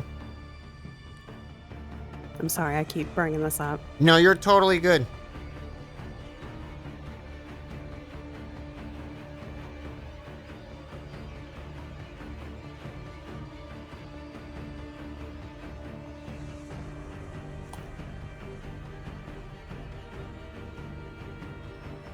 We'll do it the same way we've been doing it for this being, where I'm just gonna have it as like a resist grapple, and that we'll have it stay for this combat, just for the moment.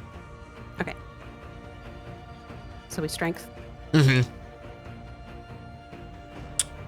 Oh. Ooh, yeah. Yeah, I don't think that's 18 gonna work. on my end. Yeah, okay. Oh. He can't get it.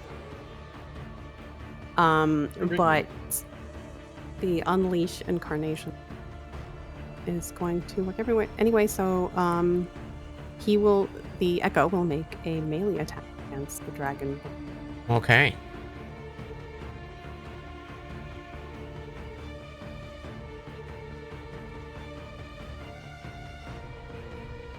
That's a 16. As you go to, as like the inky greysword comes down, this like quick spray of blood kind of like stops, almost like he hit like an invisible mime wall, and you can see this like the blood expand into this like crystal red bubble around him for a moment as he casts shield. Ah, that's also cool. Okay. Coil says that Well, too. focus. I imagine it's like it's almost like he's in like a glass ball, and the blood just like reveals the shield. Like even though the shield was just cast, like Gotcha. that's the where the blood splatter is, like where it's defending. Mm-hmm.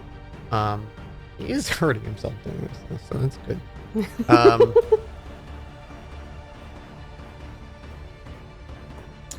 And I think Okay, so I Wait. think you should have one more, right? I do have one more action.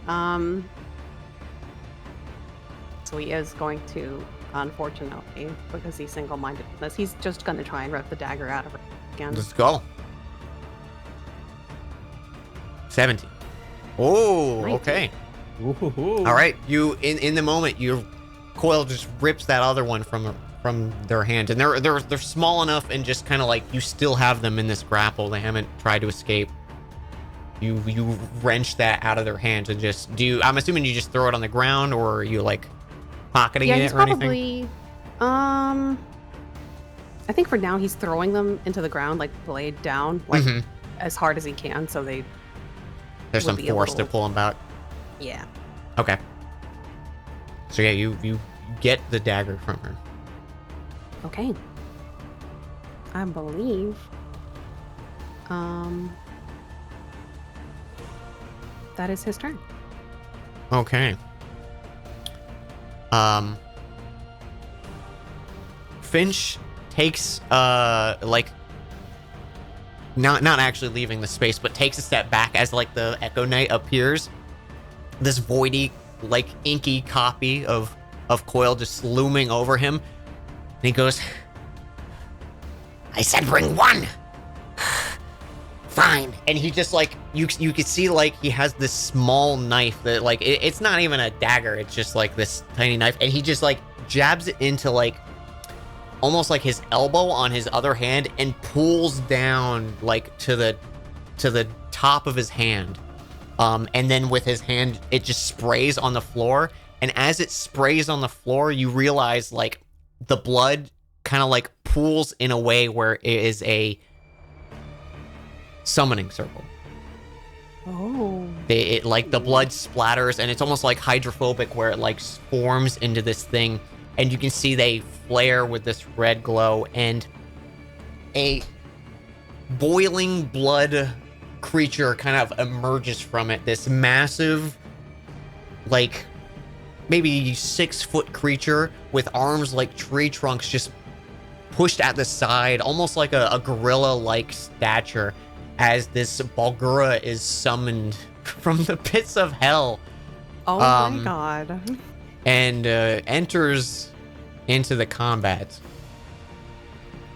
In retrospect, us goofing and hiding the book in the end is starting to seem like a worse and worse idea. I think they're large. I'm not sure if they're large, but for the time being, they're gonna be large. And just sprays on the floor, and it walks up to you. And he's gonna make 3 reckless attacks. Oh shit. First one. I rolled a 1 and a 2. Okay. Second one. Better. 17 to hit. Does hit. Okay, and then the third, a 25 to hit. That also does hit. All right.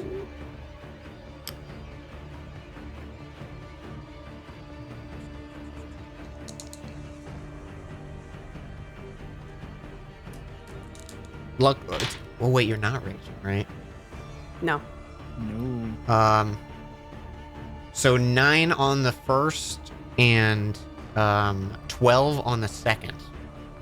And this thing just kind of like does this utteral like grunt that like it's too bassy almost like to process, like it's otherworldly because it is. And you can see there's almost like this binding like glyph on its chest that is like this constantly like bubbling blood that is just kind of like seeping through this wound.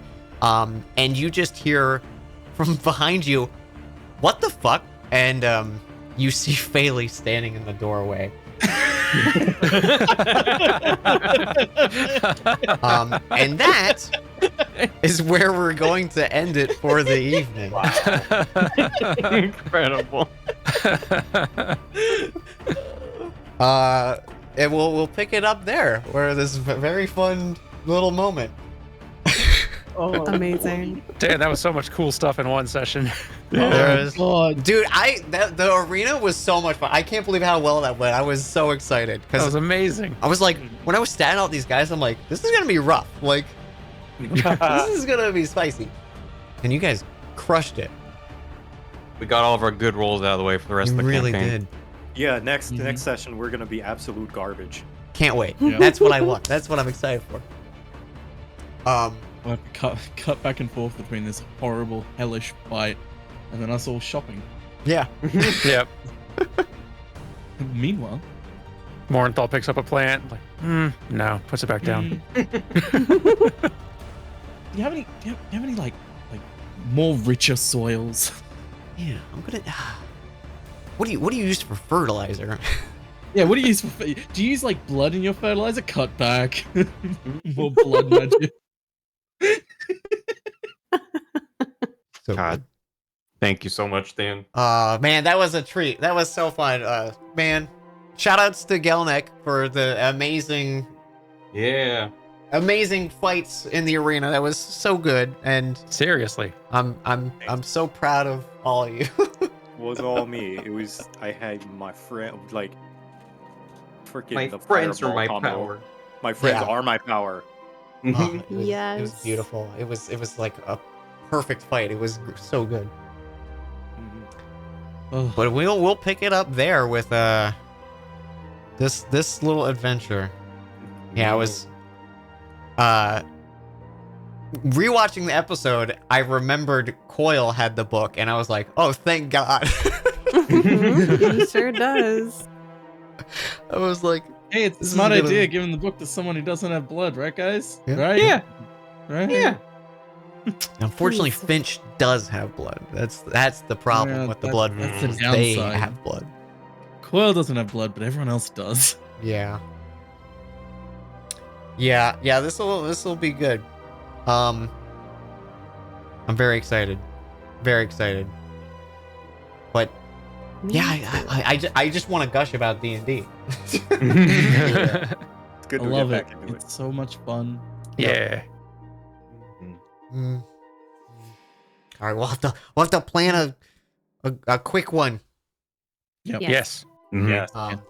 But I will let chat know when that happens. Does anyone have any closing remarks before I say bye to chat and send off our lovely viewers somewhere? Don't forget to pre-order your Scrubbins plushie on the way out. I want a Also, Dan, Scrubbins don't forget plushie. to export the Oh yeah, VOD Dan, don't quickly. forget to VOD. You're right. Thank you. I will make sure I do that. Yeah. Be Alright. good, everybody. Yeah. Bye, friends. I'll talk to you guys in a little bit. Okay. Bye. Have a good one. Bye. Oh, look, we can do this now, chat. We can do this now. Oh, delightfully devilish.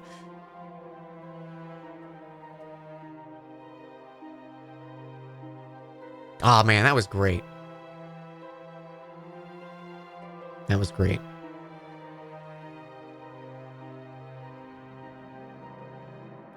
Yeah, this is gonna be fun.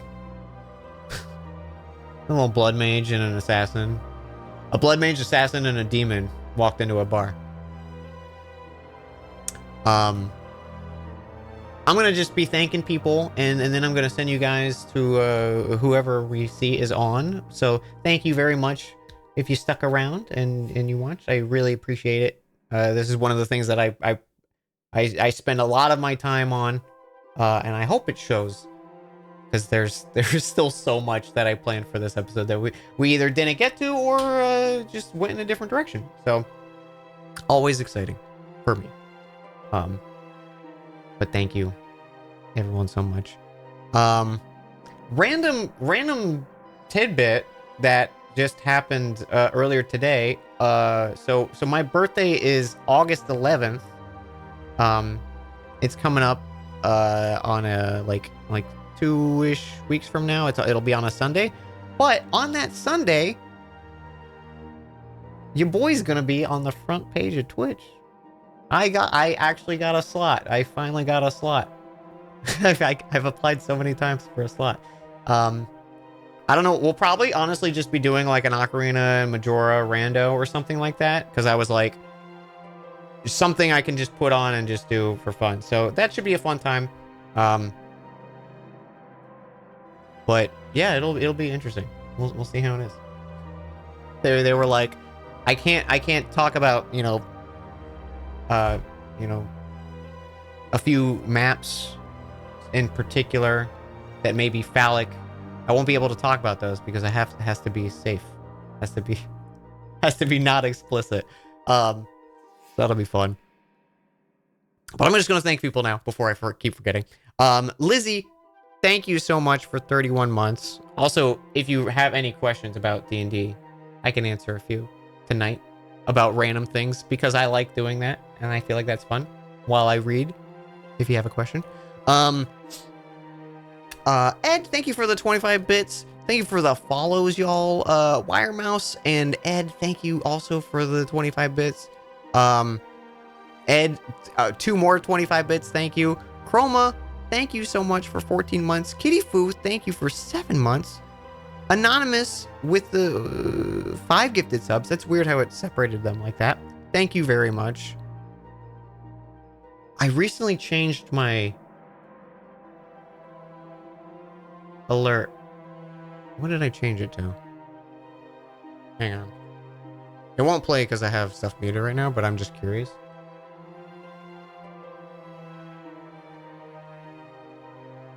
Because I don't remember what I changed it to.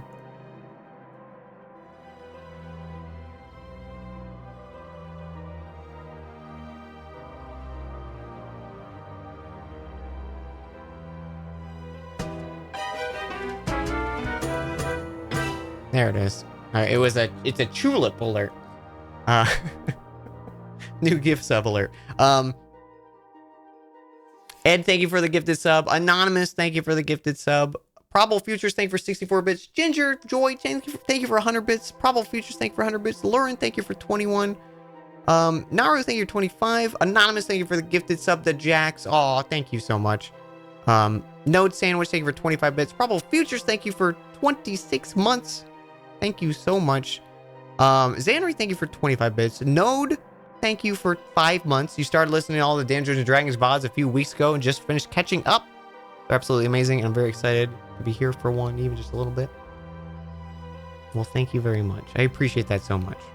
Also, hey, if you don't know, if you're just like watching this one for the first time, we do have a stream archive of all the past episodes and stuff. If you want to go watch through them, they're there to watch and they will always be there. Evil Bacchus, thank you for 41 months. Naru and Xanry, thank you for the 25 bits each. Loftel, thank you for 34 months. Lauren and Xanry, Lauren, thank you for the 69. Xanry, thank you for 25. There's so many of these Gigantify emotes. You guys are having fun. Kerndal, thank you for the brand new sub. Kerndal, yo, thank you so much. I don't know if you're still here, but I love a brand new sub. Thank you so much.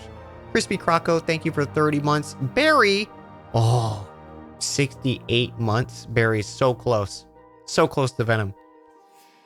Xanry, thank you for 25 bits. Screaming Flamingo, yeah, thank you for the support, guys. Jeez.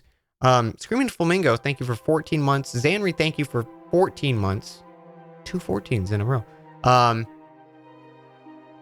Germany9, thank you for 3 months. First Dungeons & Dragons stream, let's go. And Gam, thank you for the raid at the start of the stream. Came in at the end, guess you know what you're doing? German9. Hey guys, German985.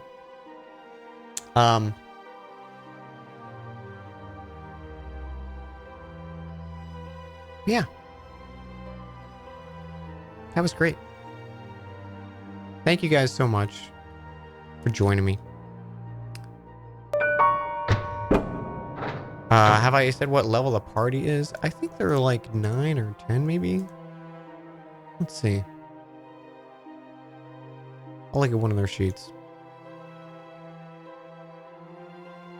9. They're level 9.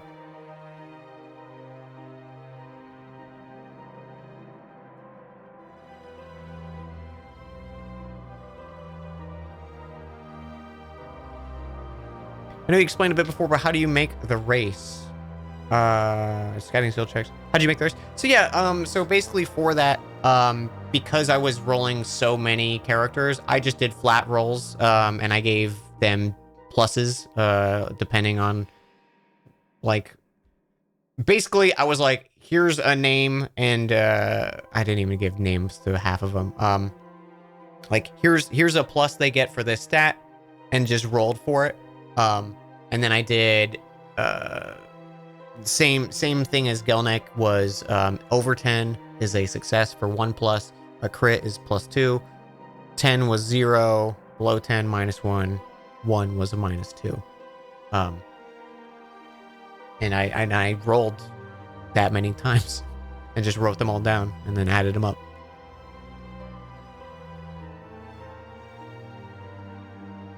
But it was good.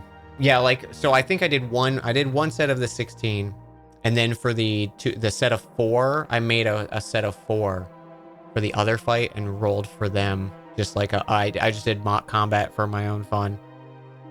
And Skyos won. Yeah, so let me just because I have it here.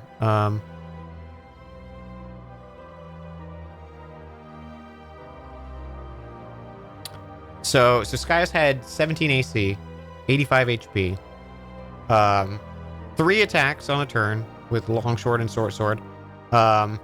He had the fire breath that came back on 5 and 6, and it was cold damage fire for dex save 15 for 7d6 cold.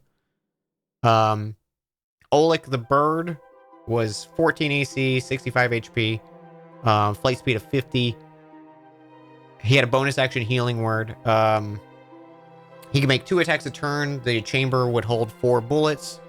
He needed to reload after the 4 as a bonus action or as using one of his attacks. He could use an entire action to do a special shot, which was a 20-foot radius dex save, 46 fire, basically like a fireball, a weakened fireball. And he had 4 of those. Didn't even get to use. He shot once, I think. Oh, he shot opening, and then he got another shot on Trilby, and then he was out for the whole fight. And now Tali had a bite that gave an additional 3d6 poison damage if he hit with it. He could also cast Suggestion, but he never got a chance to.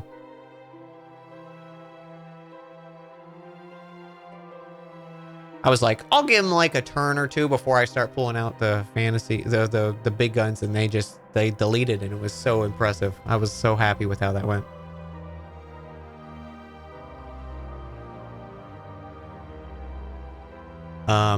Okay, let me find who's streaming. Anyone streaming? Who are we streaming?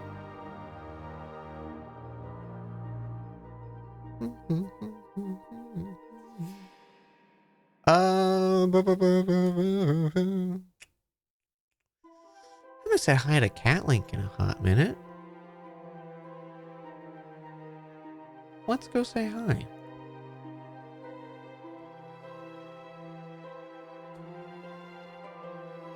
Old person's so strong against low wisdom.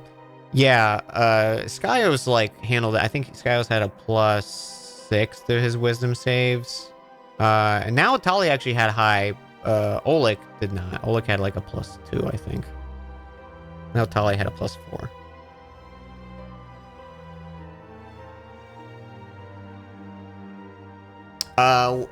Here, I'll just write. No, Tali and Oleg.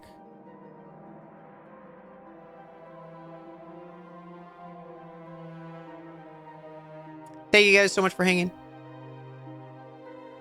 Appreciate y'all. And I'll see you soon.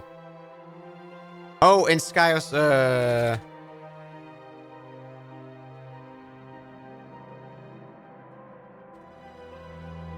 you go. All